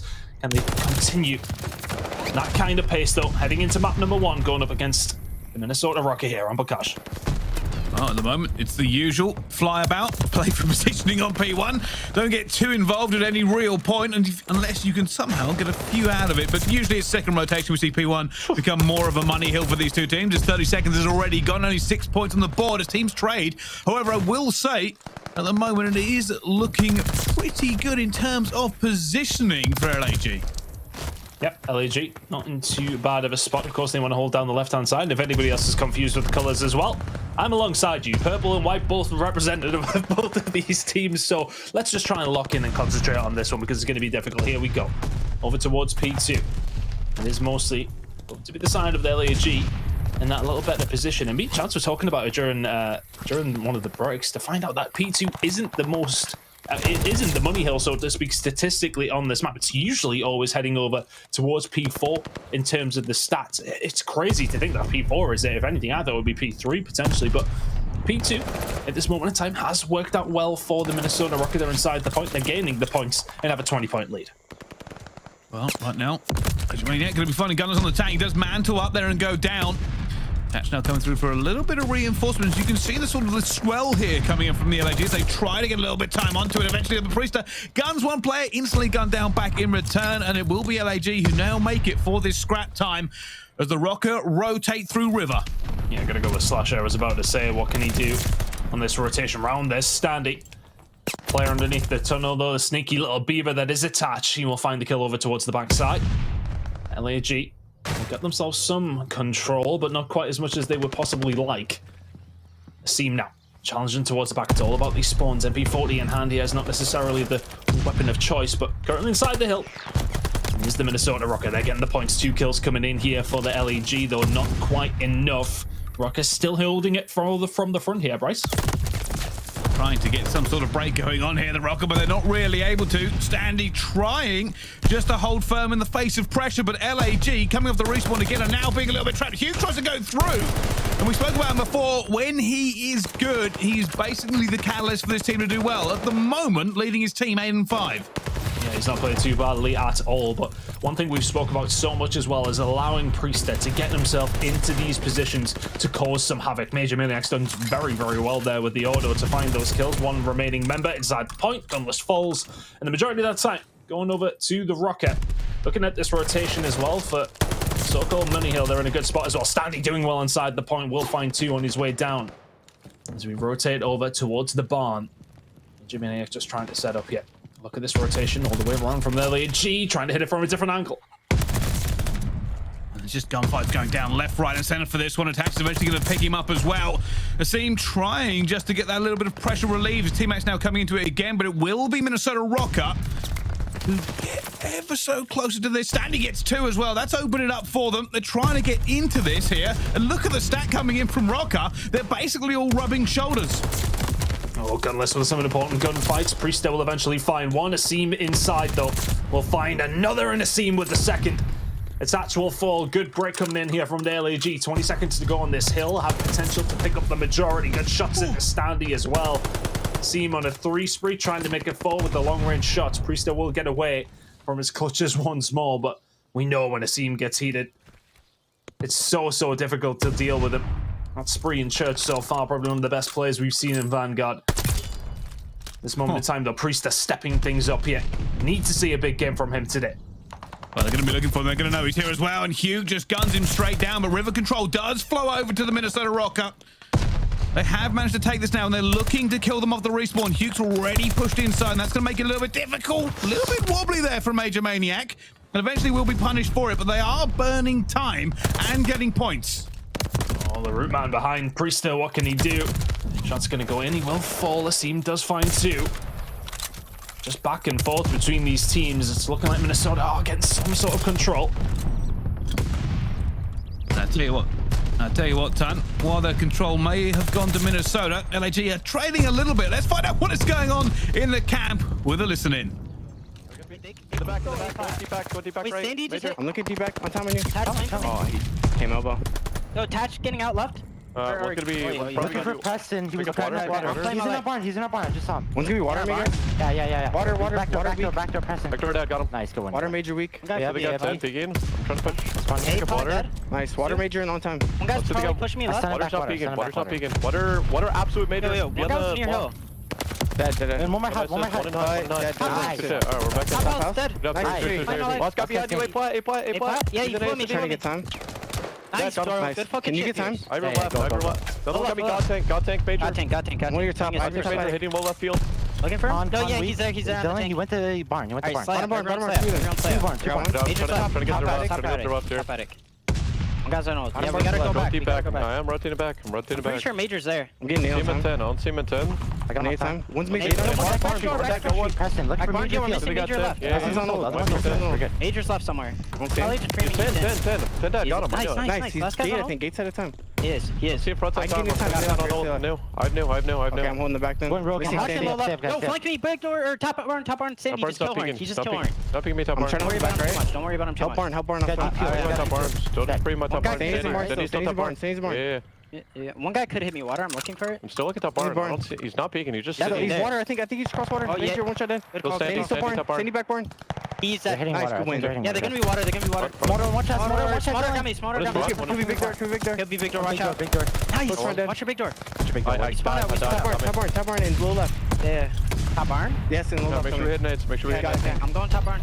Well, LAG doing an awful lot of frying, not only in the comms, but on this game, but only leading by 3 points. And, well, that's a bit of a carge for you. Yeah, I mean, they've really brought it back, though, it has to be said. They were around 30 points behind before we headed over towards P2. Really, really nice play out. The SMGs getting aggressive, getting up in their face, and alongside it, they are locking it down. Gunless and Slasher combining in the kill feed right now, and once again, this rotation coming in from LAG. They're starting to heat up a little bit more. Gunless 20 and 14 up a Kaj with an AR. Tippable, if you ask me, Bryce.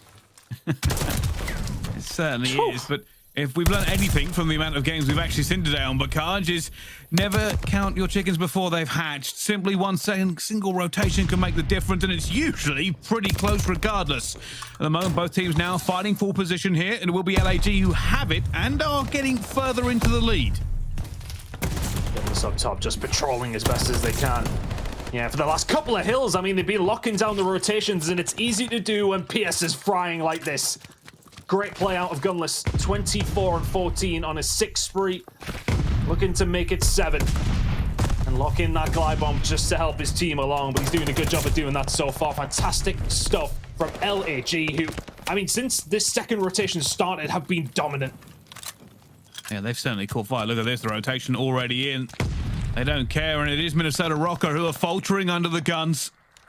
Now going to try and get a little bit of a stack here, try to make a move. Attach, picking up 2 as well.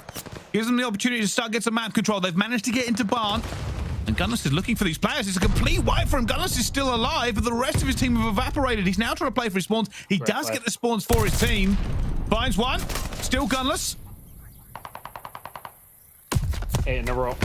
Can he continue? Shots are going to go in. Is Priestahh going to be there to trade? Doesn't need to. Here comes the attack, though, from Attach.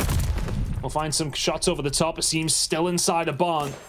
And still controlling it as best as he can, but what about that play from Gunless, though? 8 kills in a row, gets the spawns for his team as well, doing the dirty work where needed and getting the pistol out when he needs to as well. Finds 2 more before he does fall.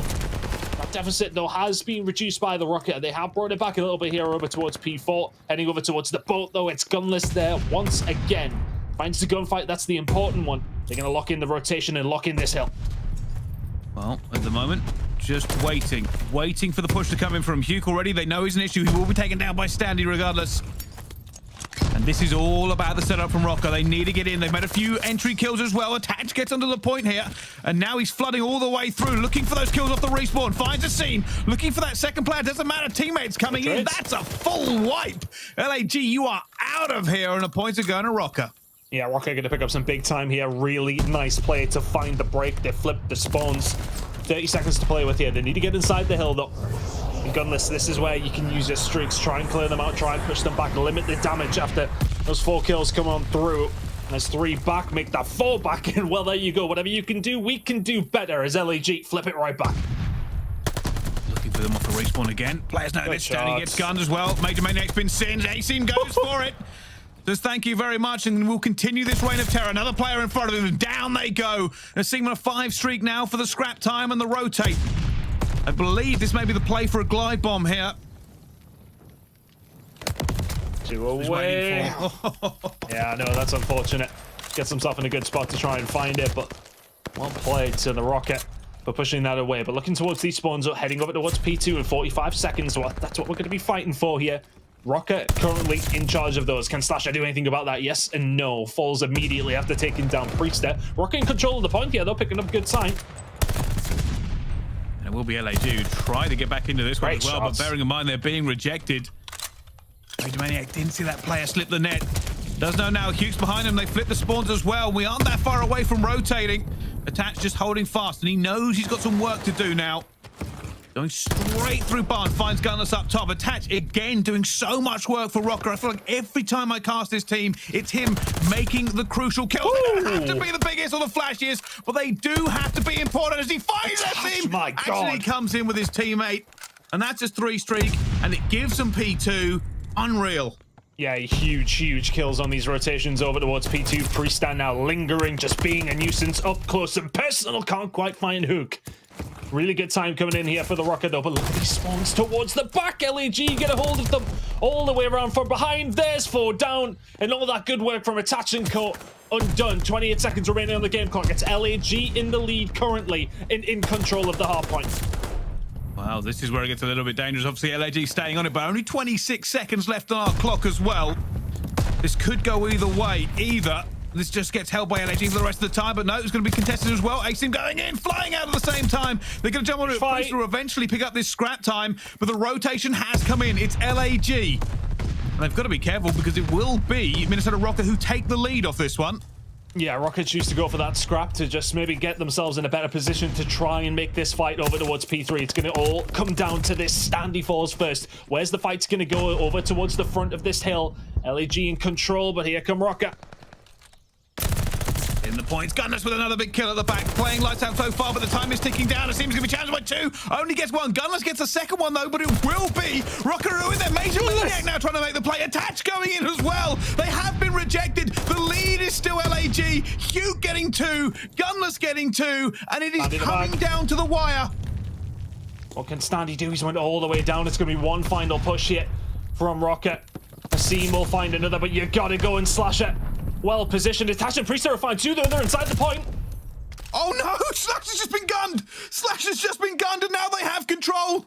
And it's going to be a push hit. Attach is ready. He's waiting. They know he's here. He's playing his life. Dipping, dodging, diving. It's kills now for Røkkr. We thought they were out, but they refused. And they're still holding. They're going to go into the lead as the next rotation comes up. It's going to be It's going to be Barnes. Sorry, I'm so confused.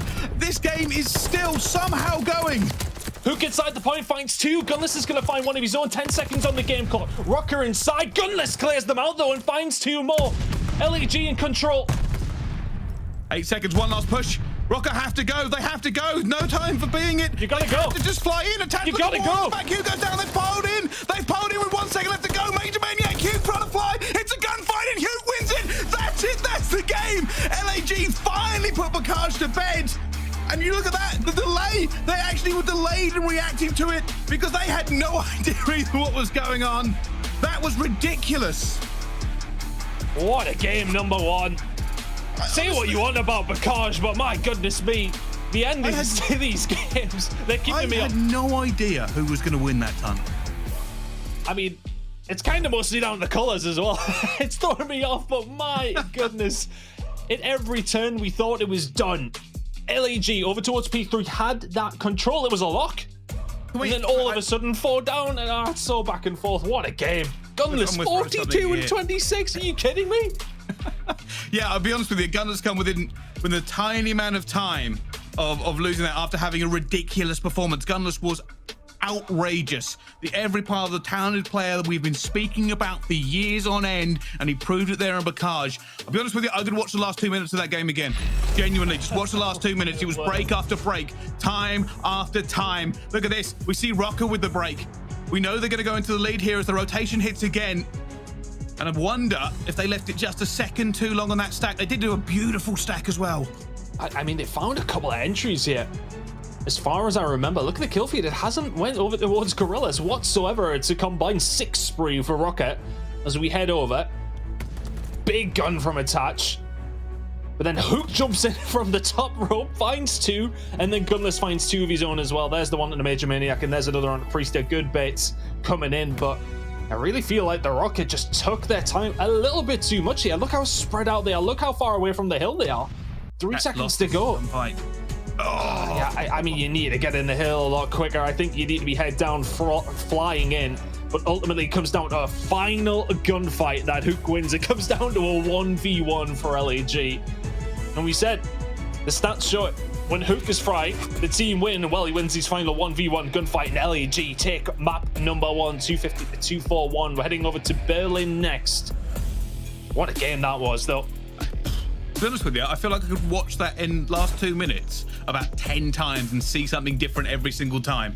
Like, just trying to watch the minimap and watch the amount of kills and trading going in. Crazy. Honestly, there were so many bodies in that last hill, I couldn't tell who was who, and the trades were going out. Ridiculous. Yeah, I'd watch that again. I'm probably going to watch it as soon as the broadcast ends, just a few more times to see all the gunfights that actually went down, because trade after trade, and I think it probably was Hugh who managed to stay alive there at the end. I think he got 4 on a streak or something like that. Ridiculous. Well, I think he got 2 and went down, then found 2 more straight off the rip when he did come back. I mean, look, nonetheless, he finds the big kills towards the end. But for me, the story has to be about Gunless there. How much of an absolute unit he was on the map in that game. And also, I think if they lose that, I mean, he's asking questions. As to be said, what a game out of PS. My goodness, and that's a little bit more like it from him, isn't it? How many times have we said that he's not living up necessarily to the potential we have seen for years? He was an absolute dominant figure when, what we talking like World War II, beginning of the year. The guy was crazy. But wow, can he convert it into something on S&D as well? I'm not too sure. Him and Standy, the top filmers in Search and Destroy for both teams respectively. Yeah, obviously a 1.15, very, very respectable on Search and Destroy as well. And I will say this, I will take a slight tangent on this at the moment, because we were talking about important kills versus KD about halfway through that game, highlighting Attach, right? Attach made some very, very important kills. Yeah, Gunless just made an awful lot of kills, and sometimes that is the difference. Like it's kind of, you know, trying to work out the statistics of KD and figure out how influential they can actually be on the game. Obviously, Gunless going crazy helped out LAG massively, but sometimes important kills, well, they're important kills for a very good reason, right? And that's the difference. Like, I feel for a good portion of that, Røkkr were being outslayed, but were never a mile away on the scoreboard.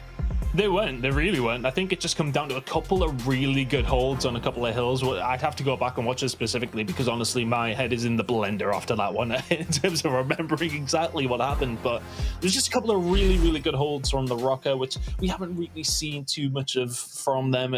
We need to see a little bit more from that. But that's a disappointing way to lose map number 1 against LAG in a map that, not necessarily one that you would expect them to win, but when they push them close in hardpoint, they can at least say to themselves, right, we're there. We can match them in terms of engagements. That's where we kind of want to be with them. And when we aren't matching with them engagements, we are holding hills. It just comes down to a couple of moments here and there that does, in the end, cost them map number 1. But different map now. We're going into Search and Destroy, completely different mode on top of it as well. But heading into Berlin, Røkkr currently 2-1 on this, and this is the only map they played alongside Tuscan when it does come down to Search and Destroy. LAG, their only map they've won on Search here on Berlin. 0-2 on Tuscan. They haven't played Vacage or Desert Siege as well.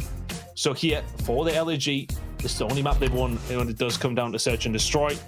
And it's not too bad of a record for the Røkkr as well. But Gunless, a 1.62 on Vacage with an auto in your hands. That's no mean feat.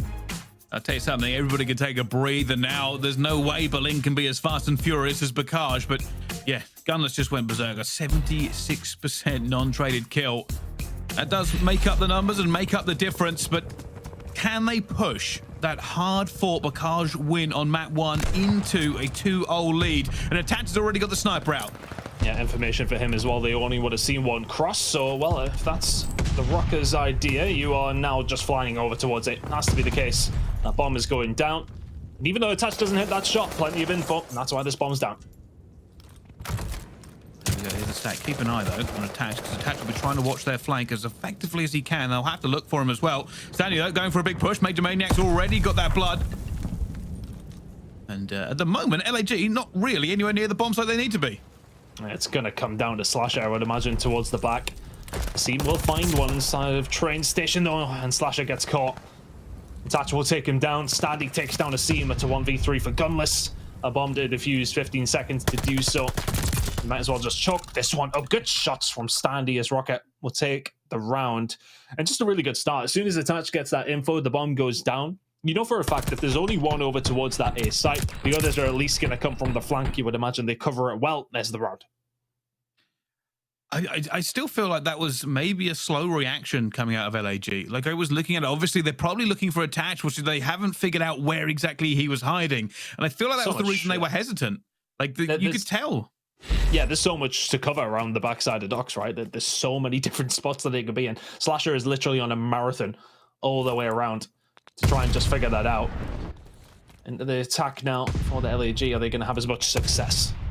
Priestahh on his own against a sea of LAG. Oh, sneaky little beaver. Oh my goodness, oh my goodness. Surely they don't know he's in here. They don't know he's in here. Priestahh has had to go down. That's going to be an easy pick, surely, to get the first one. Got to wait for reinforcements, though. Needs players in here. There goes the nade. And they have the advantage at the moment, but can they translate it into anything more as it goes down to a 3v3? Standy's going all the way around the back here. Is he going to expect Slasher up top? He's actually dropped down. Oh, he's got one as well. Standy needs to get into this fight here. His teammates outnumbered. Finds Slasher, though. Now it's a 2 versus 1. Hugh for the clutch. They know where he is. Have they got any info on Hook? Oh, well, he says, well, whatever you can do, Priestahh, I can do too. Lying behind the desk, 7 seconds to go. Thank you very much, Standy!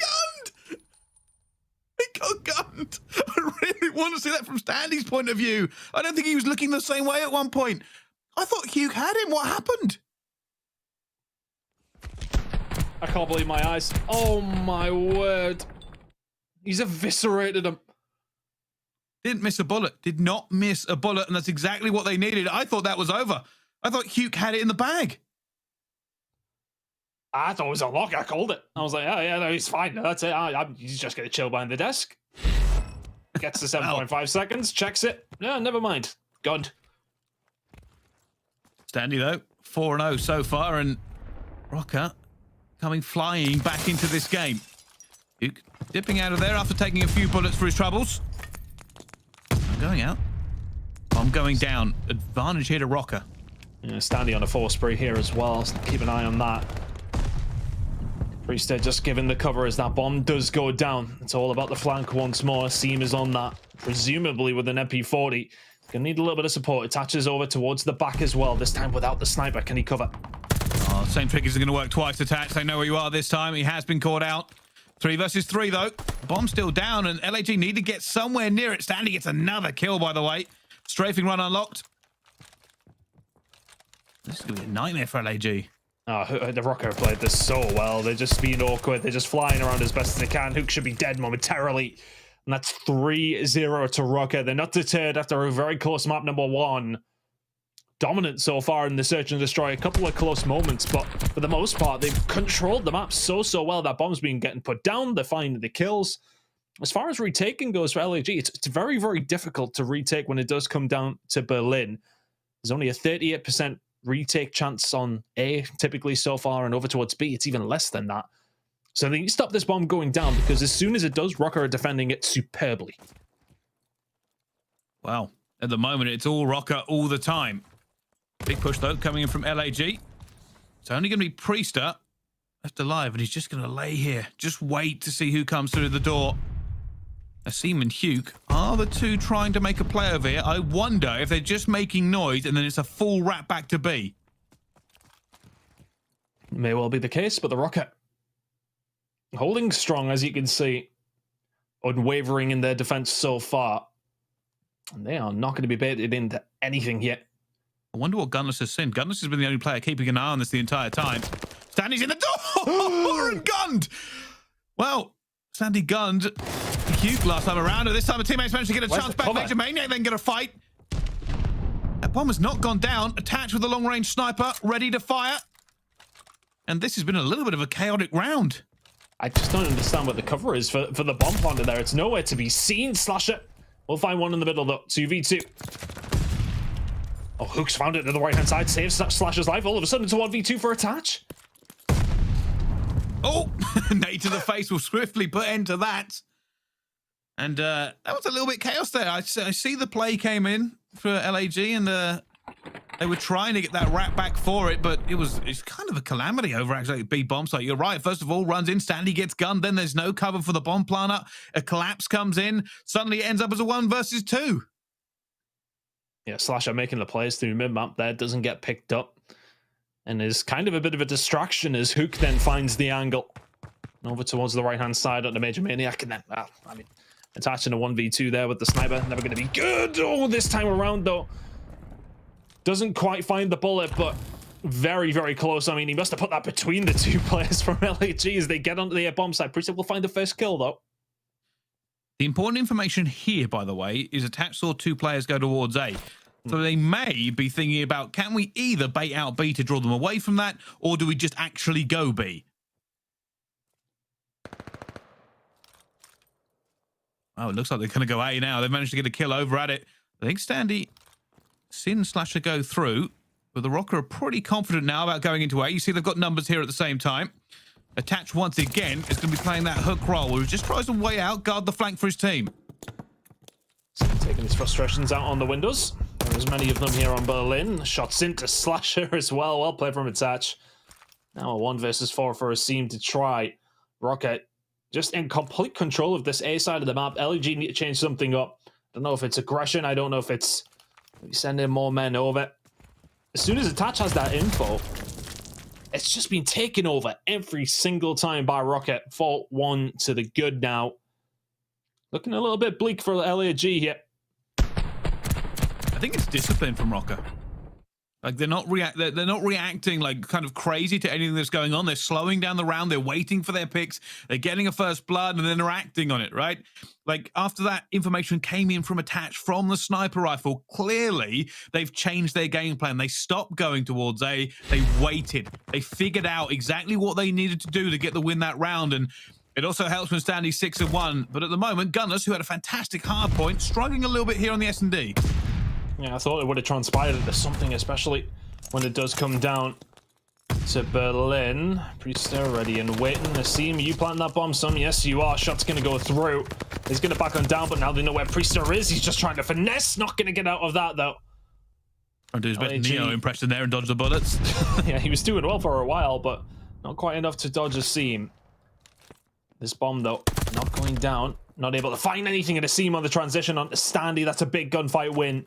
It's layg inspire their way over towards B. Oh yeah, they've run this very, very quickly. I think Attach unfortunately has missed it, but MajorManiak has managed to make a pick. Now with that bomb down, it's a very hard retake here for Minnesota Røkkr. Yeah, this is the thing with the sniper though, isn't it?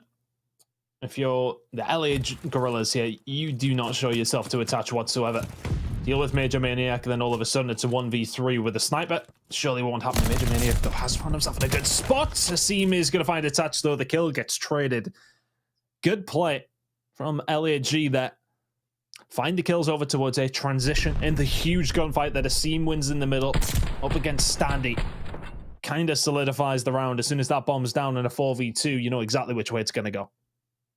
Yeah, and you are right. You know, that sniper causes so many issues for the enemy team, but when you've got to try and do a retake, unless you're hitting those shots, it's just never going to work out for you. It's not a run and gun type of weapon.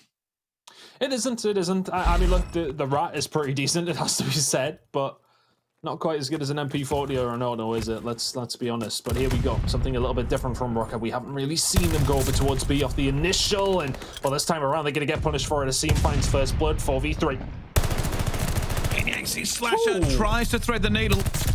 Not quite able to get it. Asim though gets the second one as well, and there is no help for them.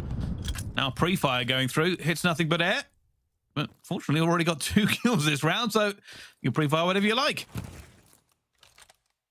MajorManiak now just trying to find a pick. That has to be the objective now for layg, and that is exactly why Attaches on his bike around over towards A. Should have going to get caught by Hook. Oh, shots in, has to back down. And just really, really disciplined play here from layg, who have come right back into this one. Asim will find MajorManiak, and this should surely be the round, as Attach will fall as well. layg on the comeback. Well, don't count them out yet, layg. We thought they were going to... I'll be honest with you, I was already chalking this up and getting ready for map number 3. 4 very dominant rounds from Minnesota Røkkr, but that's not how S&D flows. 4-3 to Røkkr, still in the lead here. But layg looking, they may have cracked the code. I wonder exactly what Røkkr are going to try next. I think for Røkkr, that time around, they head over towards B, but A has been so effective. They tried to change it up, and well, all of a sudden, you've lost 2 rounds in a row. This time around, though, layg not really putting the bomb over towards anywhere specific, but they've sent Slasher and Hook over towards A to try and formulate a plan. Oh, there's been hit markers, so they know he's in there. Just a little bit of information. They probably guessed that somebody was sitting in A anyway, but here comes the rotation again. They seem to love this one. Oh, he's in trouble. He's in trouble. He's in trouble. He's going to go down as well. They've lost that first blood, and that bomb is down in a horrible position. Standy's going to get a second one. Well played. So patient. Yeah, that's what we're talking about. Discipline from Røkkr. Doesn't move, doesn't try and make some sort of slide, cancel, ego chow. Just waits for the player to make themselves vulnerable. I mean, good shots from Slasher. You will take down Standy. I've definitely seen Standy chow people, don't get me wrong, but in this situation, they have been very, very disciplined, well played, but now it's a 3v2. Is this doable for LA Guerrillas? I think with Attach from behind, it's probably going to be a no. There's one. There's the second. Surely from Attach. Good flank comes through. Røkkr back on track here in the Search and Destroy. Yeah, Could have stopped that route while it was going on, and fortunately, the LAG just fell apart a little bit. They actually tried to get it back there with that first kill on Standy up top, but they had no idea where Attach was, and that's what happens when you start losing players. Gaps form, and you get blindsided. Here we go then. 1 round away for the Røkkr. Can they continue off where they left in this search and destroy? It's been a leaky couple of rounds, it has to be said. LAG, though, seems had a really good game, but Gunless 1 and 7. Nigeria has to be looking something down here. He hasn't been able to do so far. Good shots from Slasher, though. He's managed to do his job, but now a 3v3. Gunless picked off again. Him actually left the bomb back in base. So, comes down to a Seam and Huke. Can they find a pick first? That's the most important thing. If they can find a pick, bring this back to a 2 versus 2, they can try and work together on this one. Keep an eye, though. Huke might be on a flank here. Same thing. He's got one. He's managed to take down Priestahh. And Seam is just sitting in a corner, just waiting for anybody to hit the flank. Standy going to see him? Is Standy going to see him as he goes over towards the bomb site? He hasn't seen him. Although, did the call out come? Yes, it did. Seam will find the kill onto Attach nonetheless. Standy will trade it out. It's now a 1v1. It has to be advantage towards Standy, though. The bomb middle of nowhere. Huke nowhere near it either. They're both rotating to each other. This is insane. Like ships in the night, they go past. Huke has checked A. Standy's going all the way back to B. Standy going to get there in time? I think he might have to commit to the second. He's checking every single possible angle for it. He is going to get there in time. Was he seen? He might have been sitting there through the window. I think he was. Huke's going to jump straight onto him. Eventually takes him down. And by the way, both members of each team went the entire way around the map for that. Honestly, with the way that they were moving around the map, I was honestly unsure at times of who was defending and who was attacking because of just the positioning on the map. Crazy. Nonetheless, though, Huke knows the bomb is down. Has to wait on the call for it to happen. And then as soon as it does, makes the transition over towards the site. LAG make it 5-4. Need an attacking round to send us to a round 11. They go to B, not being all that successful, but it is a big stack this time around. He's also managed to get that information. That stun has hit somebody. That bomb should be going down right now. Yeah, the team wants it down. Keep an eye, though. Røkkr with the flank, ready to go. They are going to hit this with some force. As soon as that bomb goes down, they're going to try and get into action. LAG already racking back, but Attach has seen them. Attach has seen them. He knows where they're going. This is huge. First gunfight goes over towards Huke, though. Attach. Can he be the one to potentially save the round? Finds one towards the back. MajorManiak finds one into a Seam as well. Standy is here to help as well. Slasher falls. And it's all down to Gunless. Oh, and it doesn't even see him when he gets gunned by MajorManiak. And Røkkr will get that defuse there. Gunless tried to make the clutch happen, but the Røkkr were confident in their flank. They got so many bodies through the back, and not a single member of LAG was watching. If anybody from LAG had any idea of that information, the players flooding through train, they may have been able to stop it, but it was too little too late by the time they reacted. Fantastic stuff from Røkkr, though. A bold retake. Boy, I think it was 3 men in the end. Ended up towards the back of Docks. They find the shot, they find the gunfights, and find the round. That's what you've got to do when that bomb goes down towards B so quickly. You know exactly what the game plan is from LAG. They're going to hold towards the back. They're going to lock the site down. Good luck trying to get the defuse, but, well, they can't watch over the defuse if they're dead. Fantastic stuff from the Røkkr. They get aggressive. And you have to say from LAG, for all that he was phenomenal, map number 1, a 2-9 out of Gunless with a 6-4 scoreline. Not going to necessarily blame anyone in particular, but you'd like to see more.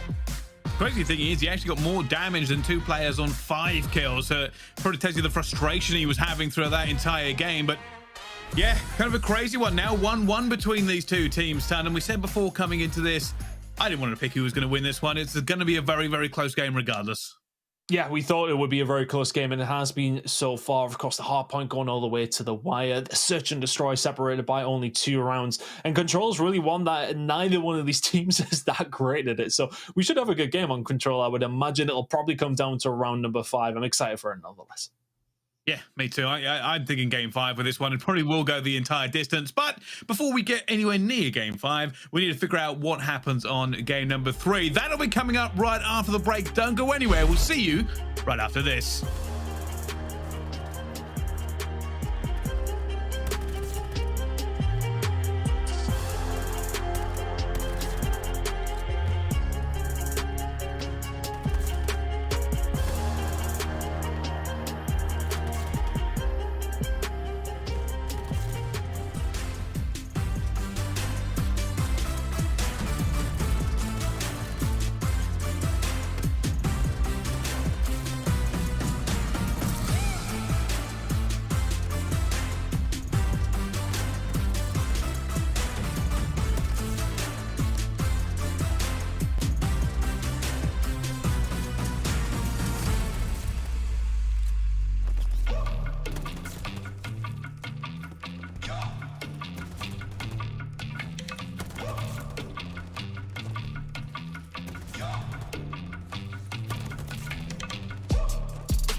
The Call of Duty League is brought to you by Game Fuel. Victory in a can.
Well, ladies and gentlemen, welcome back to the CDL. It's time to get into our next game here.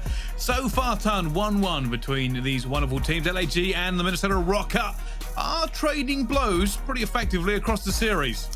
They are. It's been a really good series so far. Really down to the wire because hardpoint, as we so often do seem to have, is the case. But Search and Destroy, Røkkr very much in control for the majority. A late resurgence from the Guerrillas is not quite enough to put themselves 2-0 up, 1-1, heading into a control, which we're really unsure on which way it's going to go. Both these two teams have not looked great in our third game type. And can they turn it around here in what is a very, very important game for these two teams? Offensive rounds on Gavudu control are hard to come by, has to be said. Can either one of these teams grab one and put themselves at a massive, massive advantage? That is the question. And, well, I would like to see those stats actually based off actually what happened in the game between Subliners and Boston, where there was back-to-back attacking rounds, which nearly made my head fall off completely. But nonetheless, here we go. Between these two teams, how is it going to go down? MajorManiak so far a 1.19. I've got to ask you a question. Go on. I've got to ask you a question. So obviously we don't have to looking at this here. So essentially coming into this, aLLeY have lost this to the Ravens and Boston. Røkkr haven't played it. Which is better? I'd argue playing it, but I think you're wrong. I think it's been banned away from them. So I'm favouring Røkkr here. I'm going Røkkr. That's what I'm thinking. I'm thinking they haven't been allowed to play it, and so far they should be able to do something. I'm feeling confident. I'm feeling confident with the Røkkr on this controller. Could look like an idiot at the end, but I spend most of my life doing that regardless. Speaking of which, Standy at the moment, top in there, and just gunning regardless, and this could be a big first push. Yeah, you might be right with the way that this one started. Røkkr getting plenty of control over towards A, but we quite often know that that doesn't necessarily result in a round win with how hard it is to make this push over towards B, but the capturing zone is ticking on up quite nicely for the Minnesota Røkkr. Attached in a really good spot over towards top green. If you can lock this in, it's very, very difficult for aLLeY to even make it over towards the boat. And so far, so good for the Røkkr. 6 life advantage, and well, yeah, aLLeY are choking A completely. Moving over towards B and trying to keep a hold of this. Pinpoint accuracy gets guns back into the game, and I feel like a broken record saying this for the second control in a row, but it's not A, it's B. It's going to be a difficult take for it. At the moment, Minnesota Røkkr doing a very, very good job. They're just going to get A any second now with Priestahh gunning gunless. And they have a good amount of time, and they have the life advantage, but converting that on B, even with all of that, is never easy. Why is it always B, by the way? It's always B, isn't it? Why can an A not be the hard one? Why can't I just put over A over there? B for bad. I mean, it's second in the alphabet. Is that the conspiracy theory we're looking at, or? I mean, you tell me, bro. Well, regardless, we know it's more difficult on our control maps, and let's find out whether or not Røkkr will prove us wrong and get this attack done. At the moment, keep an eye. Gunless sitting out on the beach. If they do start to make a push here, he will be the player that can slow it down. Well, that's what they're looking for. Standy's figuring out that somebody's here. Look at this. These town gunners, that gun now going for it, and Standy says thank you very much. Unfortunately, they've done just enough here, aLLeY, to slow this down. Now Standy's left alone. He's just trying to stay alive, keep his life here, be a bit of an issue for any of these aLLeY players. He's doing well to stay alive here. This is the best he can possibly do. Wait on the rest of the team to get up, but the problem is he could have maybe helped with a little bit of control over towards Gun because Slasher is there and locking it down. MajorManiak, big kill on the hook though. He's going to find his way through, but only to be cut down. aLLeY, good defense so far. That life difference was around 7 or 8 at one stage. It's now down to 2. Røkkr still in the lead in that respect, but still with the hard job to do. Slasher's been a demon here. And this is my entire point, right? Like, this is the issue, is I feel like you can get really hyped about it. It's like, yeah, they're gunning, they're getting it fast, they've got lots of time. What has that done for them? Nothing. It has done nothing for them. It's just so difficult. It's the spawns over towards the B side. I haven't really seen Røkkr make too much of any effort to push through green to try and get the spawns. And if they have done, well, they've been getting cut down. Slasher controls the middle of the map wonderfully there for aLLeY. And Gunless, well, he's been a bit of a passenger, but it doesn't matter when Slasher is dropping 11 and 4. Really, really good start to the control for him specifically. aLLeY get the defensive round that they probably should have. Yeah, and I'll tell you something. It was just Røkkr just not able to get a real good toehold. Like, we're trying to make the pushes. The problem is you need to get the players far enough up the map that they can be kind of a reaction to your own force. If you manage to get somewhere near that control point, you can't do it alone. You need your teammates there to try and hold on, because you're not going to make one wave of kills. You've got to make two, and you can't do that as a solo player, no matter how good you are. Let's see if Røkkr can do maybe a little bit of a better job than aLLeY did to defend over towards A, albeit it didn't really make much of a difference to the end of the round. Moment, Priestahh just playing this slowly. He's got the pressure up on it, and they will know this aLLeY because of the spawns. aLLeY just being a bit careful. Look at this setup here. They're being very, very patient with it. It should be a hit from Røkkr coming in any second. They're looking for, you can see Standy. He's going to enter in a second. Here he goes. There goes the stun. He knows there's a player there. Decides to go all the way up top boat. And gets him with a pistol as well. He's so cheeky. And more players, though, keeping an eye for it. This is very slow, very stilted from both teams. This team really kind of just going for this grind.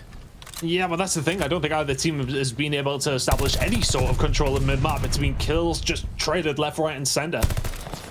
Ultimately, aLLeY have made a decent amount of progress here, but Røkkr defending quite well. The team will find one kill, and as Gunless and the team then do fall, it's not looking great for aLLeY on this attack whatsoever. And based on that last round, let's just take into consideration as we go into that final round, potentially who could get the defensive side.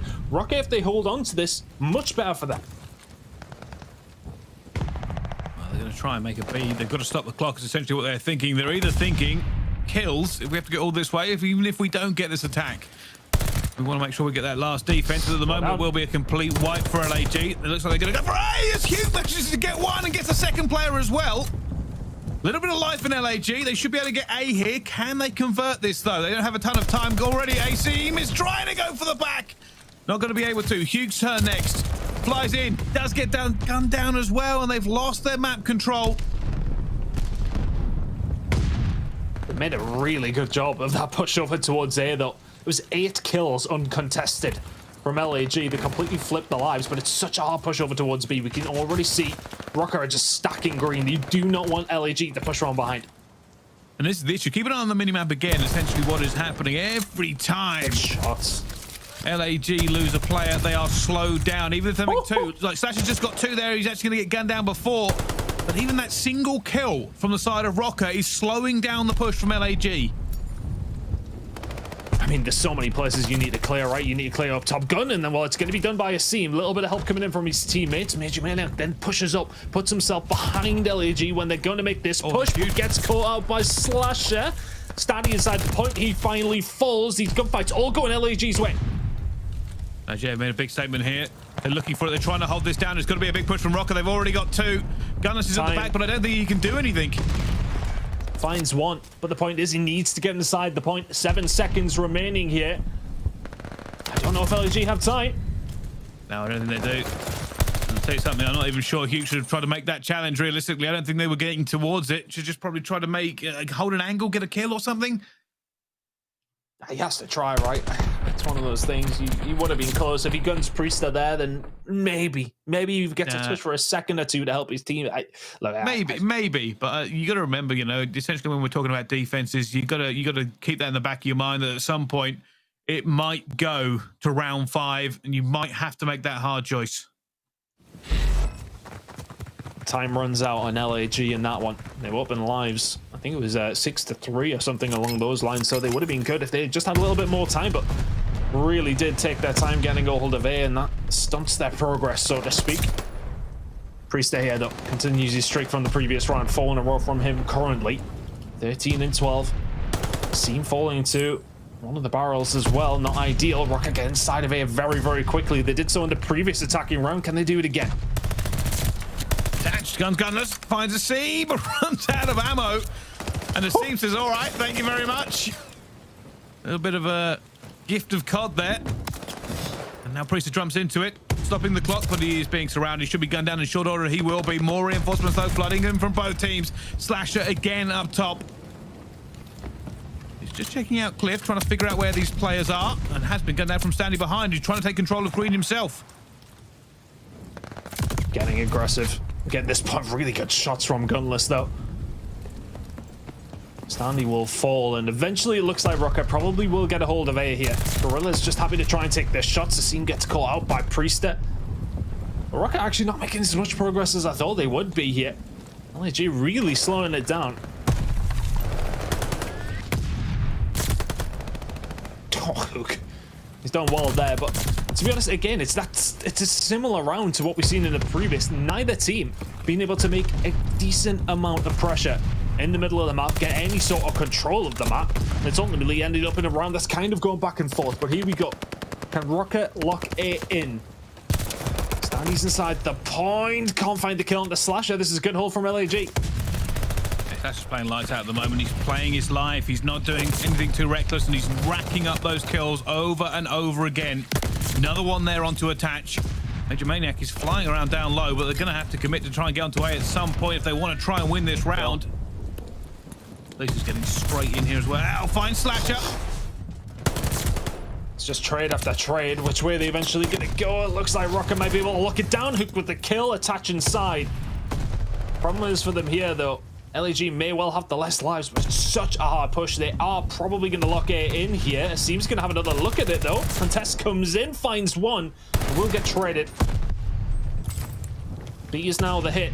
Coming in here from the Røkkr. Only a minute to go. Look at the lives as well. It's going to be so difficult.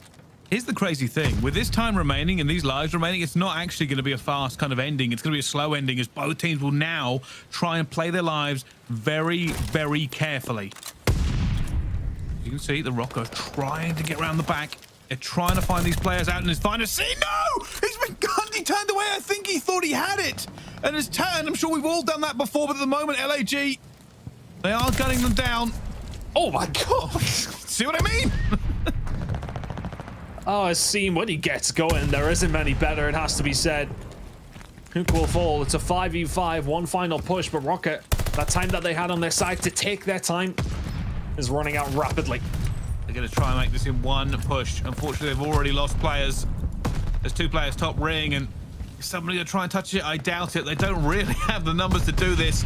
Yeah, I think at the moment they're just going to wait it out, and there we go. iLLeY, that round ends not with a bang, but with a little bit of a whimper. Scene gets hyped. Feeling good about that round. A huge play out of him towards the back spawn, though, is what ultimately solidifies it for iLLeY. That pistol kill was... I mean, I don't need... I would love to see his POV. I know the guys in production, though, they're always on it. They got everybody's POV. We'll get to see it, no doubt. But he's done so well towards the back. All right, players from Asim. Slasher, though. 24 and 12. iLLeY, main ARs, and Slasher and Gunless really taking their turns, and who's going to pop off? This time it is Slasher. Trying to get control of boat here. His teammates have been evaporating behind him, though. Eventually does, and he's going to push forward, going for the kills off the respawn here, as his teammates will probably end up stopping the clock in a few seconds. Let's eventually go down, and that 5 streak hasn't given them much time yet. It hasn't, but they have mostly cleared air out now. Reached inside the top green. It's a hard push over now because iLLeY have got into both pretty much uncontested.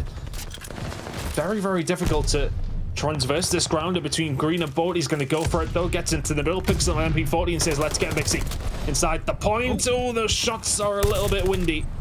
Storm Eunice has somewhat made its way over towards the other side of the world here, Brycey, because that was not great. I tell you what is great. It looks like they're going to try and lock this down in a second. Røkkr just waiting maybe for the exit kills. I don't know if they're going to challenge this one more time. I think Standy has got in for it. He's got Gunners, but will be traded back out. And keep an eye on MajorManiak. Oh, my goodness. Dives into it. They've lost the point regardless, but Priestahh's just trying to make the kills. I was trying to figure out who that is over there. MajorManiak being a pain. Yeah. And that just shuts down the beach push until you can get rid of him. Good kills coming in from attach. Finds 2 inside the boat. Just trying to stagger iLLeY Guerrillas as best as he possibly can. And MajorManiak out there. As I said, it just completely shuts beach down. iLLeY are going to really have to concentrate and get rid of him here. Oh, nades and stuns raining in. Will shut him down completely, though. keep an eye on LAG. They're going to try and push this through boat towards the back spawn. Attach has already found one. He's found two. Standy will find the third as well. Standy finds the fourth. And it's back to the spawn you go here. LAG losing all map control and Røkkr being aggressive off the back of it. They're going for those spawn kills. They're going to try and keep you pinned in. Røkkr need a really, really strong defense here. It's not looking good in terms of the kills when it does come down to that fifth and final round. I say that. More kills follow on through. More dominance like this is needed. Maybe don't have your teammate kill you with a stun grenade. Ideally not. But yeah, LAG are getting nowhere. They're just not able to really make anything come to life here. And they are. Another push towards boat. Duke manages to get one. Can they open the door? 37 seconds left. And they haven't really done anything towards B. It's going to be very difficult to determine which ways the kills have went for this final round. If Røkkr do presumably lock this in, and you can already see LAG, maybe they've done the maths. Quick add up. It looks like just about it should be LAG, I think, thanks to Asim. And that's why you've seen LAG completely slow down. They want this defensive side. Have they done the maths correctly? Who knows? But Hook finds another Asim. Another towards the beach side. I think it's an LAG defense. And if it isn't, it is very, very close. Well, I'm not saying I don't trust your maths, Ton, but we'll find out. We will find out. And that's the thing about this sometimes in Control. It can go a little bit slow. It can seem like nothing is happening, but realistically, Røkkr had taken so much map control there. They were pushing LAG back so far that LAG were just trying not to be reckless. If they got a string of kills, then they would have gone on and been aggressive and tried to make the play. Yep. But at the moment, what they have done is secured this defense. It has been defense every round here. So Røkkr have to have some magic in the tank. Can they get it done? Can they win this attacking round? It hasn't been done in the last 4. Is it a good start to this one? Not quite. Gunless picked it up massively. He was, what, 1 and 8 or something like that at one point. Now rocking in around even. He's really held it down in these defenses. Cook just trying to clear out cliffs as best as he possibly can. Attach falls and a really good start to the defensive round for LAG. Hugh's just being a pain. Hugh's just being a pain. We've said it before this one. I said I don't know how much you read into it, but when Hugh is going off, LAG tend to win. And he is feeling it. He's in that COD flow. He's refusing to let this one go at all. And Røkkr must be feeling sick. Not only are they not getting B, they're not even getting close to A. They're not even getting at the spawn. This moment in time, LAG are just rocking them left and right. Røkkr, a big push over towards B. Hook still going on a 6 spree, but look at this aggression coming in here from Røkkr. They want to slow this time down. Can they deal with the miraculous capture at B? Tall order. Oh, they're already getting through it. They've got 2 players on it. That's the second tick going forward. Hugh is nowhere near. Obviously, coming to the spawn. Priestahh will go down. Hugh's going for it. There's a glide bomb flying in as well. Attacks, catch that one. And that is close, by the way. That could have been a B-cat for Røkkr from what looked like nothing in the beginning all the way to just about getting it. But at the moment, now they have to make sure they lock down A. Priestahh guns one as well. Is this the fairy tale dream? You throw bodies at this, I think, if you're LAG. Try and stop them getting a hold of this, because B is going to go away very, very quickly. 1 break, 1 stack. That's all they need. There they go. Who's going to get taken out? That's A gone. That's A gone. LAG have choked it. Yeah, LAG are throwing the wall up here. They're a little bit worried. They know they make a mistake. They know they do anything wrong. It's all going to go disastrous for them. Fortunately, Hugh and Gunless are on form. 1 minute 32. And they must not waver. Røkkr have done so much already. Unfortunately, the guns of LAG are still firing at full force.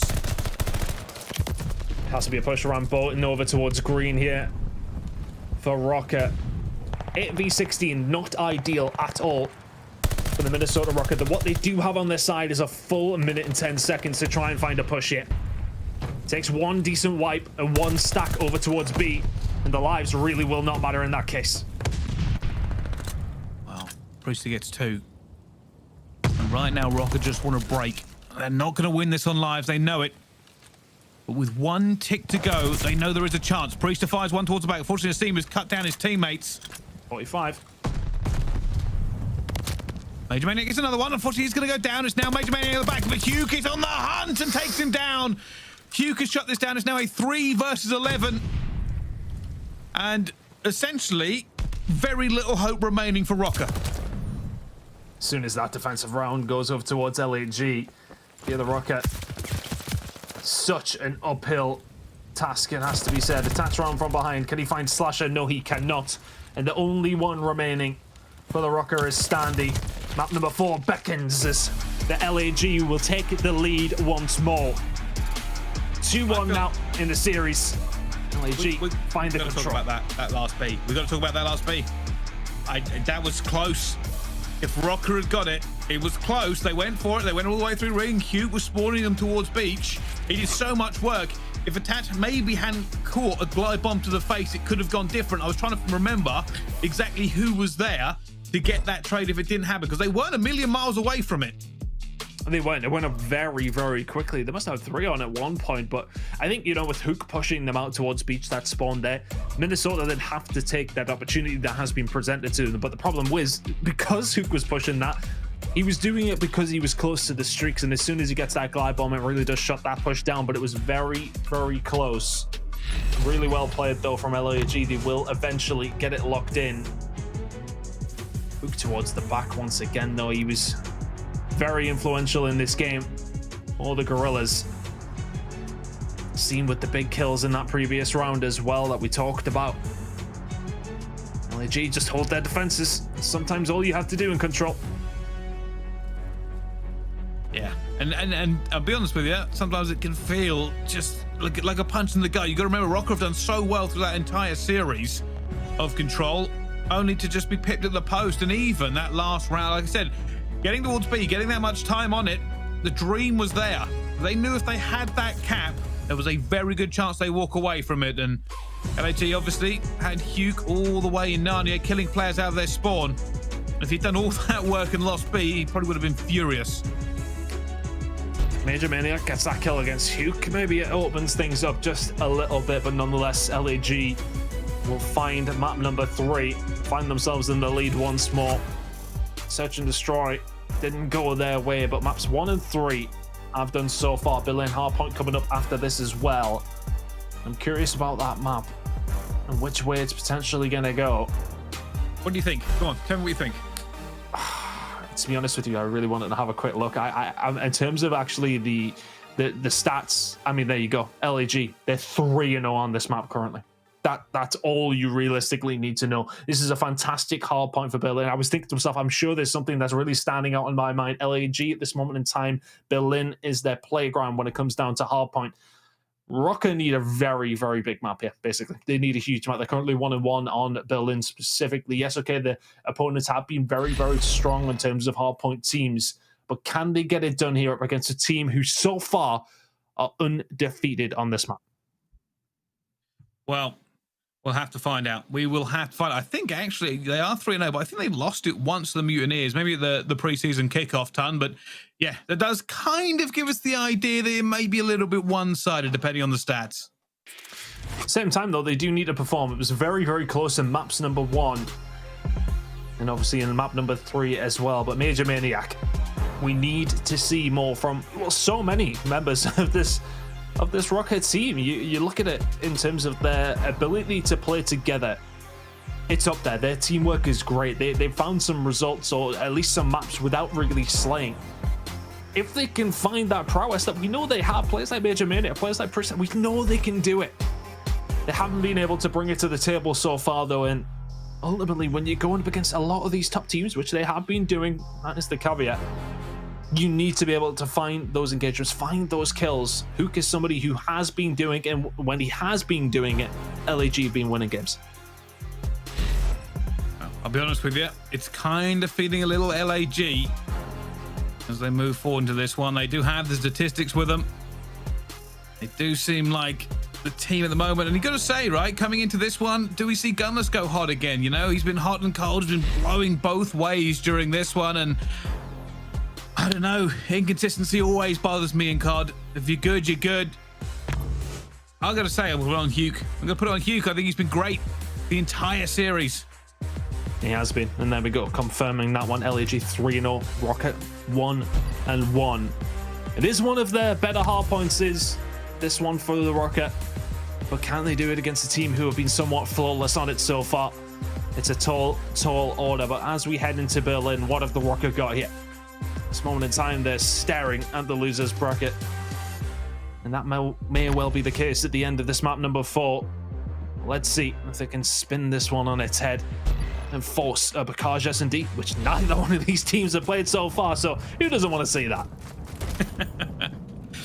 Well, let's see how this one kicks off then. Both teams are about to head into P1. At the moment, of course, it will be Røkkr first in, thanks to the side they are playing. But here come aLLeY. You've already getting that first kill forward as well. Pressure now coming onto them. Gunners gets a second. The Røkkr are being rebuffed out of this one. Attach tries to stay alive, goes down as well. It's only MajorManiak who can put up a fight.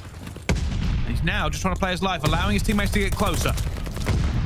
Grenades gonna hit him in the head and probably distract them as well. Gunless Slasher combining well once more. Attach inside the point. It is being pretty mixy, but Standy finds 3 in a row.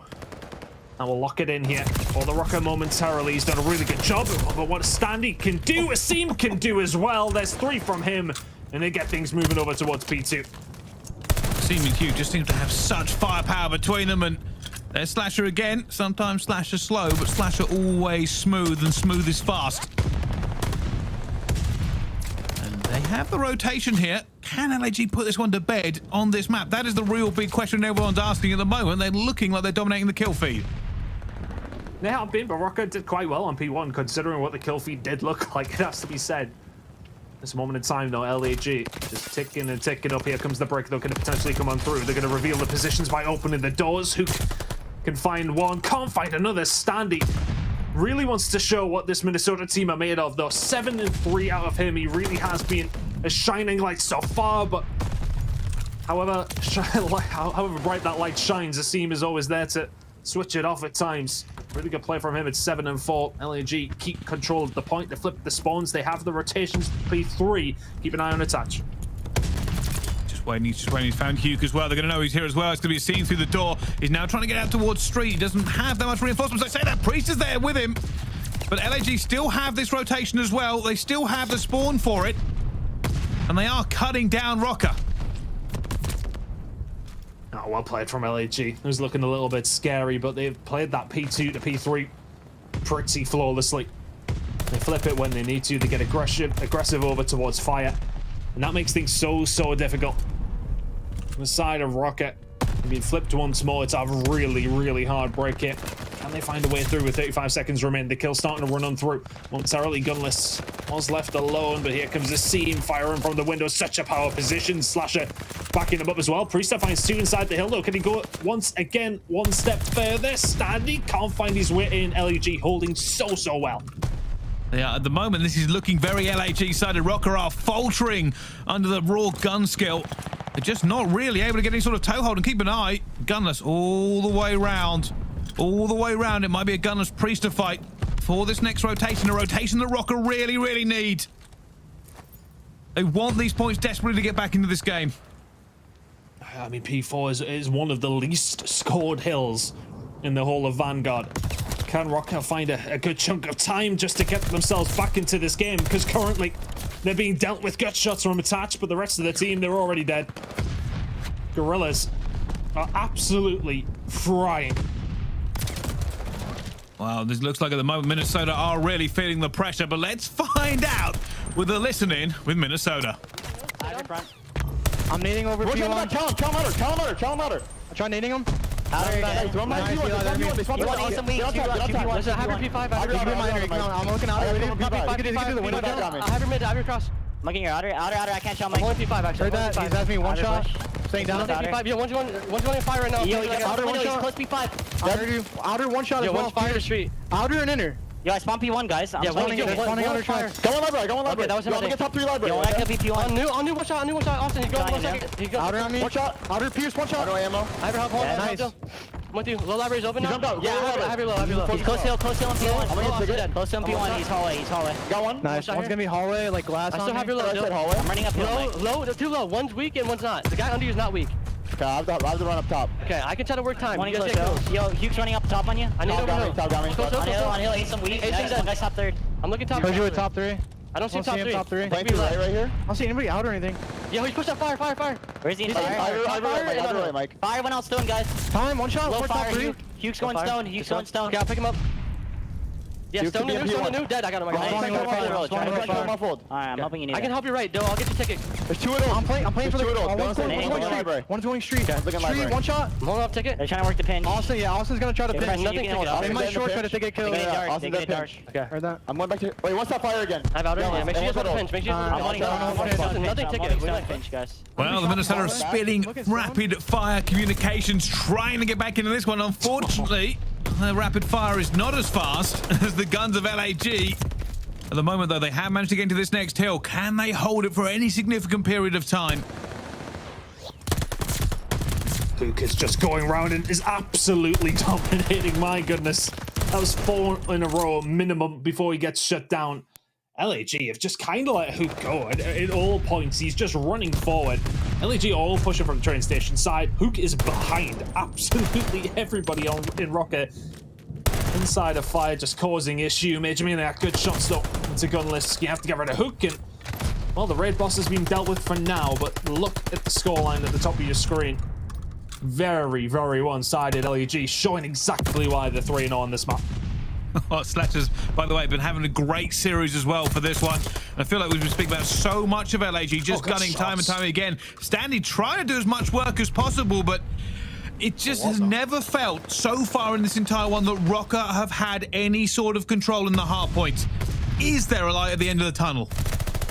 Standy finds a cool 2-piece, yeah, great, but for about a second, Røkkr need everyone they can possibly get, and over towards P2. It's the muddy hill, so to speak, when it does come down towards Berlin, and it's LAG first ones there once more. Standy and Co trying their best to get inside and trying their best to lock in some time here.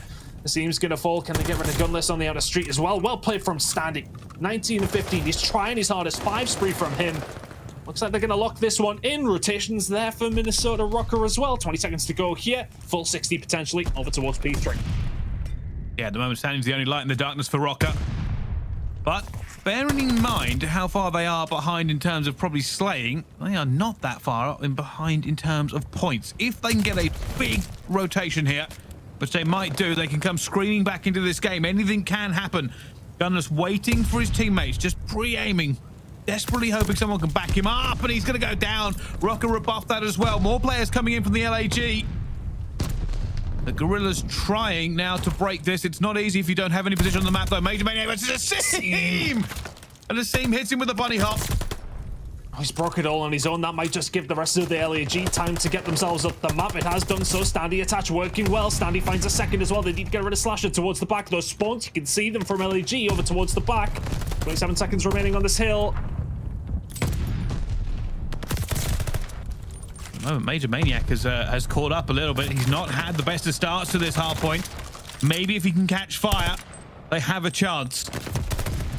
A bit of fights going on. The rotation is going to matter. Keep an eye, though. Minimap, Hugh, off to the races. All the way ready around the back. Has he been seen? He might have been seen. I don't know if he has, actually. Priestahh has let him go. He's broke through. And the thing is, with the previous hill, a seam breaks through, and he's the one that ultimately allows LAG to stop what would be about a 30-point bleed over towards the Røkkr. It's a very different scoreline if they hold that down. But heading over towards P4... They got the spawns. It is LAG. They are the ones with the spawns, and there you go. Can they get any amount of time here over towards P4? It could be potentially the dagger. It could, though. Still an awful lot of fighting going on around this hill. Røkkr refusing to let them get the points in it. Keep an eye. It's going to be MajorManiak, who could be crucial here. Finds one as well towards the back. Finds the second MajorManiak. And Attach will get the third. It's now just Slasher back here. And Slasher will get a gun as well. Neither team able to get really any time off this one, Ton, like you spoke about earlier. It's so hard. It's so hard to pick up time. If you get the spawns over towards the train station, you know they're all the way towards the back. If you're towards the back, you know they're going to be a train station very, very fast. It's difficult to defend from both sides, to be honest with you. Heading over towards P5, though, it's also one that's very difficult to pick up much time on. Røkkr have reduced this deficit, though. It's only around 45 points or so. They're inside the hill here on P5. Can they make the most of it here? This is not a big gap. It is not a big gap. Bearing in mind, I felt like LAG have had control all the way through. Røkkr have made a comeback already. Looking for this one. Hugh, though, on the stairs. Managed to get one kill. Now got to go challenge to here as well. See Standy and guns him down. Just flying about like a lunatic. This is Hugh unleashed. He does not want to be in any one position. He's just finding everybody. MajorManiak eventually managing to take him down. The problem for Røkkr. And they will get scrap time. Oh, Hook just goes on an absolute tear. It's a good job he did, to be honest with you, as I think Røkkr would have been staring down the barrel of only about a 5 or 10 point difference yet. LAG crumbling, tearing at the seams. This gunless just trying to survive as best as he can. And Minnesota and Røkkr, the only ones inside the kill feed right now. MajorManiak finds 2. Priestahh inside the hill. It forced them away. And look at the position for Standy as well. He's going to shut them down as soon as they push over. Well, this is what we were talking about. LAG had the first half of this hard point. Røkkr appear to have the second. They are on all cylinders at this point. Slasher trying to do some work, but he's alone. The rest of his teammates have gone down. They're respawning right now. He has to backpedal.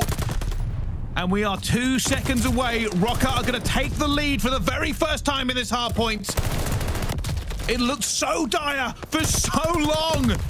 And somehow they have fought back over and over again, attached with a 3. And they are now in the lead, Ton. Rotation is here for the LAG. They need to regain very, very quickly. They were around 100 points in the lead at one stage, Bryce. Minnesota have come roaring back into it. That second rotation was sublime.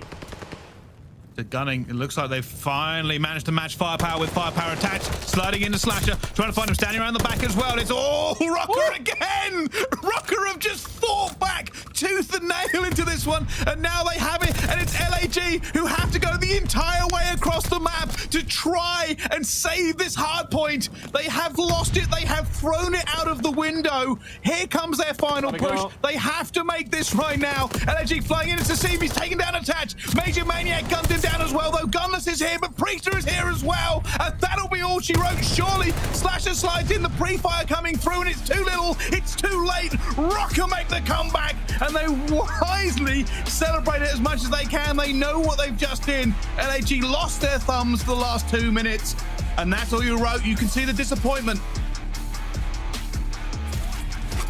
They were 90 points up. They were cruising. It looked like nothing but an LAG win was on the cards. And all of a sudden, we're going back to Priestahh. Priestahh had a slow start. MajorManiak had a slow start. Attach had a slow start. Almost all of those players are now positive. The LAG, they slowed down. Hugh went negative in the end. Gunless went negative in the end. Not a single member able to actually do the business when it came down to it. Unreal. Slasher, I think Slasher was nearly double positive at one point. I might be talking absolute rubbish because that game was just crazy once more. What a series this has been. I mean, me and you have been due another game 5 for quite some time, but Priestahh Search and Destroy is what we've ended up with in this series to decide it between these two. We said it will be a fantastic game. The Death said it will be a fantastic game. But honestly, heading into map number 4, and heading over towards Berlin Hardpoint, LAG's favorite map, full stop. They look so good on it. And to lose it in that fashion after being so comfortably in the lead.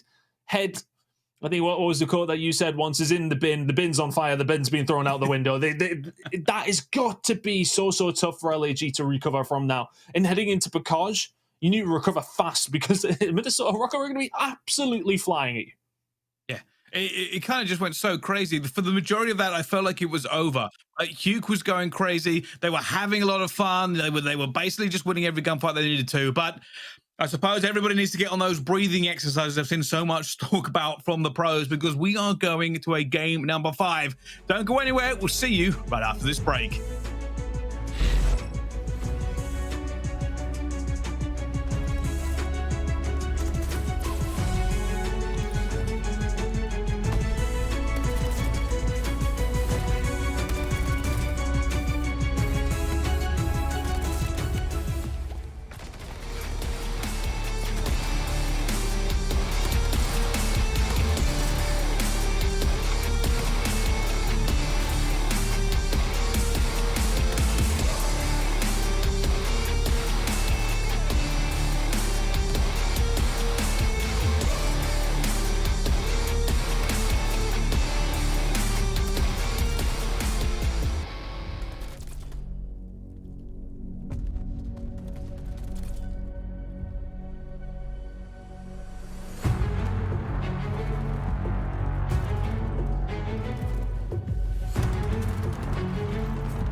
Call of Duty League is brought to you by Game Fuel. Victory in a can.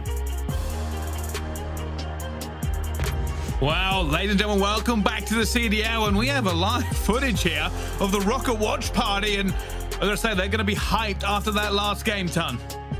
Yeah, they're going to be excited because it's going to a map number 5, and we really didn't expect it to be going in this direction, considering map number 4, considering how good LAG have been on Berlin hardpoint, but they don't get it done. I mean, it looked written in the stars. It looked like it was done and dusted. They had nearly a 90 to 100 point lead at one stage in the game, but that second rotation, our stats guy Carson comes in and tells me that Røkkr won 6 straight rotations on the way to that victory in map number 4. Incredible, incredible turnaround.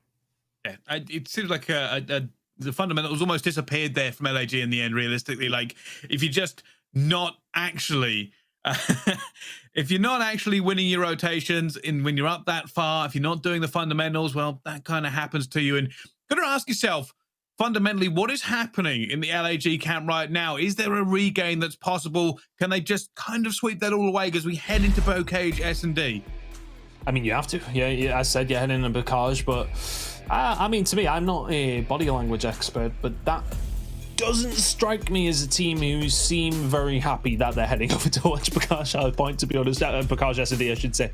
It's not looking like they're really up for this one. I mean, look, they will know in their own heads that the fact that they were in such a strong position in map number 4, they did throw it away. But fortunately for them, they do have a map 5 to fall back onto. And as reported at the beginning of this game, neither team have actually played Bocage Search and Destroy yet on stage, or at least in this scenario of the Pro League over towards the CDL side of things. But this is now what is going to determine who's in a good spot heading towards that major. Minnesota need this win more, it has to be said. LAG still not in the best of spots in terms of being in that winner's bracket. We're not going to try and work out all the permutations today, but Minnesota need the win more. I do know that. Well, let's see.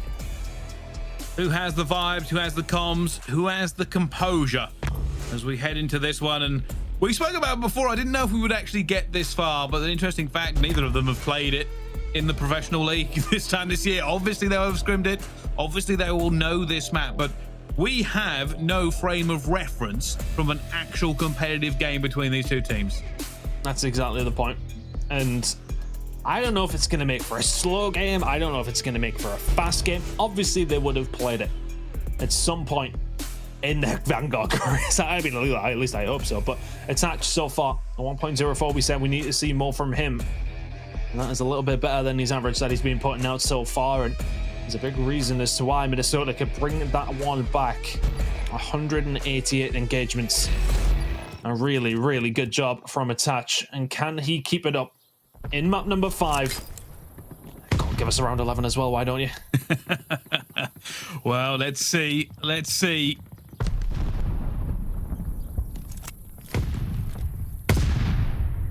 Right now, just waiting. Everybody pre-aiming.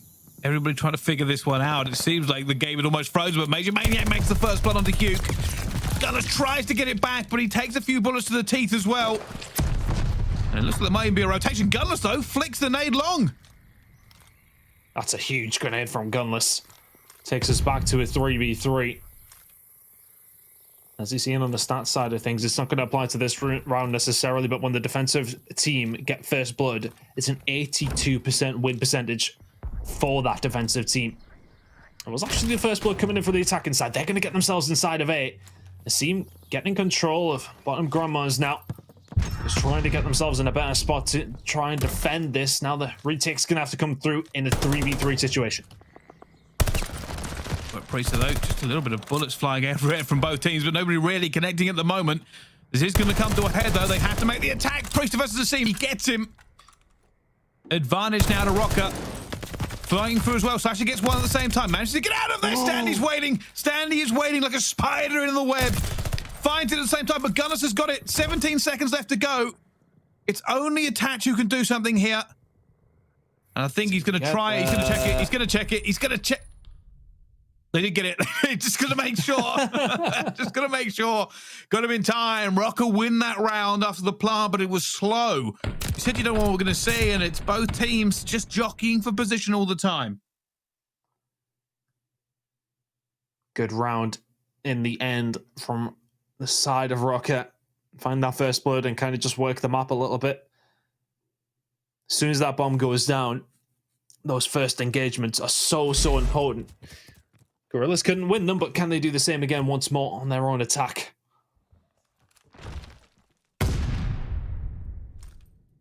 Well, again, slow and steady. aBeZy might break this door down. You can see sliding back and forth. They're going to go for it at the same time. Priestahh takes down Hugh. aBeZy managed to get Priestahh back, though. But it will be advantage to Røkkr again here in this S&D. Attach furiously backpedaling. They are playing together as a unit. Dashy's going to try and make a pick here. Also, gunless round towards the back. They're trying to get any sort of mistake going through, and Standy gets out of there. Røkkr just dancing around the gunless though with another nade. Gets it back. So does Slasher. They've turned this one around. It's now MajorManiak in a 1 versus 2. Oh, that's a bit of a collapse from Minnesota Røkkr. MajorManiak now pushing forward. Won't find anything, and Slasher guns him down. Big attacking round from LAG.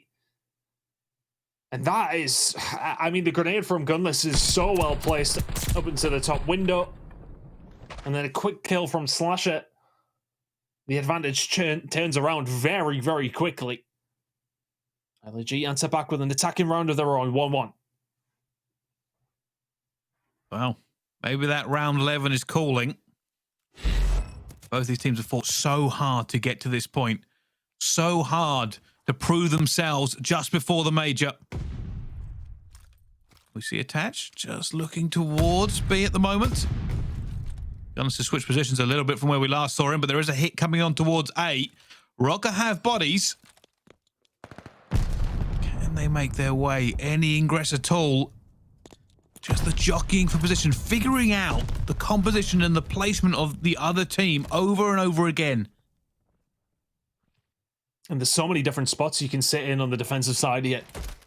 aBeZy going for the more aggressive inside the bomb. Priestahh probably seen him, knows he has to challenge, and Priestahh will find the kill. Grenade in from Hook, though. That's going to cause problems. Priestahh survives it, as does Standy, but here comes the pressure. Priestahh finds a second. 2v3. Hook finds one inside the kitchen, though, and gets out 2v2. Everybody flying in for the trades. Gunless gets one on the back, but Attach manages to get Hugh. It's now 1v1. Gunless is backpedaling. Attach is looking for him.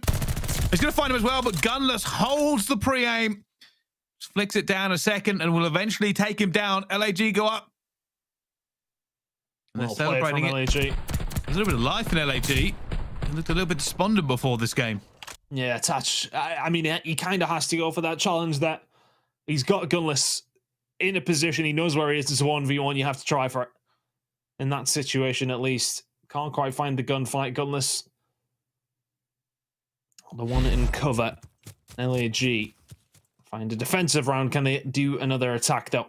They find another one here. Gunless, 6-1. He likes Bakaj. He really does. Big push, though, from LAG. You're trying to get through. Attaches. Oh, he's going to find one straight away. aBeZy goes down. Nobody's covering him. And there's now advantage to Røkkr, but I feel like we've said that before. I think somebody was covering. I think he just slid under the window to get the angle. They couldn't get the shots in. Well played from Attach. Standy gets the grenade on. The information is gained. Hook's going to find that gunfight, though, and all of a sudden it's a 2v2. Attach still playing up top here. Desperately moving back and forward. Just checking the angles. Going to jump straight out towards map, and he's got away with it. Duke obviously never heard him. He's opening the doors as he goes past. Goes to the reach out, but Standy is ready and waiting. And now it's Slasher. Slasher knows where Standy is. Sees him as well. Brings it back to a 1v1. Attach and Slasher. Problem being for Slasher is time. He has to get that bomb and make a play with it, as well as trying not to get caught.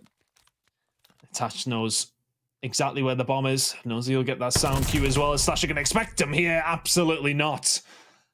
Attach finds the final kill. Now 2 apiece. Oh, Bryce, it's happening, isn't it? Oh, it's a long game. It's chess. It's not checkers. both these two teams, and I'm loving the way it's playing out so far. Both teams slow and steady off the start, trying to find information, stacking for hits. And as soon as that first kill goes down, everybody snaps into action and the trades start rolling through. And this time it will be Røkkr on the attack. Done this. Pre-firing before he tries to back off.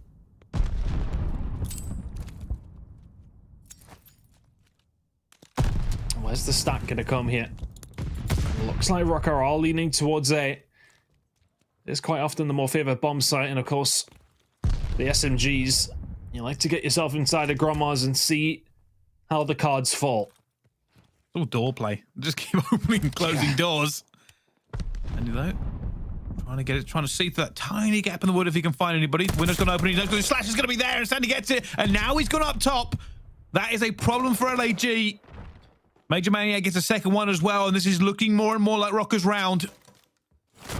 Yeah, it's just an absolute disaster. As soon as Standy gets up top, I mean, it's irrelevant to the fact that MajorManiak finds two below. Inside of Grommas, once Standy is there, he can move in so many different directions. It's such a difficult spot to try and control if you do lose control of it. And there you go, Minnesota Røkkr. It's 2 in a row from them. 3-2 up. Such a tense search and destroy. It just comes down to that opening kill, and Standy makes it count. Wow. Røkkr now with the lead. Can they convert this? And I feel for both fans of these teams. I don't know which way it's going to go. I hate to tell you this. I'm just along for the ride as much as you are. This is a beautiful journey, and we will see it to the end. LAG on the attack. This may be a fast hit. It's Hugh and Asim again. Going to be testing out this doors. Asim goes straight in. Hits attached with the hot one. Priestahh gets Hugh, though. It's back to a 3 versus 3. Standy from behind as well. Can he get gunless as well?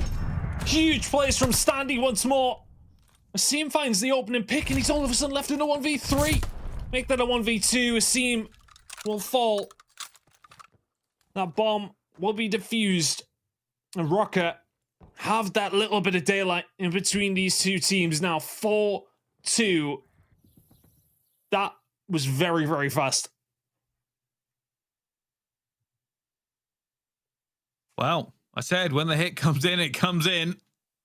And Asim decided to just basically just sprint and slide and hit it. We thought maybe they had the advantage, but everybody snaps into action as soon as they know.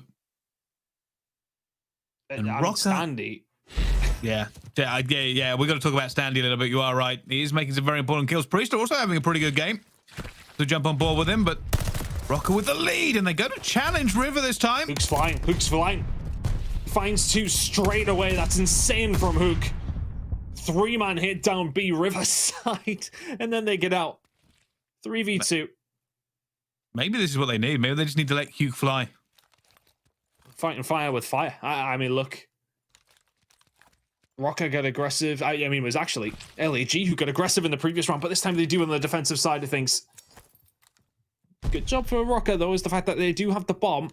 3v2 here on the attack. Very, very difficult. Yeah, they want to pick. They want to pick before they try and get anything out of this one. Yeah, good luck. Priestahh definitely looking for something, but they are giving him no information. They are giving him nothing to work with. He's probably saying, I have said nothing. I don't know where anyone is. They could be anywhere at the moment. They are hiding from us. Attached though, finds Slasher eventually. It's a 2 versus 2. That bomb's swinging over towards A. That bomb's going down today. Advantage to Røkkr. I mean, LAG really turtled up towards the B side, but nonetheless, they're going to have to go for the retake here. This is a huge, huge round. This kill is going to be so important. Priestahh finds Asim. And now Hook needs the 1v2. And he's not going to do it. He's not going to do it. And now they are a round away, and LAG have got to be feeling sick in the pit of their stomach. They know they could have ended this on the hard point. They had the advantage there. But now it's Bakaj, S&D. And they are 1 round away from throwing this series into the bin. The sword of Damocles is dangling. Can they regain? Can they find a way to hold fast and bring this all the way back from the brink? On the attack now. And again, straight down the middle of the map. They've taken full control for it. They're going for a river hit. This might be fast ton. Methodz is going to find the first, Standy's going to find the second. It's a 2v4, it's a 1v4. Slasher. Oh, he's done many huge things in his COD career. This would be monumental if he can manage to find this. Oh, they're hunting him. They're in a pack. It's all over. It's all done and dusted, and Røkkr take it away. There's the S&D. There's the win, and there's the victory. And aLLeY are devastated. There are no words. There are no words. It's cameras off. It's out of chairs. It's hands on heads as Minnesota walk away with this one 3-2. They took it a distance, but the distance is good enough. What a series out of these two. We've been treated to some games today. Honestly, I don't know what day it is at this point. Røkkr get it done 6-2. Very, very comfortable in that search and destroy in the end. And when the aggression comes through, honestly, if to speak of these teams beforehand, you'd think the aggression would be more than enough out of aLLeY, but it isn't. The Røkkr fans in the Union 32 Craft House getting loud and getting hyped for their team. A really, really good performance out of the Minnesota side, and look, they really did need that game. There's been talk of them, you know, where are they in terms of things? All they've had to do is face very, very solid squads. I'd kind of put them, obviously, with how close the game was, in and around aLLeY, in that kind of mid-tier. Based on that, it gives us a better idea where they are sitting up. Because so many of their games that they've had have been so difficult. But they get this one done in a map number 5. But it has to be talked about. That map number 4 was the huge moment. That comeback was what did it for me for the Minnesota Røkkr. That's the crazy thing.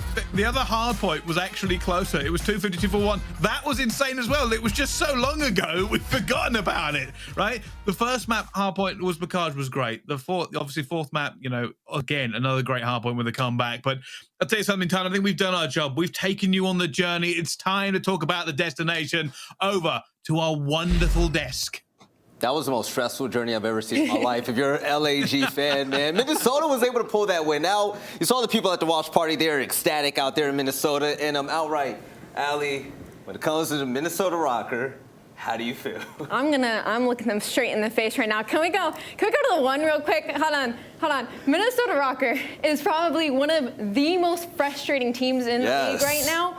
When it comes down to the wire, suddenly it's like a whole new team is formed. Suddenly the aggression, the decision making, everything is picture perfect. If you do that at the beginning of the map, at the beginning of the series, Minnesota Røkkr would be in conversation of being a top 6, top 4 team. And I'm just mind blown, dude. Why do you guys wait to last like 5 hills to suddenly just become Atlanta FaZe on the map? And then just individually, all those players step up big time, right? Like MajorManiak going nuts. Standy was just outright cold in that matchup right there. And the Minnesota Røkkr, just the way they're able to just adjust and adapt, they look like an entirely new team. Hardpoint MajorManiak was like 5-17 at some point, and then they got 6 straight rotation wins and completely flipped the script, dude. Nameless? Yeah, I mean, I think this answered a lot of our questions about Minnesota Røkkr. Yeah. One thing we were talking about, you know, sort of in the keys to victory was how low Priestahh was in engagements on the map. Well, he led the team in engagements when it comes to hardpoint, and they actually had an opportunity to win that first map as well. He just didn't check the corner on a rotation, and Gunless ended up killing him. But they'll be able to go back and figure that one out going forward. And then in Search and Destroy, they were 3-3 in that mode headed into this. This proves that they are a top Search and Destroy team. They just had to make a few tweaks, and I love what we saw there on that Game 5 Search and Destroy. We haven't seen them play Bocage yet in Search and Destroy. We haven't seen aLLeY play it. Well, they come in here with a fresh look, and what we were seeing was when aLLeY tried to get aggressive and get a close personal, get that bomb down, well, what would Standy do? He would hit a route, get on their side, and frustrate them and take out their AR players. So he has a goal, and he's doing exactly what he needs to do. I mean, it was beautiful to see Minnesota Røkkr bounce back after, you know, having seemingly the toughest schedule in the CDL. You're right. The way this Standy was able to just go behind enemy lines, come up on the flank, and just capitalize 2Ks all day. That's what you got to do. That man is built different. But speaking of the Minnesota Røkkr, we have Game Fuel post-victory spotlight interview with none other than Attach. And Attach, man, congrats on the win. It's been a while since you guys got one, which was the first week against OpTic Gaming. But my question to you is, with the schedule you guys have had, Atlanta, London, you had, OpTic Gaming, Seattle Surge, like, you guys have had possibly the roughest schedule out of everyone. What did it take for you all to keep composure and stay in these games the way that you did in order to come up with a victory like today? I mean, if you know our team, you know we're never giving up. Okay. We've definitely had moments where we haven't been in the best positions, but we always fight back and somehow find our way out of it, and it works out. But that's just the players on our team. Like, everyone has that fight in them, which is awesome. With the tough schedule, I mean, it's no excuse. I'm actually glad we have a tough schedule early. I'd much rather have a tough schedule early than an easy schedule, so you can really see where you're at right now, what you got to work on, what you got to improve on. So I'm happy we got a tough schedule, but we got to be better. I love that. I love that, Attach. And I got to ask you, why are you guys so good under pressure, man? And what is it going to take to get you to do that at the beginning of the map? That's a good question. I'm trying to figure out myself. I feel like we just like doing things the hard way. We're like, should we win 3-0? Should we win 3-1? Should we go up 100 in hardpoint? No.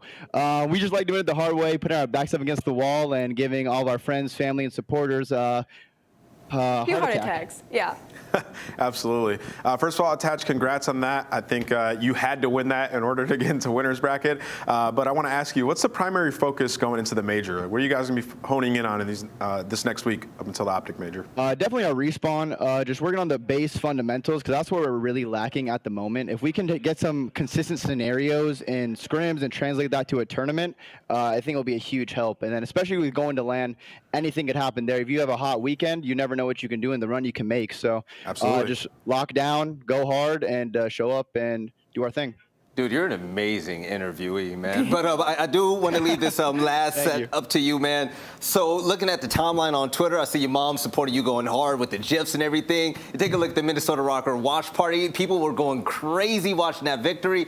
What do you guys say to the fans out there, man? They've been sticking by and giving you guys a lot of love throughout this rough beginning of the season. Oh, man. I mean, first of all, shout out to the Minnesota Røkkr organization for running these watch parties in the theaters and the bars and the restaurants. It's so awesome to see. Every time I watch one of those videos from the watch party, I get chills. And I think even when we won the major last year, someone was on the bar, took his shirt off and started swinging it around. So, I mean, those are awesome. Of course, all of our families, friends, supporters, we love them all so much. And we want to go out there and make them proud and, stop fucking losing. Yo, exactly. Hey, I love the love out there, man. You take it easy and rack up some more wins, all right? I'll see you over there in Texas. Yes, sir. No problem. All right, so to put a bow on the top of this whole series right now, Nameless, what's going on in your head, man, and what are your expectations for the next series? I think this next series is going to be absolutely insane. It's our game field marquee match, Toronto Ultra and the LA Thieves. We got an amazing search and destroy / control team going up against the best hardpoint team that we have in the CDL right now. It's going to be lit, man. But I also got to say one more thing. I feel like everybody's getting fined. We get so many F-bombs in these post-match interviews. I'm not sure if it should just be okay at this point, but I'm here for it. I'm loving it. In the CDL, we build different, man. But speaking of which, CDL, we have our first major coming up, the OpTic Texas major. Yep. aLLeY, your first official big major for the CDL. How excited are you about the whole damn thing? Nothing hits diff than LAN, Valley. Nothing hits diff like LAN. So there you have it. Don't forget the dates. Make sure you tune in. But if you can, make sure you pull up as well. There will be an audience out there. Can't wait to see all of you beautiful people. And speaking of which, we have one more series on the day, and I can't wait. Toronto Ultra, they're going to take on the Los Angeles Thieves, a team that have been just surging so far this year. So after this break, let's see if the last game of the day is going to deliver just like what we've been seeing all day long. We'll see you guys in just a minute.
of Duty League is brought to you by Zenny Gaming.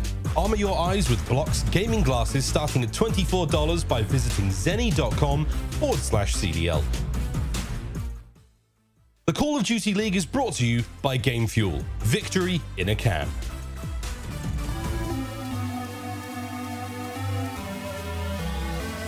For the rugged. Been a little too nice to y'all. Now I gotta up price on y'all. Snake eyes on dice for y'all. Shoulders on ice for y'all. 8-6 all the hay.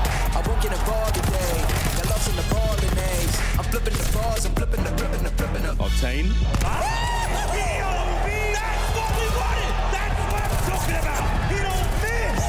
Off-record deals, tell them talk to Colin for the quote. Off-record eyes, still want to act, not the ghost.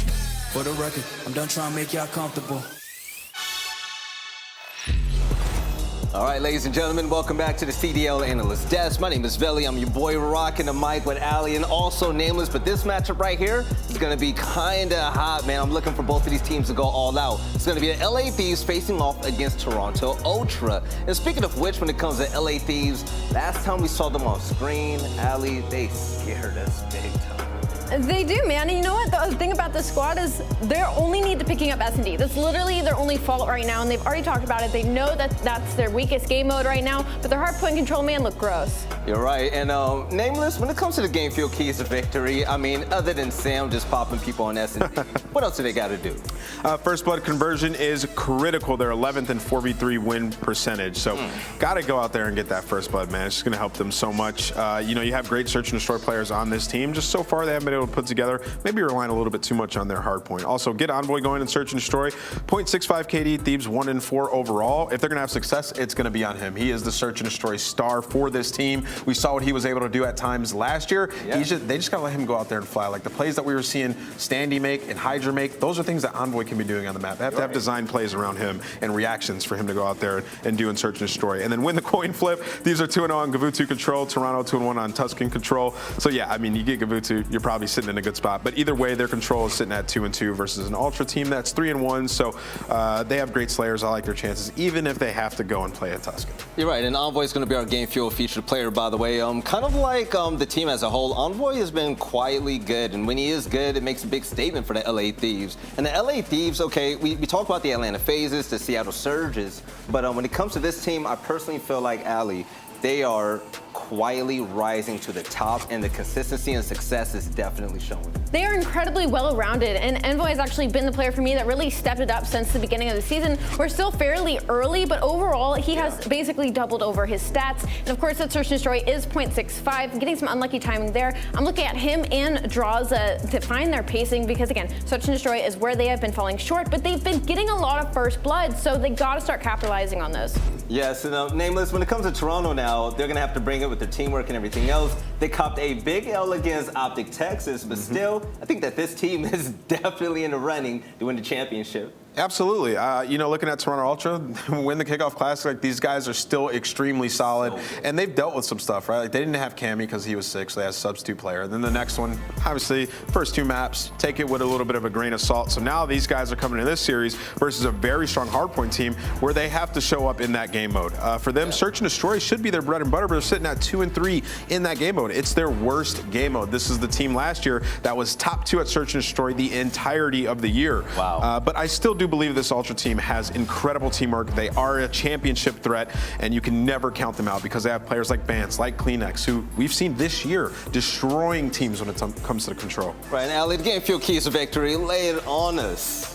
All right, well, their hardpoint setups need to be a priority versus an elite team. LA Thieves are number 2 in break percentage, 7-1 in hardpoint overall, and Toronto Ultra is a team based on teamwork, right? And I've noticed when it comes to their respawn, they are spread incredibly thin on the map, so they need to play their strengths. They need to play those trades and those teamwork and that chem. And again, Thieves number 2 in break. They gotta hold those early rotations and have to step it up the slaying as a team. They're 0.914 KD overall. This is a wild stat for me. I'm looking at Kleenex on this roster. I'm looking at Insight and Bance. This does not make sense to me. That is 10th overall out of 12 teams. And figure out the slow start to the year in S&D. They're 11th in round win percentage. Once again, this is not a stat that I expect from this squad at all, so they got to step it up. No, and I would say it was a cause for concern. Last time we saw them on screen and they lost that first hard point against OpTic. You saw the momentum just go away on their faces, right? Yeah, the comps are cool, calm, and collected, but Toronto Ultra, they just weren't fired up. So now when it comes to pick'ems, nameless, the last series of the day. Yeah. LA, Toronto, who you got? You know I'm always showing LA Thieves love, man, but I'm going to go with Toronto Ultra. I actually think that they're going to bounce back hard after that last series,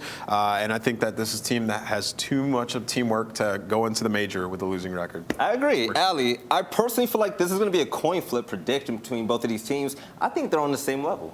I think they're fairly close, but I think LA Thieves does it for me just a little bit more. Cameo's been struggling to connect those snipes in S&D, and Octane looking down the barrel on the other side of the map, it's a little too scary for me. Well, me personally, I'm going to let y'all know right now, I'm a Cali boy. I'm rocking with LA right now. Shout out to the squad. Kenny better pop off once again. That man is just a lightning bolt for success. Whenever he pops off, the team just feeds off of that energy. But I'm ready to feed off of the energy of Lando and Standy. Fellas, go ahead and take it away for the last series of the day. Oh, thank you so much, Villy. Yes, it has been a wild day so far. And Jay, I think it's fair to say, you and I both agree, it's only going to get crazier from here, my man. We got LA Thieves versus Toronto Ultra. It's the game field marquee match. And really, when we talk about predictions, I think either one is fair to call right here. 100%. Both of these teams are great in this game so far. You have the Thieves who are just dominating, #1 in the hard point. On the opposite side, Toronto Ultra, you could just never count them out of any series because of their teamwork. Even though they're currently the worst, their worst game mode is Search and Destroy. That was their bread and butter last year. The control is their main focus point for me in this series because when you look at the maps that we have, we're going to start off with a Bocage. We're going into a Tuscan Search and Destroy, followed up by a Tuscan Control, then a Tuscan Hardpoint, then it'll be a Desert Siege. So when we get to that Tuscan Control, you can already tell Toronto won the coin flip there, so that can cause problems on the side of the Thieves. Yeah, it absolutely can. That map set sounds exactly like my ranked games. A lot of Tuscan, and I'm okay with that. Maybe a little Desert Siege from time to time. I gotta work on my setups. Anyway, as you said, Bocage Hardpoint. Oh boy, it's gonna be a fun one to start this bad boy off. It's been a pretty common map for both of these teams, Jay. A lot of figures, a lot of stats on this map set, but on this map specifically, Toronto Ultra, it is the 4th time in a row, I believe, that they have played Bocage in their openers. It's been a lot of wild series, a lot of crazy close 3-0s for them, but as we said as well, Thieves locked in for winners, it appears, at least it's what we've been told, for that winners bracket. Toronto Ultra, their fate lies on this game alone. Yeah, if I'm the Ultra, you had to try to come out and get this win today, especially with the way that some of these other matches have went. You have a couple teams now who have a 2-3 record. So Ultra currently sitting at 2-2. If they end up in a 2-3 situation, it's basically like a 5-way tie. You do not want that. You want to come out strong and secure your winners bracket start. And so far, early into this game, Ultra getting a good chunk of time off of this P1 hardpoint and are fully set up for that P2. Yeah, set up well for next and kind of getting back quickly to that Ultra conversation as well. I mean, who would have thought, right, that this team would have to fight for their life after becoming the Kickoff Classic champions? I mean, they came into that event as the underdogs. The last thing that we thought was that they would be coming into any match, let alone this one, potentially as the underdog. I know you could throw it either which way, but given the records, all the cards now sit with the Thieves. They are good and ready for this match, and we'll see how our Game Fuel featured player can do. Not off to the greatest start as Envoy, sitting at 0-4, but his SMG compadre and Drazah looks to rather hop inside of the hill. He gets dropped as well. Time for Ultra at P1, continuous time already at P2. And that's just a great hold coming in from Ultra. They shut down that initial push of a couple players trying to attack towards Barn, get it clean for dead, and they have been able to hold down this P2 hardpoint for every single second. Eventually, it will get contested, and the Thieves are able to break in with 20 remaining. But look at the minimap. #2 in Cammy already behind the enemy lines. We'll see what we can do about it. Envoy gets dealt with once more inside of bottom. Grandma's Kenny from range, able to make the MP40 per, but Vance still lingering. Ultra able to find those few players from the Thieves that did manage to sneak on through. A great start for Toronto, all things considered, at our first 2 hard points. And Jay, I know you talked about it coming into this series. You got to think that Ultra have got to be somewhat frustrated after their loss yesterday versus OpTic. Definitely frustrated. You can already tell as they find another 4 in the feed. They're putting so much pressure towards the middle of the map. Ultra are trying to make a statement here. So far, opening up to a 40-point lead. This P3 hardpoint has been uncontested once again. Unfortunately, Kleenex does take his teammate down with a nade, so that's going to be 2 dead, make it 3. Finally, the Thieves are able to break on in. Now, Grandma's going to have a big job to do, considering all of the Carnage that's going down to the bottom of her house. But once more, Ultra retake, looking at the kill feed.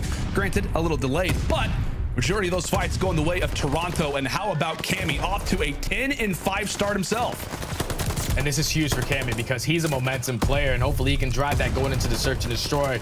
But right now, Ultra, they have had 2 great holds on P2 and P3. Now they have to start thinking about the rotation, but it doesn't matter because they already have the spawns. Right now, Ultra, they are firing on all cylinders. This is looking great off the start for the Ultra. Yeah, this is an excellent way to kick off this Bocage. And for those that maybe are somewhat new to Bocage, maybe you happen to find the stream, by the way, welcome to you. But Bocage not typically going to go this way in terms of the score. My word, Ultra, P1, P2, P3, and now P4 dominated from the boys in purple as they are up big already. Envoy yet to find a rhythm, maybe can find something, but Cammy is there to read him. The Prince falls, and now it's all on to Octane to try to make the break. Thieves now have got spawns, but the problem for them is that there's 5 seconds left. This is textbook hardpoint, basically perfect hardpoint out of Ultra so far to start this game. And we haven't even touched the second rotation of hardpoints, up by basically 100 points going into this P5 hardpoint. 3 seconds remaining. They're going to have the spawns. They just have to hold this initial push from the Thieves, trying to flank through the backside. You see a couple players, one player in band sitting towards top window of Grandma's, trying to spot a couple players. He finds one, Inside finds the second, Bands finds the third. And let me tell you, Ultra, they look real angry on the map right now. I can tell you're smiling right now, Jay, because this is absolute perfect Bocage. Up 100 points, and there is still 30 bad boys left to go over here at the water side. Kleenex having so much cover fire, all he can do is just soak up the time in the hill. He'll be called to go on forward. Ultra already thinking about the future as they have continued to dominate off the start. Bance is hitting shots from range. There's nothing more to be said. I mean, Thieves, they have got to turn things up, and they've got to change things right now. We gotta throw this aside. We gotta hear exactly how Toronto are sounding in the comms. Let's go to it. I'm absolute. I'm waiting to help you.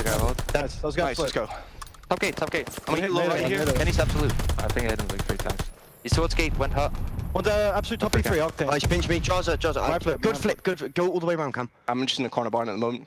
Yeah. Every time. Can you make it kill, Cam? Yeah, no, I'm gate, weak. Once.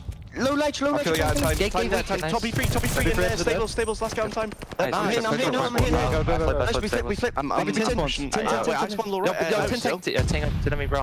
Can he down low P2 tank? Back P2, in P2, barn. And deep on me. P2 tank. God heady. Not P2 tank. They push the stable. Push me. What's the time? Stay alive. Don't kill anyone. We're good. Yeah, just stay alive. I think they know I'm here. Make him push you. Down low right, bro. In P2. Sick. You went whole. Look at the right. They don't one more in time Octane. I might be able to kill him. Where is he? In time. Nice. One more in time. He's gate so time. And top. Last guy. Go and get him barn. Nice. Pick up D-Bar. 7 seconds. Yeah, I can get it. I'll get it. Go. You know me, sub. Yep. Absolute Drazah. No one's got time, bro. Yeah, I know. Front. 2 gate. Absolute. Just wait up. It's gone plant. Over the gate. Absolute. Right now. Take your time. Take him on time, Dad. Go in, bro. One more down low. Really weak. And Kenny's front. Take your time, man. Right side time. Top barn on the left. One dead in the corner. Nice. Good shots. I'll get the I'm holding mid. It's on plant. Nice. Hold him mid. I'll get you low, okay? Hey, my dad. Nice. I spawned it. I'm gonna. Okay, yeah. You can hit if you want. I'm playing low, Jimmy. I'm on the tank. Just play for me low ledge, dead. Nice. No, one P1. He in barn now. He could be barn. But stables to truck door, I think. Stables now. Okay, yeah. Stables to truck door. It's Kenny. One back barn, I think. I spawned here. He came top barn. Kenny. Top barn. Absolute time. Nice. One second. Hole. Where's he on time? Don't know. Big barn. Nice. One more hole. In barn. What could I be hole? I'm rapping. My bad. I didn't. In time. I'm on left. Oh, in P2 door. Weak. Drazah. Nice. Got time? One tower. You sure? Or gate. He's behind me. Hole. Sick. He's sat sick. All right, Jay. I mean, hey, you know what? They're up big. You gotta give them props for that. But it doesn't sound like it at all. Like they just sound like they very well could be losing based off the way that they sound. Just destroyed. Oh, great, cool. We got rotations. We're up by like 250 points. It's fine. You couldn't tell. Yeah, they sound like they got their feet kicked up, big back, bulling it on this map number 1.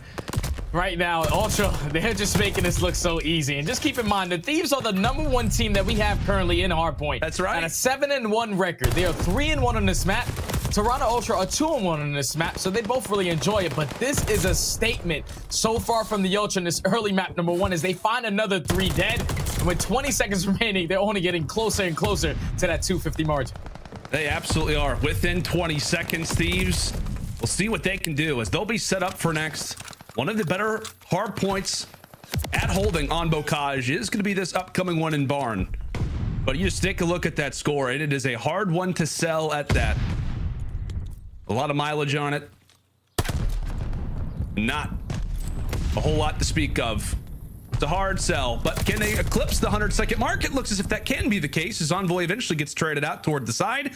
Thieves do reach the century mark. The only problem is that the Ultra sit within 15. Bance making his way up toward Hay. A few squad mates linger through the middle side of the map as this very well could be the final break of this game. Kleenex with one, his teammates securing the others. Great coordination out of the Ultra once more as now they're within 5 seconds. Thieves, they've got to do something. They've got to try to break on in, but they continue to fall. They continue to fall. Kleenex pre-firing and styling on Bocage. Ultra set, you forgot about us already? Well, how about we go and come out of this Bocage? My goodness, Toronto. A game and a half as they convincingly go up 1-0 in this series. And as you said, Jay, versus the best hardpoint team in the game, a stunner to start off. Unbelievable performance out of the Ultra. They were in control of this game from start to finish. You see, not even a single player on the Thieves side were able to end up positive. Kenny at 26 and 26 is the best you're gonna get, especially when the Ultra are just slaying the way that they were. They were making such great plays off the rotation with 30 seconds left. They were getting a clean 4 dead whenever they wanted to, which allows their playmakers to be playmakers. You see Bance and Cammy sitting at 23 and 25 non-traded kills. These are the guys that are going for the late flanks. We even saw Cammy towards the end of that first rotation of hard points. They find themselves in a situation where they do not have the spawns for the P2. Cammy just sits a corner in Barn until he eventually allows his teammates to set up for the pinch.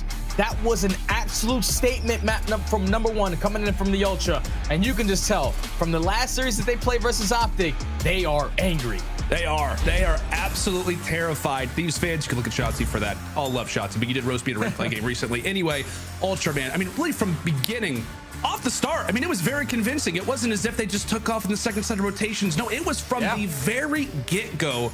Toronto just took off and never looked back. And I gotta say, Jay, at least for me, I want to hear your thoughts on this. The most promising thing was what we saw at Cammy. I mean, he's had a little bit of a slower start right to Vanguard. People talk about, hey, the sniper maybe not as great. The search destroys from what we remember back in MW in terms of Cold War, ended the year out as a top 5 player. Not like that right now for Toronto, but based off that Bocage, tell you what, man, looks like he just dropped Cold War and picked up this game. Incredible stuff from the Cam, man. And he and Ultra ride into the sunset early. Yeah, man, just talking about Cammy a little more, like he was an MVP player last year during the Cold War season. But the fact that so far he hasn't really had the hottest start to this, he's sitting at a 0.92 before the series even starts. But if you can get Cammy to play at the MVP caliber level that he was last year, this is where the Ultra are at their best. Yeah, absolutely, without a doubt. Let's go and take a look at our maps and modes. I know we touched on it just a mere bit in the opening Bocage, but it's going to be Tuscan. If you have short-term memory like I do, it's going to be easy for you. 3 of them in a row, and then Desert Siege for the game number 5 as we get a chance to look at the map bans. We talk about, obviously, Jay, the Ultra do win the coin flip. That was one of the keys to victory. They get that, so they will have that Tuscan control for game 3. And now, with the Tuscan Search and Destroy coming up, granted, not great for Ultra yet this season. Yeah. The problem for Thieves is that Search Destroy is without a doubt their worst mode, rather. Yeah, they're so far in the season sitting at 1-4, just haven't really had a lot of success. And I feel like in order for them to get success in Search and Destroy, you have to look at the SMG presence of Envoy and Drazah. Envoy sitting like at a 0.65 and Drazah is like a 0.7. And when you have 2 playmakers like that, you need to make sure that they're able to make the plays in Search and Destroy. Going into a Tuscan, though, the Thieves are going to be sitting at 0-1 compared to Toronto, who are 2-1. Their loss came in yesterday versus OpTic. This is where it gets kind of scary. And when you take a look at these stats, once again, Drazah at a 0.7, Kenny at a 1.0, but Envoy at a 0.43 so far in this series. That's not the way you want to start it. Our game fueled featured player probably needs to consume a little bit more game fuel going into this match. I would think so. Maybe give a few a take. There it is. Right there he is. There he is. You called it perfectly. There it is. If he beams in this search and destroy, we know exactly why that's the case. But we talked about the 0.4 so far in this series, obviously just off the bocage.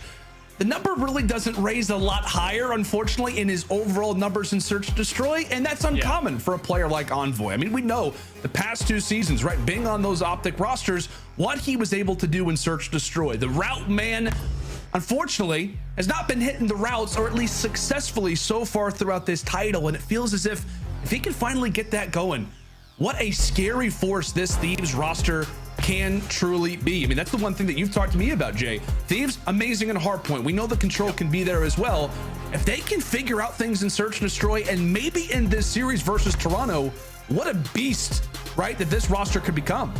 Yeah, like this personnel on this team is insane, stacked from top to bottom. So the fact that they are so good in the respawn, 7-2 now in the hard points, and then the control is basically 50-50 at a 2-2 record. Unfortunately for them, now they're going into a Search and Destroy down 0-1. And Toronto, like I said, they played this map yesterday versus OpTic. You can just tell, just based off that first map, they came in guns firing, just ready to go. And if you are on the side of the Thieves, it has to start early into this map number 2. You need to allow your SMGs to be playmakers. So when you're getting that bomb planted towards that A side, allow Envoy and Drazah to potentially work that late flank to try to get a great timing towards the middle of the map. Because in order for them, like I said, to see success in Search and Destroy, you need these guys to step up. I hear you, partner. Yep, you're looking at the 2 guys on the right there for the Thieves, Drazah and Envoy. Got to step it up versus this Toronto team. And Toronto's laughing right now, right? I mean, there's never they're vibing. They just smoked the Thieves on bocage. They're maybe looking at the Reddit post. They've got the Twitter clips ready. They made it their desktop background, for God's sake. They're laughing at all the comments. But realistically, Jay, I mean, this is going to be somewhat of a stunner if you're the Thieves, right? I mean, it's a Stone Cold Steve Austin type of situation. They have yet to lose a opening hardpoint in all of Vanguard. Perfect in the Kickoff Classic. Perfect so far throughout our Major 1 qualifiers. The fact they just lose that and lose it as crazy as they did, that's going to change things up for you, right? It definitely does, because they're going into a Search and Destroy, which has not been their best mode. Usually when they come out and take that first map, there's a potential, like we saw it in the series versus Paris. They lost that game number 2, but they respond immediately, followed up by the game number 3 and the game number 4. For this series, though, now that they found themselves down 0-1, and then Toronto were also able to win the coin flip, they're going to be playing Tuscan again, but on that game 3 now, they don't have Gabutu in their back pockets. They're currently 0-2 on Tuscan control, so they have to come out and at least try to tie the series up at 1 apiece here, force it to that map 4.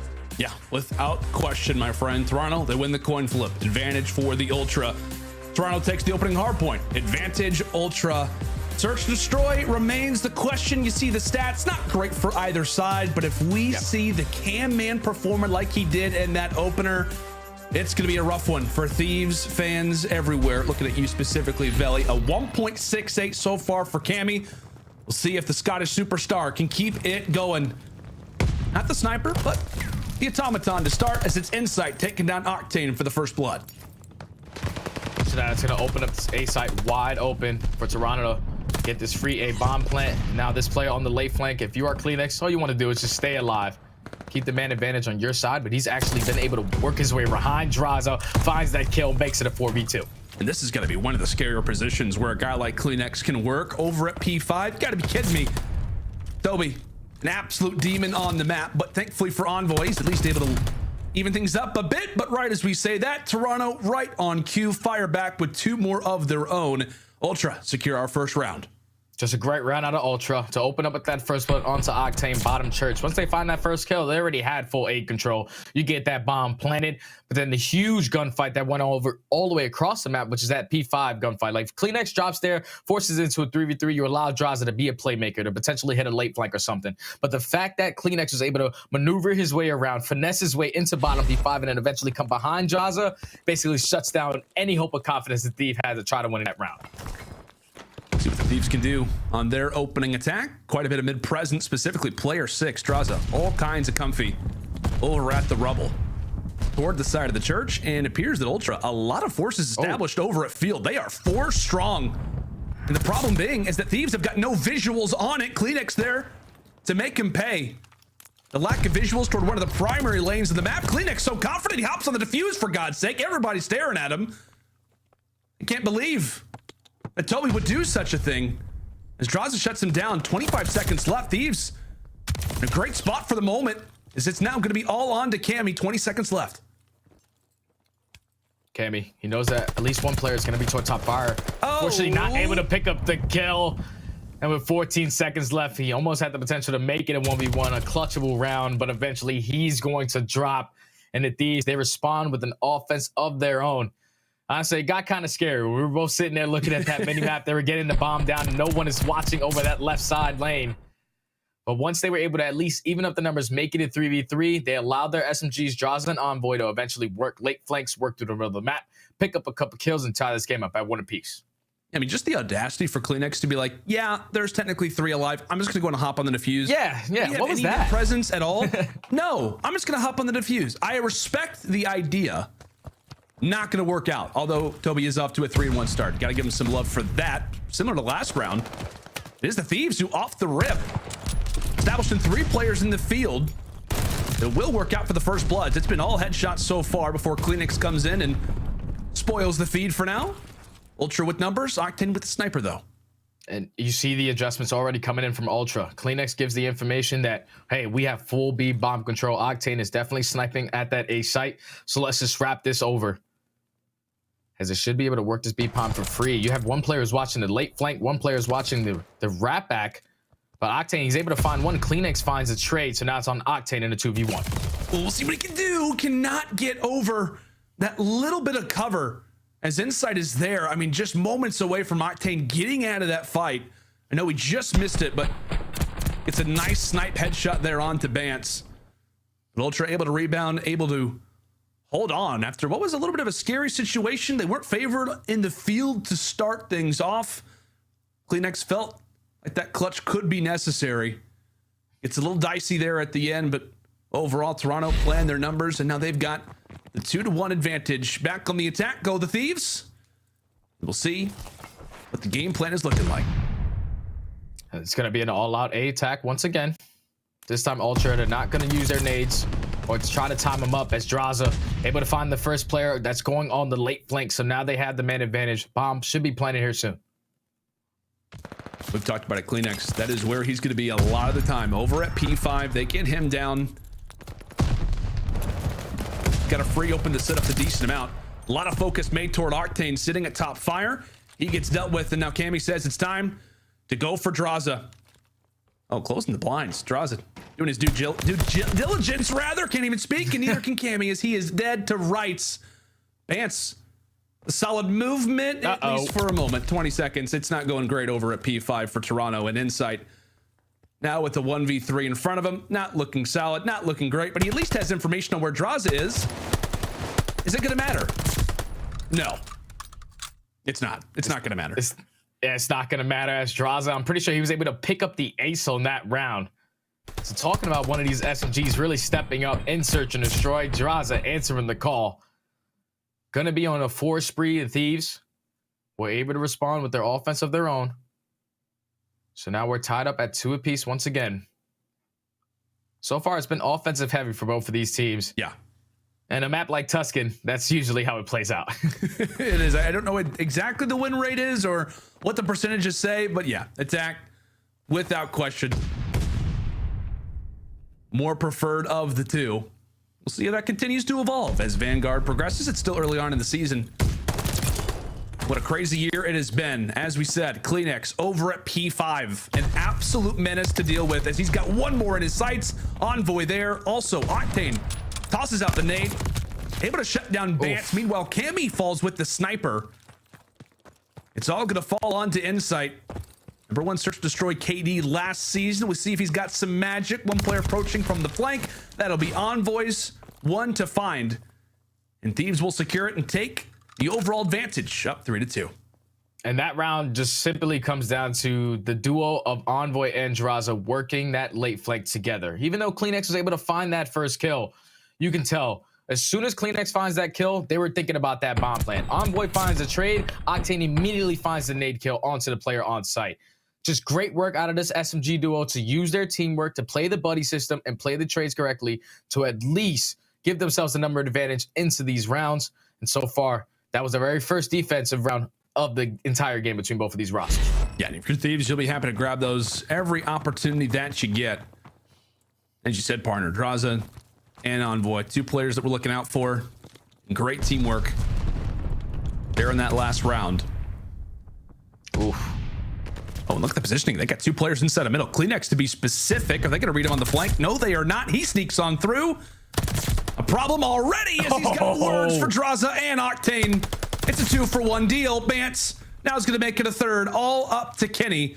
Kylo Ken in a position to clutch rather. And Kleenex forcing the issue. 1 down, 3 to go. 50 seconds left. Yeah, if I'm Ultra, I would have sent every single player at him because there's no way in hell he's going to be able to kill all 4 of us. But Kenny does find the first. Now with 45 seconds left, they know that the bomb is going to be down.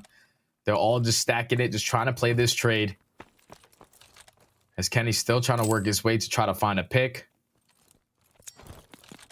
No indication with that nade is going to be inbound.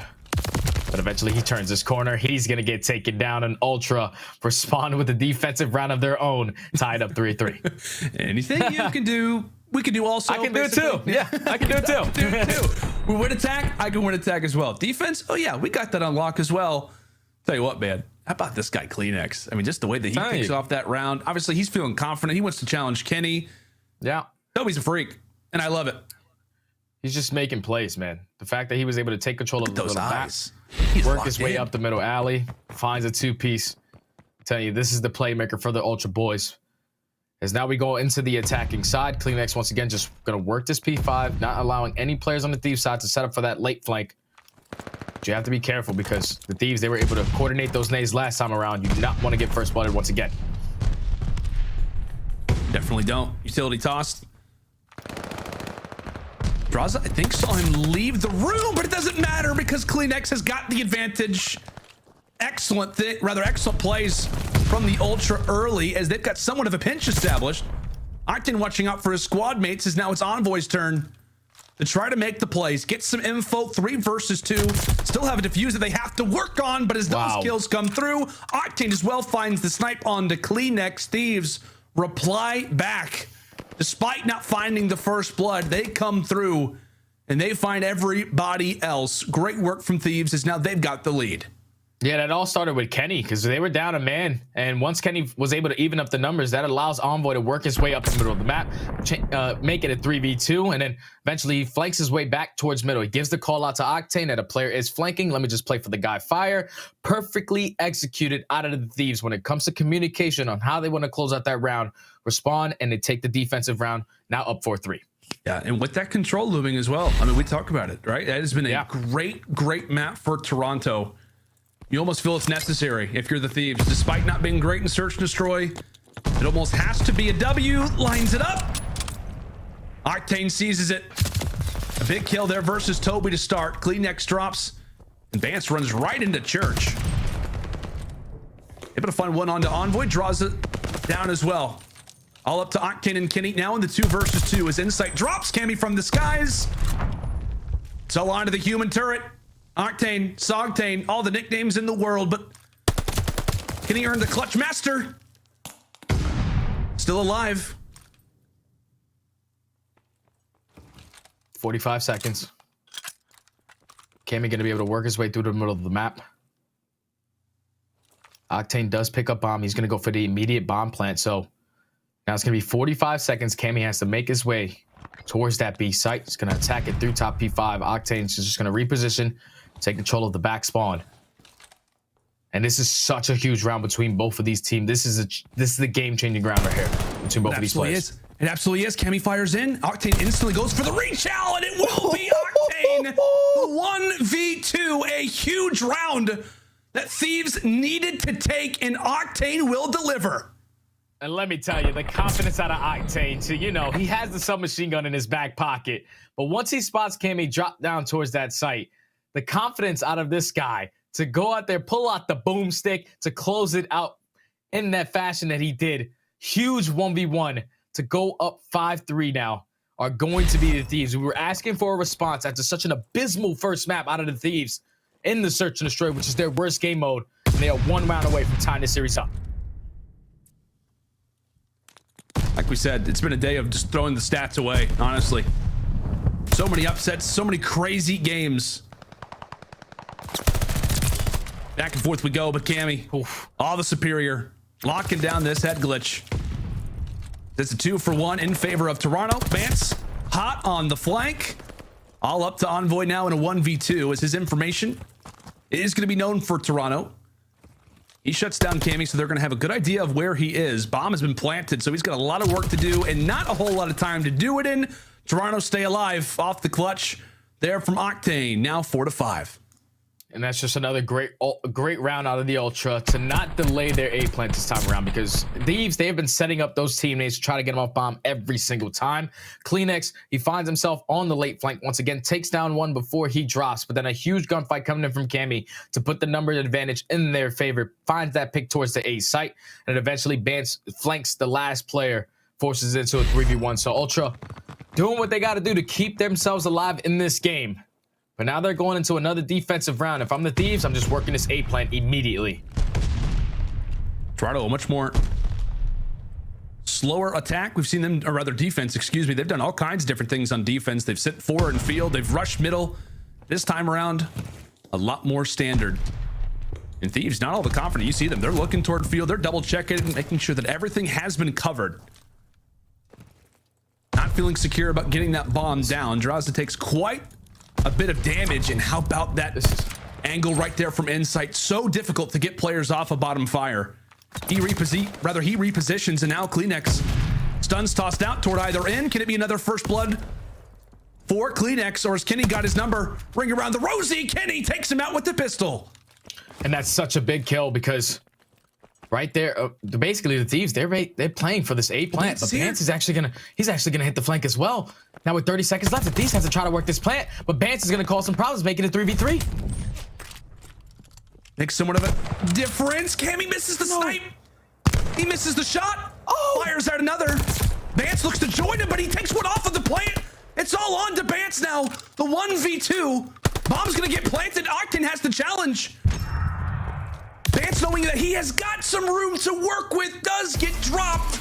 The Thieves will hold on despite what was a wild round number 10. Toronto would not go down without a fight. Bance gives it his best shot. And speaking of shots, Jay, Cammy, if he hits the snipe, how different that round could have been. The Thieves, despite search destroyed by no means being their strong suit, they are able to rebound off of the rare opening hardpoint loss. And that was such a great last round out of the Thieves. It got a little scary for me, though, because they gave up mid-map control completely. But the fact that the Ultra, they just needed to calm down there. You have mid-map control. You're already set up for the late flank. You have basically every single line of sight that you want at that A-bomb. No one needs to try to make a play on the late flank. Kleenex, he puts himself in a great position, almost finesses his way out. But once he drops, that forces Bance to eventually try to do the same exact thing. He takes down one.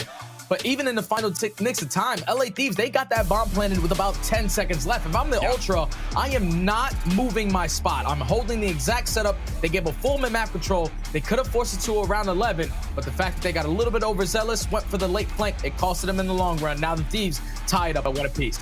Yeah, they absolutely do, my friend. And I want to ask you too, like Ultra, you talked about a few different moments where things have not really gone their way. They now sit at a 2-4 search and destroy record. Have you noticed a pattern with what's maybe going wrong for Toronto right now?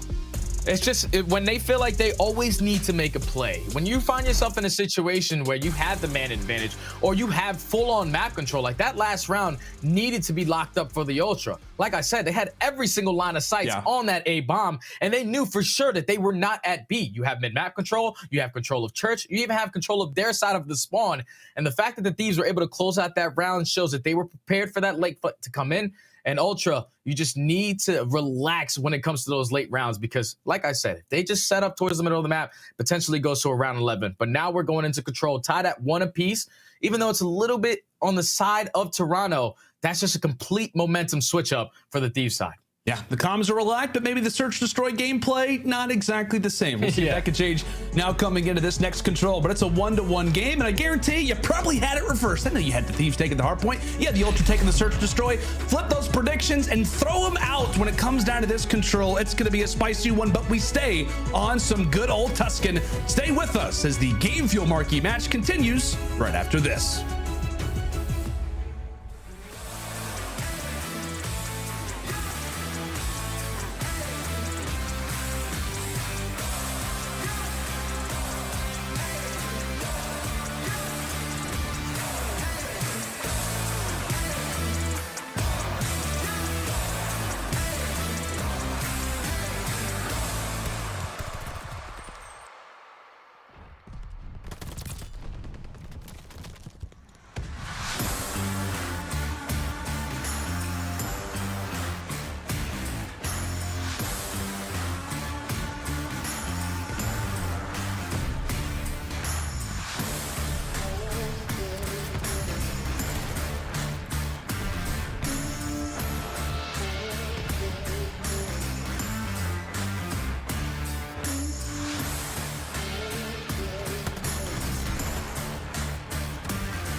The Call of Duty League is brought to you by TeamSpeak, the official broadcast communication partner of the Call of Duty League.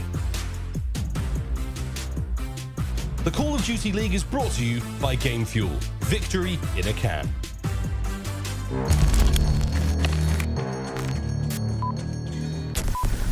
Haters talking to me, tell them pipe down. Or it's lights out. Zeros on the debit, baby, all I do is swipe now. Gucci sweater 5,000, stunning, buzzing. I keep it going up, no ceiling. Wow, ballin', running, getting to the paper, I'm peeling out. They gon' know me as legendary. You in the stands, I ain't need no commentary. They gon' know me as legendary. You in the stands, I ain't need no commentary. Ain't no option, ain't no secondary. I just throw it out like a Hail Mary.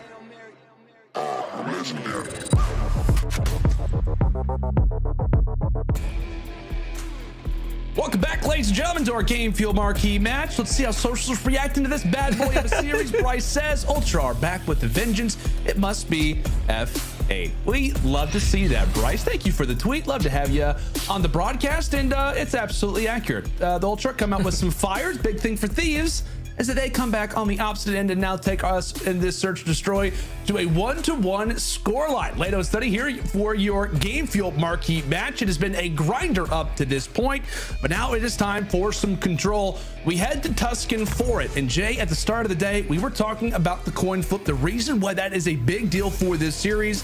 Tell us, why was the coin flip a big deal for this match in particular? And maybe for a few viewers out there, shed some light on exactly what that term means. Yeah, so the coin flip basically is going to be right before the series starts. You're going to find out which team is going to be Team A and Team B. Whichever guy is going to call the heads tail, because tails never fails. That's usually what's going to be like. So Team A, when you are that team that's winning the coin toss, you're going to be basically able to control what map you play for game number 3. And the fact that Ultra are able to come out on top, they've decided to play Tuscan. They did not want to play the Thieves on the Gabutu, where they are 2-0. They'd rather play Tuscan, where they're sitting at 2-1, and the Thieves are 0-2. Yeah, absolutely. Thieves not great on this map. Ultra are, and we'll see if that has anything to do with the result. Because to be honest with you, so far throughout this CDL Saturday, it has meant absolutely nothing. Here we are, Envoy and Drazah quickly into the middle side of the map as they're able to find 3 of the 4 Toronto players. Last one alive happens to be player number 1 at the top side of your map. It's going to be Bance. Looks to stay alive inside a church, doing his best job possible. Added performance act, still alive. Insight, meanwhile, expires some shots through the middle. 1 tick done over at A, and Ultra are now left to try and get some mid-map presence. Bance, who's been alive throughout the entirety of our opening 40 seconds, seizes now his 2nd kill. And so far, the Thieves, they have just kept full control of the map. But Inside and Bance able to find a couple kills. Now the pressure is going to come in towards B. Bance, unfortunately, is not going to find the 2nd kill as well. But with all this action going down towards this B point, this should open up that A point freely for the Ultra to continuously just try to add on some more time as the 2nd segment is about to come in. I don't know about you, Jay, but I feel like this map for Toronto specifically, as Drazah tosses out 2. An excellent job there to wipe Ultra off the point, but I mean, you can just see it for Toronto. They're happy to balance things over at A, balance things over at B, continue to be problems at both sides of the map, and continue to keep the defense guessing. To me, man, that kind of reminds me of like Raid last year. This was a mode that they kind of struggled on at the beginning of the year, but once they find their groove, I mean, Raid control was so difficult for teams to take it because they were just so good at providing presence on both points at both times. Toronto get wiped off at A, and now they're back over at B. The story continues to exist. Close to that 1st tick, they've got it now at B, but still yet to secure an official point. Yeah, and if you're the Thieves, you have to make sure you wrap back and get this B point. You do not want to allow them to extend this time by completing B off the rip, as Cammy does find another 2 in the feed. Octane trying to do everything he can to try to stay alive from this position. But the 2nd tick of progression comes in. The contest is going to be their Envoy, able to shut it down. And with 15 seconds left, Ultra have to start thinking about that time extension by capturing A. Yeah, and as we said, back and forth they go. Thieves wipe them off at A. Cool. They go to B. They wipe them off at B. Cool. They're going to A. Continuous back and forth. Toronto still even in lives as they look good to capture that A point. Thieves a little winded. May try to go for this late hit. Drazah thinking about lives and doing a great job at making sure that Toronto not having a lot left. That'll be 3 for him. 1 more coming at the flank. He reads it but can't react. 6-5 in lives, a minute on the clock, and 1 more tick to go for the Ultra. Yeah, this is going to be a really slow round because it's basically 1 push coming in from the Ultra boys. So how do they decide to attack this? You're going to have a lot of presence going in towards bottom church. Kenny in a position to take down Bance. As he's able to take down 1, Kleenex should be there for the trade. No more respawns coming off for the Thieves. Drazah does drop as well, so Kenny's going to be able to come off spawn towards his back tank, but Ultra with 30 seconds left, they just have to find at least 1 kill and get on this point. Yeah, Octane walks right into that fight. Nice shed shot there versus Cammy. 4v3, treat it like a search destroy. Cammy off of spawn. Toronto will wait to utilize those numbers. An important break as they realize the objective has to be valued, but Envoy waiting for his chance to seize the moment. He gets dropped, and just like that, it is all on to Octane. How about the Ultra? As we said, like a search and destroy type of situation. They've got the 4 versus 3. They wait for Cammy off of spawn, and how about that retake and that offensive win? Yeah, that's just great work from the Ultra. Like you said, just going back and forth between both points, just forcing the Thief players to hit the rotation. Like, they found themselves in a situation where they were getting a bunch of kills at that A point, but the solo player that was at that B point, which is Cammy, was able to find a couple kills and chain them together, which eventually doesn't allow the Thieves to just hold their position. They had to force the rat back, and at that point, it was too late. Ultra get 2 ticks of progression. They were able to just close it out in those final moments. Good opening offense from the Ultra. Yeah, how about Envoy? Great shots early on. And Drazah looks to apply the pressure inside of Church as well. Really just trying to keep the Ultra as far back as they can, make things easier on the sole man that lies in the objective, that being Octane. This will be joined alongside by Envoy, looking to stack the point. More players you got in the point, the faster that progress will go. Is they're 2/3 of the way there, and Ultra doing a great job at reestablishing some map control for them. Problem being is that Envoy is still alive. A great close quarter fight, and 1 from range as well. And with those kills, it will give Thieves another minute on the clock. Yeah, our game fuel featured player definitely consumed a lot more game fuel ever since that map number 1. He's been turned up in the search and destroy so far, sitting at a dominant stat line in this map number 3. As a lot of the pressure from the Thieves starting to come in towards top plat. If you're the Ultra, you need to try to hold. Cammy finds 1, trades going back and forth. But the Thieves, they were able to break through and get towards top radio. And one of the primary spots to look out for is going to be that radio position, especially for the attacking end, as they will pile their way through. Cammy with some nice shots will wipe the final player off the point. With Octane being in the position that he is, he'll look to wait for his teammates off of spawn.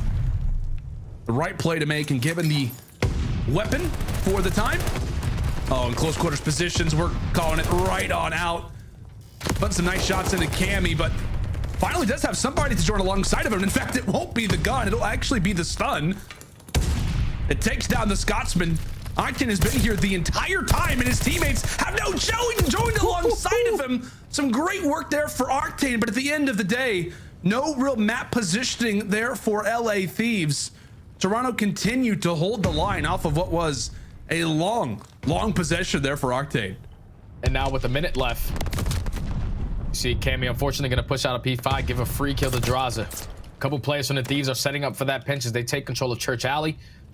Now it's time to slide down, trying to put a couple kills in their favor as Envoy and Kenny are able to find 2, make it the 3rd, and this is where it can get scary for the Ultra boys as the stack should come in for the Thieves. Yeah, the biggest position right now is going to be Kenny. Right in a line of fire, taking players off of spawn, left and right, 6 to 9 in lives. Thieves firmly inside of that objective, while they will lose their opening man. Octane as well gets taken down from the nade. 2 players still at this B objective right now for LAT. They will lock in that first tick. And Drazah will secure a 2nd kill as well. Another big engagement to go, and Kleenex is there for 2, nearly makes it a 3rd.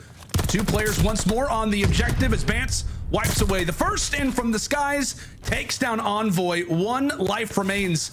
They'll all be on to Bance, and that's a great way to start off.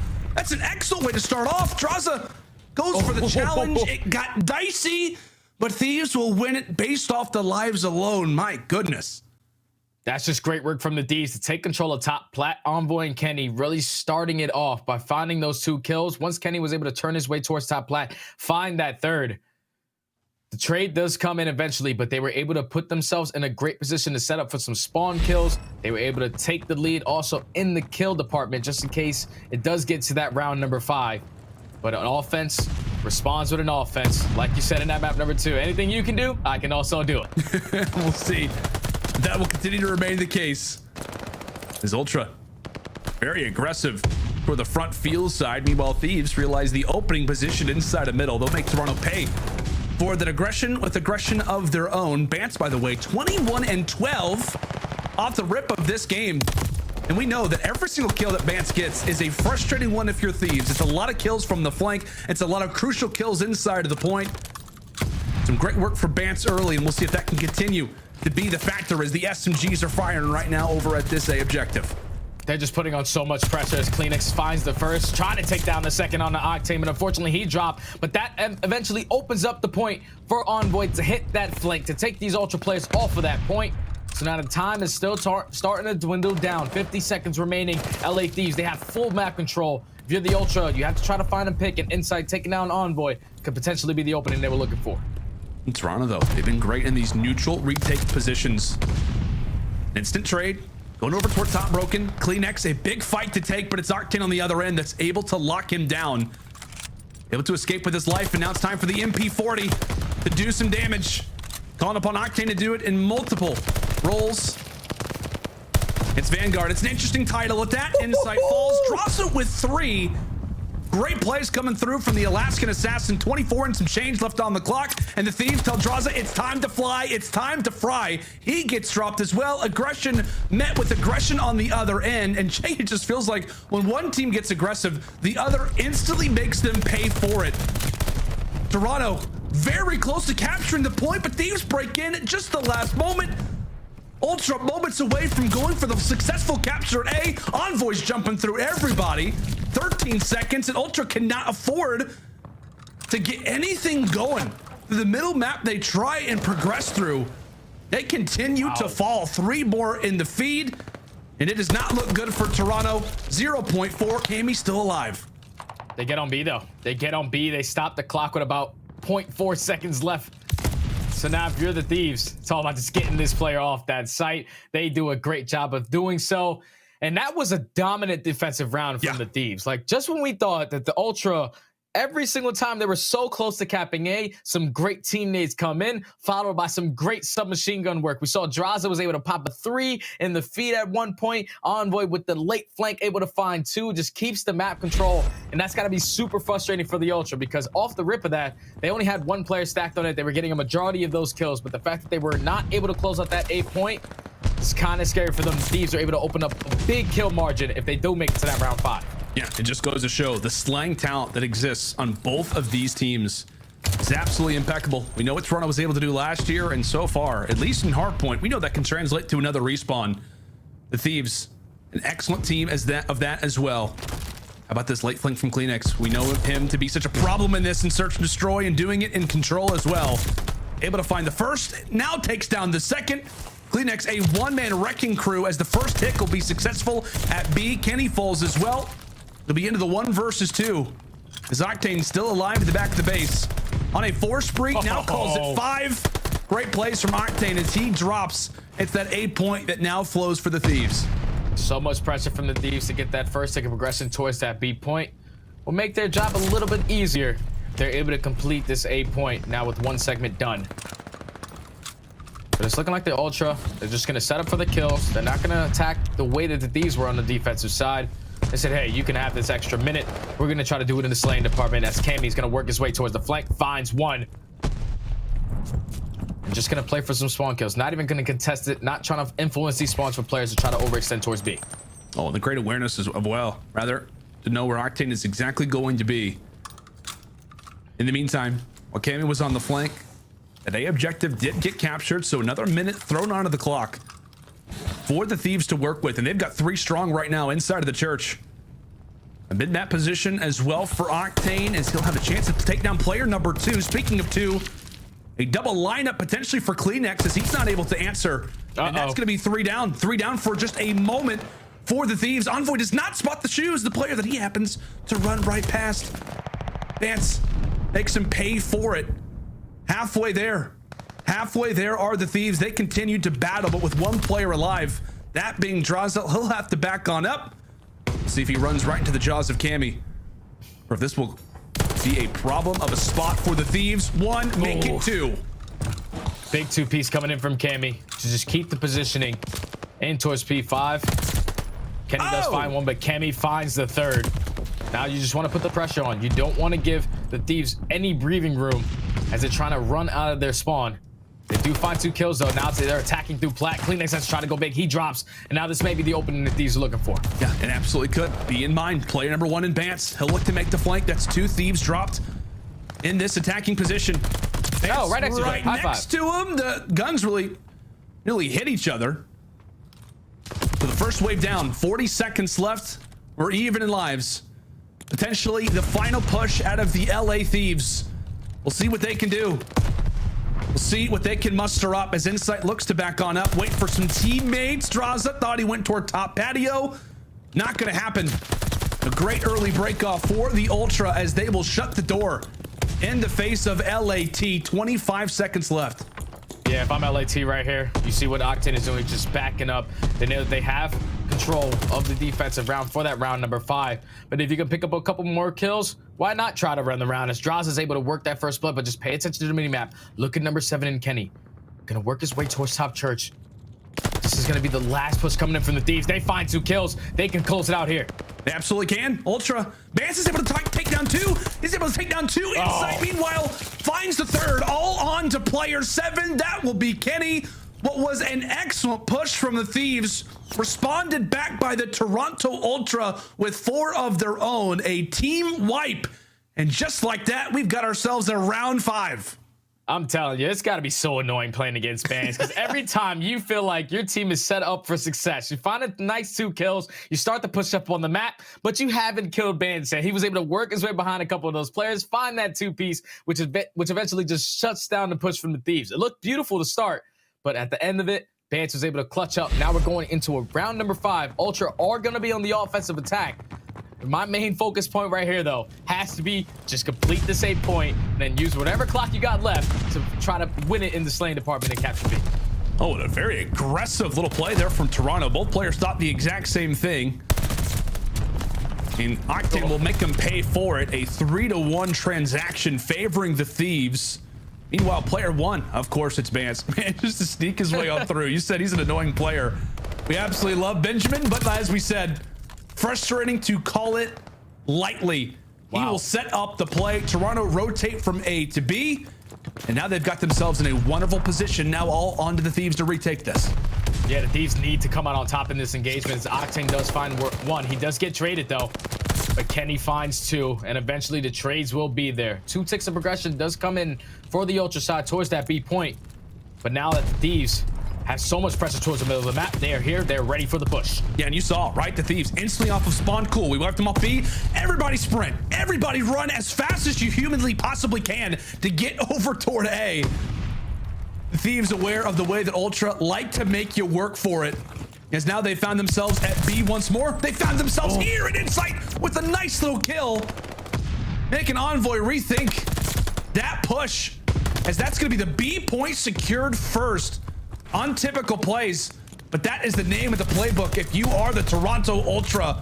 They've already got 1 tick over at A, 2 more to go, and 1 minute and 20 on the clock. Insight's feeling it, so is Vance. That'll be 1, nearly finds the other. But Ultra, they stack the point. Thieves, they've got to rush on in. They put the Thieves between a rock and a hard place. Gotta go. They're gonna make them choose. They have to make them choose on what they want to do. Nobody's getting to the point. 1 more to challenge. 2 more left. Vance with 1. Vance with 2. The 3rd to his right. Can he walk away with this fight as well? Not gonna happen. Octane wins the 1v1. And now it's back to the drawing board for Toronto. Vance reaches 40 kills. And the Thieves looking to make their last stand. 1 minute left on the clock. Thieves up by 1 life. They have 3 players who are basically playing the point, 1 player who's watching that late flank. So if you're the Ultra, it's all about trying to set up your SMG players to make a play. As Kleenex is going to spot 1. Unfortunately, he gets dropped. So now Bance trying to do everything he can from the late flank. He also gets taken down. And this has been a great hold from the Thieves. Properly set up. Only 40 seconds left. Ultra have like 1 or 2 good pushes at this. If you're Toronto, you can't afford to just throw a life away. Again, they've got 1, 2 good pushes. Take a look at what Toronto's doing, though. Yeah. Take a look at what Toronto's doing. They decide to, because they spawn P5, they rush all the way through middle map, taking advantage of what the spawns will provide them with. Vance gets dropped. Everybody falling in the feed. But Insight's on the point. He's staying alive. Has words for 1. It takes down Envoy with the pistol, but it's not going to be enough. Cammy off of spawn. He gets taken down. Vance in a 1v7. He falls as well. And with that, the Thieves will hold on after what was a wild attacking round from Toronto. They capture B off the start, and they somehow lose That is the first time we have seen that all season, where the B point gets captured on Tuscan and a round victory does not come from it. An untypical round, but it is a round regardless, and a W for the LA Thieves, up 2-1 in the series. And look at the performance out of their SMG players. 37 and 30, 36 and 31, 24 and 25 non-traded kills coming in from Drazah and Envoy. These guys were their playmakers. You also see Octane sitting at 31 and 27, had tremendous clutch kills at that 8 point. But when it came down to the wire, Ultra, in those final seconds, Kenny was able to find 2, which eventually allows his SMGs to put a lot of pressure towards the middle of the map to allow that break to happen. Now, even with a minute left on the clock, Ultra had to try to get in towards that point. They were still so properly set up were the Thieves. They're watching the flank. You have 3 plays towards the point. They just played it so beautifully to close out that control. And that has to be so bad for the Ultra. They had to feel so bad about that one, because Vance puts up 42 and 33, 27 non-traded. He just went absolutely off. Like you said, when you capture that B point off the rip, you're usually going to see a lot of success in the offensive attack. But the Thieves, they respond, they hold, now they take a commanding lead, up 2-1 in the series. Yeah, they absolutely do. And we talked about what was a crazy control. I mean, what, Jay? We saw both these teams play at the Kickoff Classic. We highlighted so much the coin flip in this series. I even had you break it down for the folks at home, how influential the coin flip was coming into this game. Thieves, they want to play Gavutu. Ultra, they want to play Tuscan. Toronto win the coin flip. They get their wish, but that was not enough. So many different plays throughout this game, but I feel like, Jay, it comes down to that final stand over at A, the final stand at P1 if we're talking hard points. That positioning on the map where they're able to hold off what is arguably one of the best retaking teams in the entire game from a team push perspective. We know how great that the Ultra can be, but that 1v1 that later sets up the team hold, excellent stuff from the Thieves, man. Just great stuff from them. Like I said, the SMGs just went huge in this map number 3 to now give them the lead going into this map number 4. And now this is where you're a little nervous if you're the Ultra, because you haven't really had a lot of success on Tuscan hardpoint. They're sitting at 0-1 compared to LA Thieves, who are 2-0 on this map. So I feel like when based off the way the first map went, you saw the way that the Ultra were playing. They were dominating, getting easy 4 dead, winning rotation battles left and right. But now LA, their guns are a little bit more warmed up. Our game field featured player really starting to step up after that map number 1. Looking at him to have the same performance here. But I feel like a majority of this map is going to come down to rotations. Who can hold down the P2 and the P3 hardpoints, because those can be money hills. Yeah, they absolutely can. I'm going to throw this to you, Jay. You remember the last time that we saw LA Thieves versus Toronto Ultra with a Tuscan hardpoint for game forward, which Thieves was up 2-1? Remember the last time we saw it? What was it? 1 point? Remember? 222 to 158. The Thieves were in the advantage, and the Ultra made the incredible comeback. They then forced the game 5, and they were able to win the series. It was wild. Classic. So with this hardpoint up next, it's possible. Anything can happen. It definitely is possible.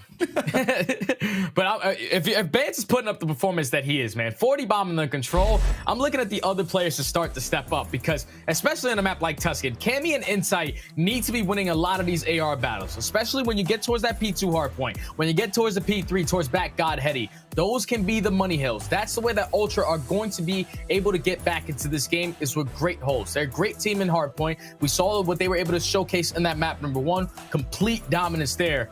But now, like I said, the Thieves players are a little bit more warmed up. They need to try to bounce back here and tie the series up at 2 apiece to force it to a map 5. Yeah, man, that opening bocage feels like it was like last week. It feels like it's a totally different series now, with the way that the pace of the game feels right here for the LA Thieves. You see the records: 2-0 for LAT, 0-1 for the Ultra, as you brought up earlier, Jay. I mean, it's going to be a tough ask, right, if you are Toronto, to take down the best hardpoint team in the game, not just in 1 hardpoint, but now in 2. Oh boy, Ultra, a loss here most likely puts them in the losers bracket at our very first major. As we said, nothing 100% guaranteed. A lot of things have got to go the right way for Toronto if they do lose this series. LA Thieves, they're already set. They've got the winners bracket already secured for them. A massive game for Toronto. And as we said, man, when it comes down to these matches for seeding, you've got to do the unthinkable. You have got to do things that have yet to be done statistically, that have yet to be done just in general so far throughout Vanguard. Taking down Thieves, not just in 1, but in 2 hard points, yet to be done by anybody, but yet it's where Toronto finds themselves. Yeah, this is Ultra. They're gonna have to get the job done here and at least force it to that game 5 if they want to control their own destiny when it comes to getting that winners bracket in towards Major 1. But just the way that the Thieves have responded so far in the Search and Destroy, in the Control, Envoy, our game fuel featured player, after having such a abysmal map number 1, he's still sitting at a 1.12 so far in hardpoint. Great performances out of both of these young playmakers, and you're going to need both of these guys to step up going into this next map. You also see the hill time as well. I mean, getting into casual 75 seconds, just excellent stuff there from Dylan Hannon, Illinois' finest, by the way. I mean, used to cast over that guy at local tournaments in Illinois. He is absolutely performing, and it really feels like, man, I mean, obviously we talked about he's the game field featured player. He has been excellent all season. I know we've talked about the woes in Search and Destroy, but really it's just a matter of time before that guy absolutely figures it out.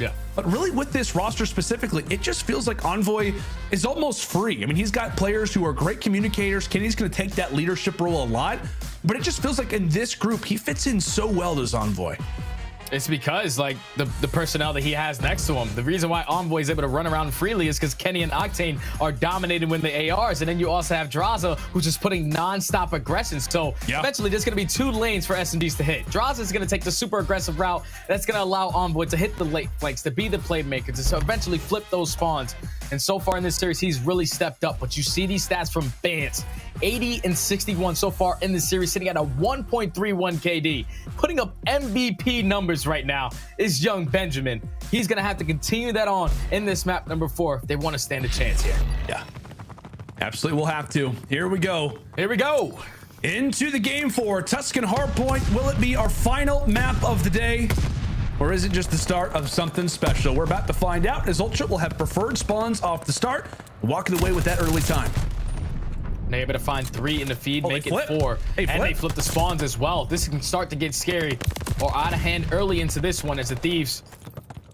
Kills going back and forth. Now it's all about trying to fight through this mid-map control. But with 30 seconds left, a huge gunfight going to come in. Insight's able to take down Octane. And so far, Ultra have been able to come out on top in a majority of these trades. Yeah, I feel like as long as you have spawns, even if the remaining time goes to the way of the Thieves, you are happy with that. We saw the stats off the start as Envoy takes down 4. Okay, don't even worry about it. Game field featured player just happens to be cracked. He happens to be cracked. 5. Is he gonna make it 6? Screw what we're talking about. Yes, he will make it 6. I was gonna say, Thieves, by the way, walking with those final points, but with Ultra flipping off the start, P2 is up next. We know by the stats, this is one of the best hills in the entire game right now over at Column. Kenny, are you okay? Okay, finally takes him down. I got worrisome.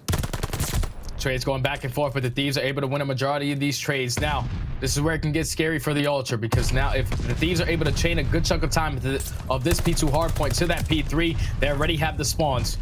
Ultra need to have to try to break into this point. As the trades come in, inside finds 2, Cliniax finds the 3rd. The Ultra, for the time being, are able to keep control of it. Thieves able to come out on top in the trades. Now with those final 20 seconds, they should be able to take the lead here and keep the rotations. Ultra need to stop the bleeding. Yeah, this is a massive change the Thieves potentially have brewing right now for themselves. Octane goes for the late chow. He gets picked apart. A big 1v1 in the middle of the map. Kenny with preferred positioning will take that fight. The reason why it's big is that it helps allow for the Thieves to keep up those numbers now for that next spawn. So Ultra, a great 20 off the rip. They'll get some time over at that last hard point, but overall controlled well by LAT. And now they've got Fountain prepared. A lot of fights going down to the middle side of the map, but quite a few players from Toronto already getting past that 50-yard line as Kenny finds himself in what's about to be a 5 spree. These are big kills that are happening on the opposite side of the map, but Kenny is shooting lights out on a 6 spree, able to keep the control for the time being for the Thieves players.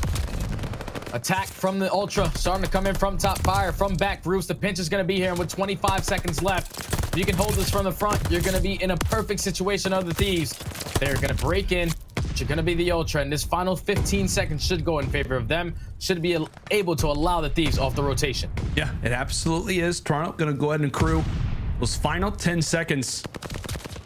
there of scrap time. Thieves with a great rotation, now prepared for Church. I know we talked about great hills, different hills toward either side, but Church as well, a great hard point to lock on in. But we talk about stats, we talk about holding numbers, and that's when Bance starts to get excited. A flank opportunity, yeah, I'll go ahead and take that. That'll be Bance for one, setting up his teammates for the second. Top Church, great work from Toronto. As they break in successfully, they also flip the spawns, and Bance, he's gonna find 4 in a row. Great job out of Bance. Didn't really have the hot start to this game, but on a 4 spree, potentially picking up some streaks as they do take control of the Churchill once again. Insight going huge, able to find the 2-piece and secure the spawns for his team once again. Thieves all spawning out towards front Church. 26 seconds. They're just gonna try to commit this to breaking this. They do not want to give all this time to the Ultra and give them a 40-point lead, but you have to still think about the rotation, and you already see Kleenex able to work his way by and flip these spawns now for the Ultra. Yeah, great trigger discipline coming in there out of Kleenex as he'll allow for the teammates to run on through and now set up for next. It's about to be a brawl. It's about to be chaos, and let's see how the comms are sounding. Let's go to a listening now with the LA Thieves. I'm I'll get time for you. Close to absolute. I got time. Go. Nice challenge. Top blue camp. Top blue camp first guy. Wait. I'm in. Dead. Deep left. Last two deep left. Play your lives. Let us get there. I have the cross. He's already close. I stunned it. Yeah. Frame. They're detonated multiple. I'm nading him. Window. Shit. Nice. Good shit. Could flip. No. They're here. I'm coming. Inside weak. I'm coming. Play close. He's like, get nades for him. Yeah, I got you. I'm on their side. Cammy dead. Cammy full health. Right side. Back right premium in the door. Back right premium in the door. I got a nade for you. Damien is old. He's that old. We're missing Ben. I'm one shot. I'm missing Ben. Go. I'm one shot. I'm already Ivy. We flipping or what? No, I don't think so. No, old. Okay. I'm there from window. I have all their side of the hill. I have all of their side of the hill. Yo, I can't get it. You're good. I have it right now. I can call it. I still have all their side of the hill. I pinch. I'm filling mid. I'm filling mid. Stay plus. I give a pinch. Weak. Absolute. That's not going. Their side last. Ivy side last. Ivy. Weak. I need over. I'm getting it. I hit on it. I'm challenging. I got a 3. Yeah, challenge. On tree. Cammy their side. Cammy mid. Mid. I don't know. One shot on statue. There you. Alright, Cammy there you. I'm just living. Get nades if we can. He's on statue. I'm gonna nade over. Hitting you. Are you? I nade over. You want both our side challenge you. Reset. Our side after that. Ken. Get inside. Yeah. Are you Cammy? Absolutely you. Absolute you. I have their mid. I'm looking at you. 5 on me. They click for inside. Sam. Help them, Sam. Oh, you. Give me that. Sammy really weak. What's there you too? Top blow me. I hate them. What's there you? What can I get 2 pieces on, bro? Okay. Missing one. Cam. I have time. Leave. I don't think he's in the back, bro. Missing Cammy. Short. They're gonna flip. I'm gonna flip. Information, and then some more information. LA Thieves, pretty much the exact opposite of the way that Toronto really said in regards to the communication, Jay, but it was all great stuff. I loved every single second of that listening because you can just tell the team is clicking. The chemistry is there, small talk is there, and the reassurance as well to keep in mind of what players are alive, what players are dead, and who's the last player that they're looking for. Octane really stepping up in the vocal leading, but just putting himself in great position, calling out the players that are alive, and that's been great comms coming in from the Thieves, which has gave them this lead that they currently have. Great hold, followed into a chain at this P2 hard point with 20 seconds left. Ultra, you have to think about that rotation. Yeah, it's hard to ask right now if you're the Ultra, right? Because you got to go for the rotation. You also want to try to contest that time. Cammy will be in a 1v1 for the seconds, but with Thieves being in the position that they are, they may have the advantage themselves. It's a big one first for Kleenex. Drazah ultimately does get traded out as Insight will be the final man alive. But with Thieves spawning over at roofs, these fights are going to get that much more intense. Ultra cannot afford for this rotation to go the opposite way. Continuous fights breaking on in. A 2 versus 2 trade. Ultra with close spawns, but Thieves are hot on the prowl. And Cammy just made that play. Cammy was the reason why they were able to secure these roof spawns for the time being and eventually flip them. But the Thieves putting a lot of pressure. Last player here is going to be Drazah, trying to do everything he can to just not allow the Ultra players to get on this time. But with 30 seconds left, Ultra, they're able to find a couple kills in the feed. This should force the Thieves to think about that rotation. With 20 seconds left, they're still putting on pressure, though. They do not want to give up all this time. They do find 2 in the feed. and eventually they're able to break in with about 15 left. Yep, 15 left. CleanX thought about the rotation. He decides to go ahead and challenge, and now it's going to be a race. It's going to be a race for Bance. He thought the player wouldn't re-challenge, but they do. The race now over toward the church. A solid advantage right now for the LA Thieves. We'll see if they can hold on to it. The spawns absolutely can be pesky as 3 drop Toronto. Once more control the rotation. They get a majority of the time at Fountain, and now they are set up nicely over at the church. Envoy gets some great timing. This could be the start of a break for LAT. He finds the first kill. Octane finds the second with the nade. But CleanX and Bance able to answer with 2 of their own, able to slow down the pressure from the Thieves players, make it a clean 4, but the spawns do flip. So now you have a couple Thieves players spawning in towards the back. Ultra trying to do everything they can. CleanX on a 4 speed, just sliding and gliding before he gets taken down by Kenny, but just trades going back and forth. Neither one of these teams are trying to give up this time. Yeah, I mean, trade after trade after trade, but Cammy not able to pick up that 1v1, but of course, that's where CleanX is there to do the damage, not just for 1, but for 2. The third one, not able to secure it. Toronto holding on. Seems like every few hills going up by plus 10 seconds. Down 20 overall. We'll see if Command Center can be theirs as well. It's gonna be crazy. It's gonna be chaos. Insight's able to find the first. CleanX jumps on in. Bance as well, trying to sacrifice for the betterment of the team. Back and forth we go as Ultra once more winning the fights. Draws it right there for the challenge. And my goodness, it is chaos continually right now, Jay. Back and forth is exactly what P5 Hardpoint on Tuscan is all about. Down 20 points are currently going to be the Ultra. But the Thieves are able to make their way in towards this P5. CleanX still here trying to cause problems. Cammy with the nade. Just non-stop chaos. I don't even know what's going on anymore. But with 15 seconds remaining, the rotation has to come, and you have 2 players from the Thieves already towards the middle of the map. Bance takes down 1. Huge gunfight coming in, but Drazah is able to walk out on top. So the Thieves are going to have numbers here off the rotation. It's a big fight, but Cammy takes it, but it's a nade on the other side that ends up taking him down. A huge rotation for next as player 7, a thorn in the side. Kenny taking down 1. So many little 1v1s, but it's overall the Thieves last push that are able to secure it. And here it comes, the final push potentially of the game. What have Toronto got prepared for us? They were able to do it at kickoff, and it looks like they'll do it again. They break right on through. CleanX finds 1, sprinting away. Ultra break, and now they've got the time. Absolutely cannot win it here, but they have got to be prepared for the rotation. They've got to be aware of the current time inside of the hill. CleanX, he ends up getting taken down, draws it nearly for 2. He ultimately gets traded out, and now it's all on to Cammy. A 1v1 that he needs to secure. He falls as well. Ultra still looming, still around the point as CleanX looks to try to make a statement over toward the top side. He gets dropped. Thieves winning the fights. Thieves winning the engagements. 1 more second, and it will be the LA Thieves walking away with the Game Fuel marquee match. A proving game, but they respond after the opening Bocage loss.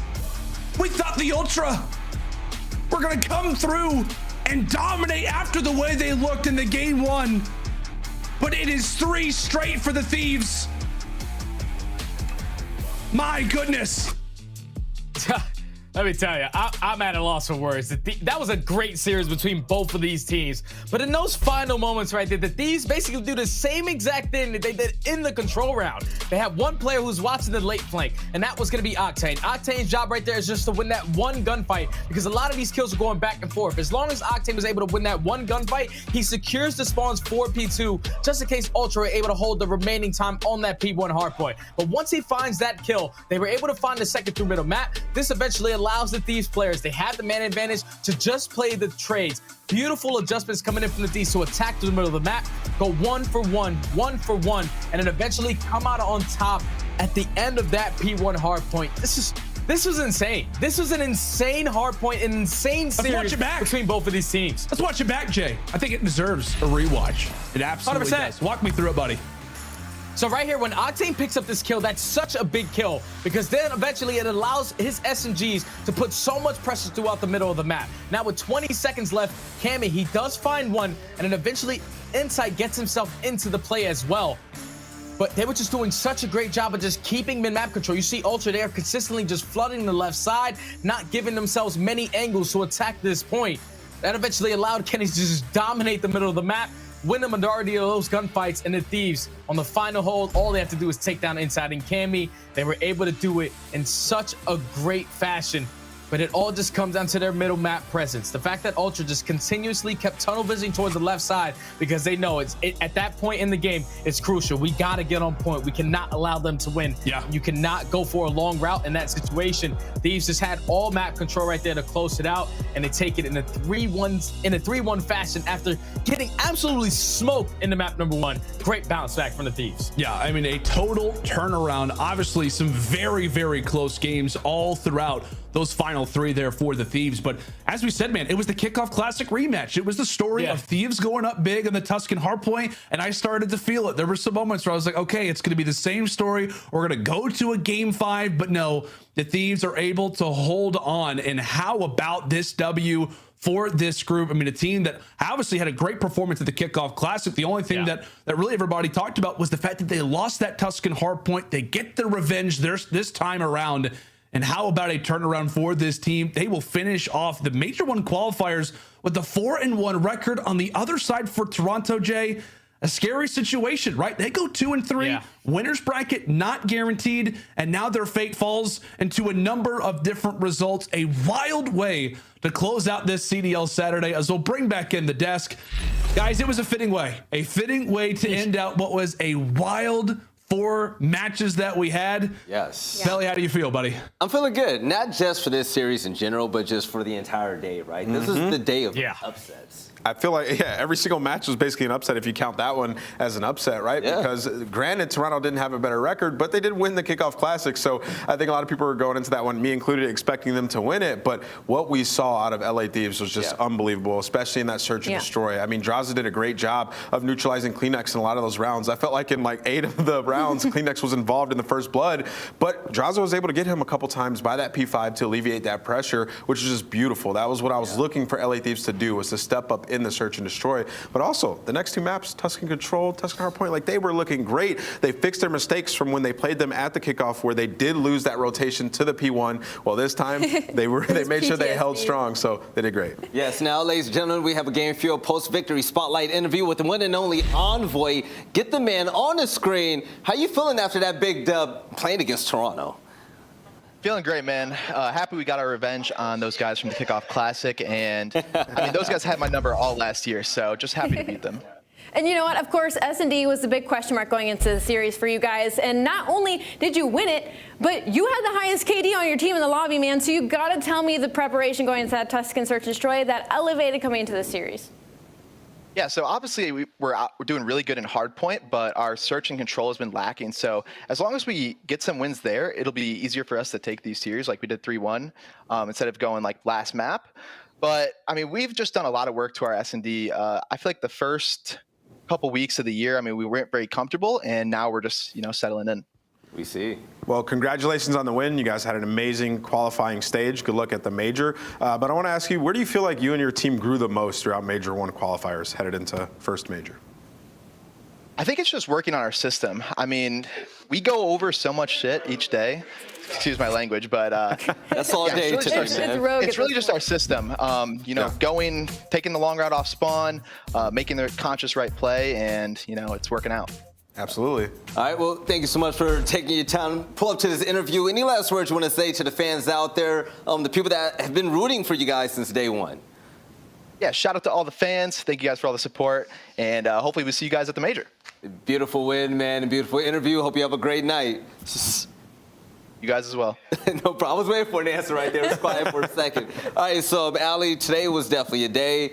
Kicking things off and seeing Florida get a big win. Yeah. This major is going to be ridiculous. Today was full of upsets, like Nameless said, and tomorrow's our last day before the OpTic Major. It feels like we blinked, and the qualifiers have just flown by. You're right, so let's go ahead and take a look at what happened today. And speaking of which, Seattle versus Florida to kick off the day. I think this just cursed everyone's pick because Florida came out swinging with a big victory, and the way that they just ended map 1, even after the reset, they left the entire scene shocked. They dominated Seattle Surge, the team that we had in our top 2 that shakes everything up headed into the major. And, you know, for this Florida Mutineers team, whenever we talk about them, we talk about how they have so much individual talent. They have these crazy moments, these crazy stat lines, but they're not able to clutch up at the very end of these games. Well, they didn't even have to come down to the clutch moments at the end. They dominated it throughout. And what we saw today was Dave Patty in the Search and Destroy, really stepping it up, having huge moments, going 8-1. Like, they were so prepared in that game mode.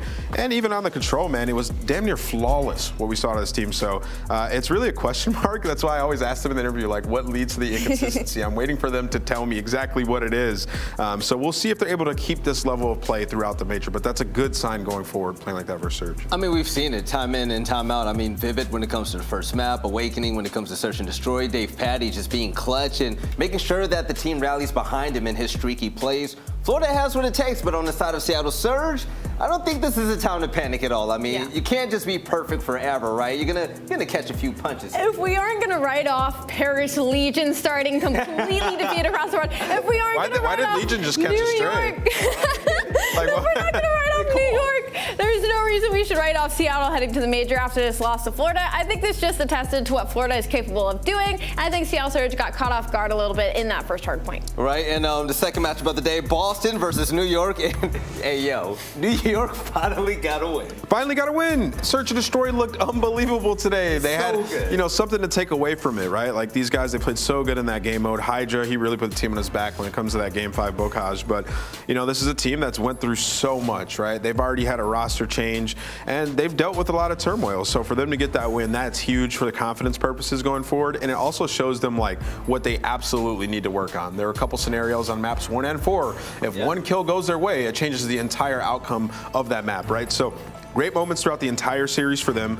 Big performance out of Hydra. That's good that you have him, you know, getting confident going forward. And then Krim, who's also vibing, and he's noticing exactly what's going wrong. He thinks it's their rotations, so maybe they can go back, focus on that, and get better at hardpoint headed into our major 1. And I'm going to be outright and say it, when it comes to talking about the best player in the game, or just, you know, who's making the biggest difference, the biggest impact, we talk a lot about the players on Atlanta's side and also Seattle's side, but that boy Hydra, Paco, is just popping. He's trying to get in the conversation, that French man is going off. But you know what? We also have to talk about Boston Breach, because there were some lights at the end of the tunnel for this squad. Specifically, Methodz, for me, stepped it up from what we've seen from him previously. He would usually heat up about mid-game, but there was a lot of Search and Destroy clutches on his side to push it to that Game 5. And my only critique for the squad right now is play your life a little bit better. TJHaly was slaying out. I was watching Cap and Hillman, and there was a lot of little testy ego challenges that I was like, okay, you know what? I know you got that A piece, and you are capable of going on this spree, but maybe play your life in OBJ a little bit more. Right, and the next game, Minnesota versus LAG. Yo, aLLeY, this one kind of pissed me off, okay? LAG, like... Don't get me started. Yo, the fact that they could have stolen it, Minnesota were just perfect in that hard point and stole the series. To be fair, with the LAG chokes or Minnesota Røkkr heated up thing, Minnesota Røkkr become a completely different team in the end of the game. So to LAG's side, they might have just not expected it or knew how to have handled it. But again, we are playing at the professional level, so they should have adapted much faster. Right, when it comes to LAG, yo, Nameless, this team, they have the potential. They have what it takes to be nasty. Yeah. They are nasty, but they have to close out. Yeah, I mean, it's tough. I need to go look at, you know, the details of where that places them headed into it, because that would suck if they end up in losers now because of that. Because I really thought that was a pretty good series on the side of LAG. It really came down to the Search and Destroys, and that's where, you know, they fell short. And it seemed like they were making some improvement there. They go ahead and they play a Minnesota Røkkr team that clearly did their VOD review, and they hard countered a lot of the strats that LAG was trying to throw at them. So with LAG, I feel like that'll be the story of this team. It'll always come down to Search and Destroy for them. So they're really going to have to improve in that game mode. But we saw some big moments out of Gunless, especially on that map 1. He had a huge performance.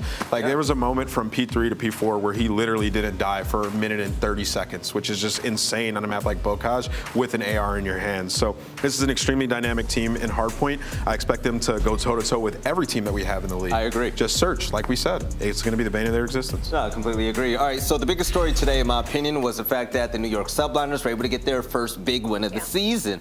Royalty coming in for Neptune. There was a lot of questions how this team was going to mesh and gel, but they were able to get a win in their second game with him. But the highlight of it all was definitely Hydra. And Hydra got a nasty 2K at the end of that NYSL game. aLLeY, this man is just, he's a star. I mean, it was across all game modes, right? Like, obviously he popped off in that Search Destroy. I believe he ended like 17-7, but even in the hard point, he was streaking. He was making the big rotational plays. Crim6 said himself he needed to go with Paco in the back, and they ended up on top of the series with the W. I think this is a really good sign for the squad moving forward. Yes, and take a look at the highlights right now. The man just styles on him. It doesn't matter who he goes against. He just always makes it look easy. Now, to put a bow on top of all this and what happened today, as we take a look at the standings and also the schedule that's coming up for tomorrow, we have one more day, 24 hours of games, nameless, and this is insane. Taking a look at the standings right now, the last remaining undefeated team will be the Atlanta FaZe. But take a look at who crept in at number 2. LA Thieves, man, they stole that spot. That was Seattle Surge and London Royal Ravens, aLLeY. Yeah, no, that's actually wild to me, especially because now Seattle's knocked down to top 4, but Texas OpTic is following right behind. Again, we have one more day of matches heading into the majors. We're going to see teams like London Royal Ravens and Seattle Surge go at it for that top 4 spot. We're going to see teams, well, we've already seen Røkkr, but we're going to see teams like, who's playing tomorrow?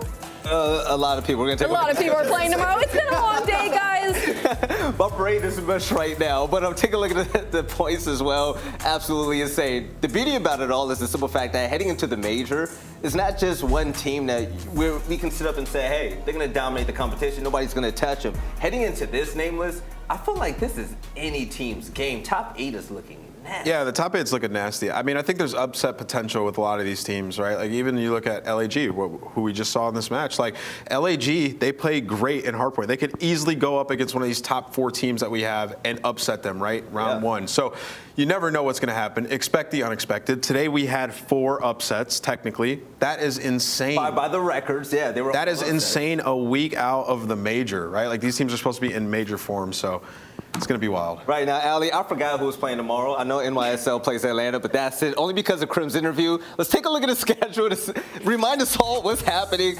Reminder, this is the very last day of games before the OpTic Texas Major that will take place in 2 weeks. London Royal Ravens are going to headline it all. That's a big one. Off against Seattle Surge. Yes, it is, right? They're both 3-1. Yeah, they're going to be swinging for it. Boston Breach will take on OpTic Texas. Another great game. These are all beautiful, man. Absolutely, and then our game field marquee match, we got Atlanta FaZe versus New York Subliners. Now, listen, that's a big opportunity for the Subliners because nobody's expecting them to win that match. Atlanta FaZe is 4-0, and they could be thinking like, all right, let's just come in, play New York, and clean this up. So we'll see. If New York can come with that strong search and destroy, like, we could have ourselves a match. I'm still picking FaZe for the record. I'm just saying, like, for Crim and Clay, you can never really count them out, so it's a big opportunity for their last series. All right, now, ladies and gentlemen, it's going to be a big opportunity for every single one of you because coming up soon, we're going to have the last day for stage 1 before the OpTic Texas Major. Make sure you write down those dates. If you're able to swing by and go to the event, this is one you do not want to miss. The very first big one that we're going to have in the 2022 season. But that's going to be it for today. Tomorrow will be the last one. Remember, tune in, same place at the same time. And like I said, this is going to be nuts. With all of these teams actually gunning for each other, whether it comes to upsets or just dominant teams like Atlanta FaZe just dominating the competition, no one knows what to expect. But with teams rising up the ranks such as OpTic and the New York Subliners, we don't even know who's going to be on top at the end of the year. And I personally can't wait. So for all of you, I'm just going to say this. I ordered some sushi. I can't wait to go home. This has been an amazing time for Call of Duty, my favorite day outright. And I hope you all have a great night. See you all tomorrow for some more CDL action.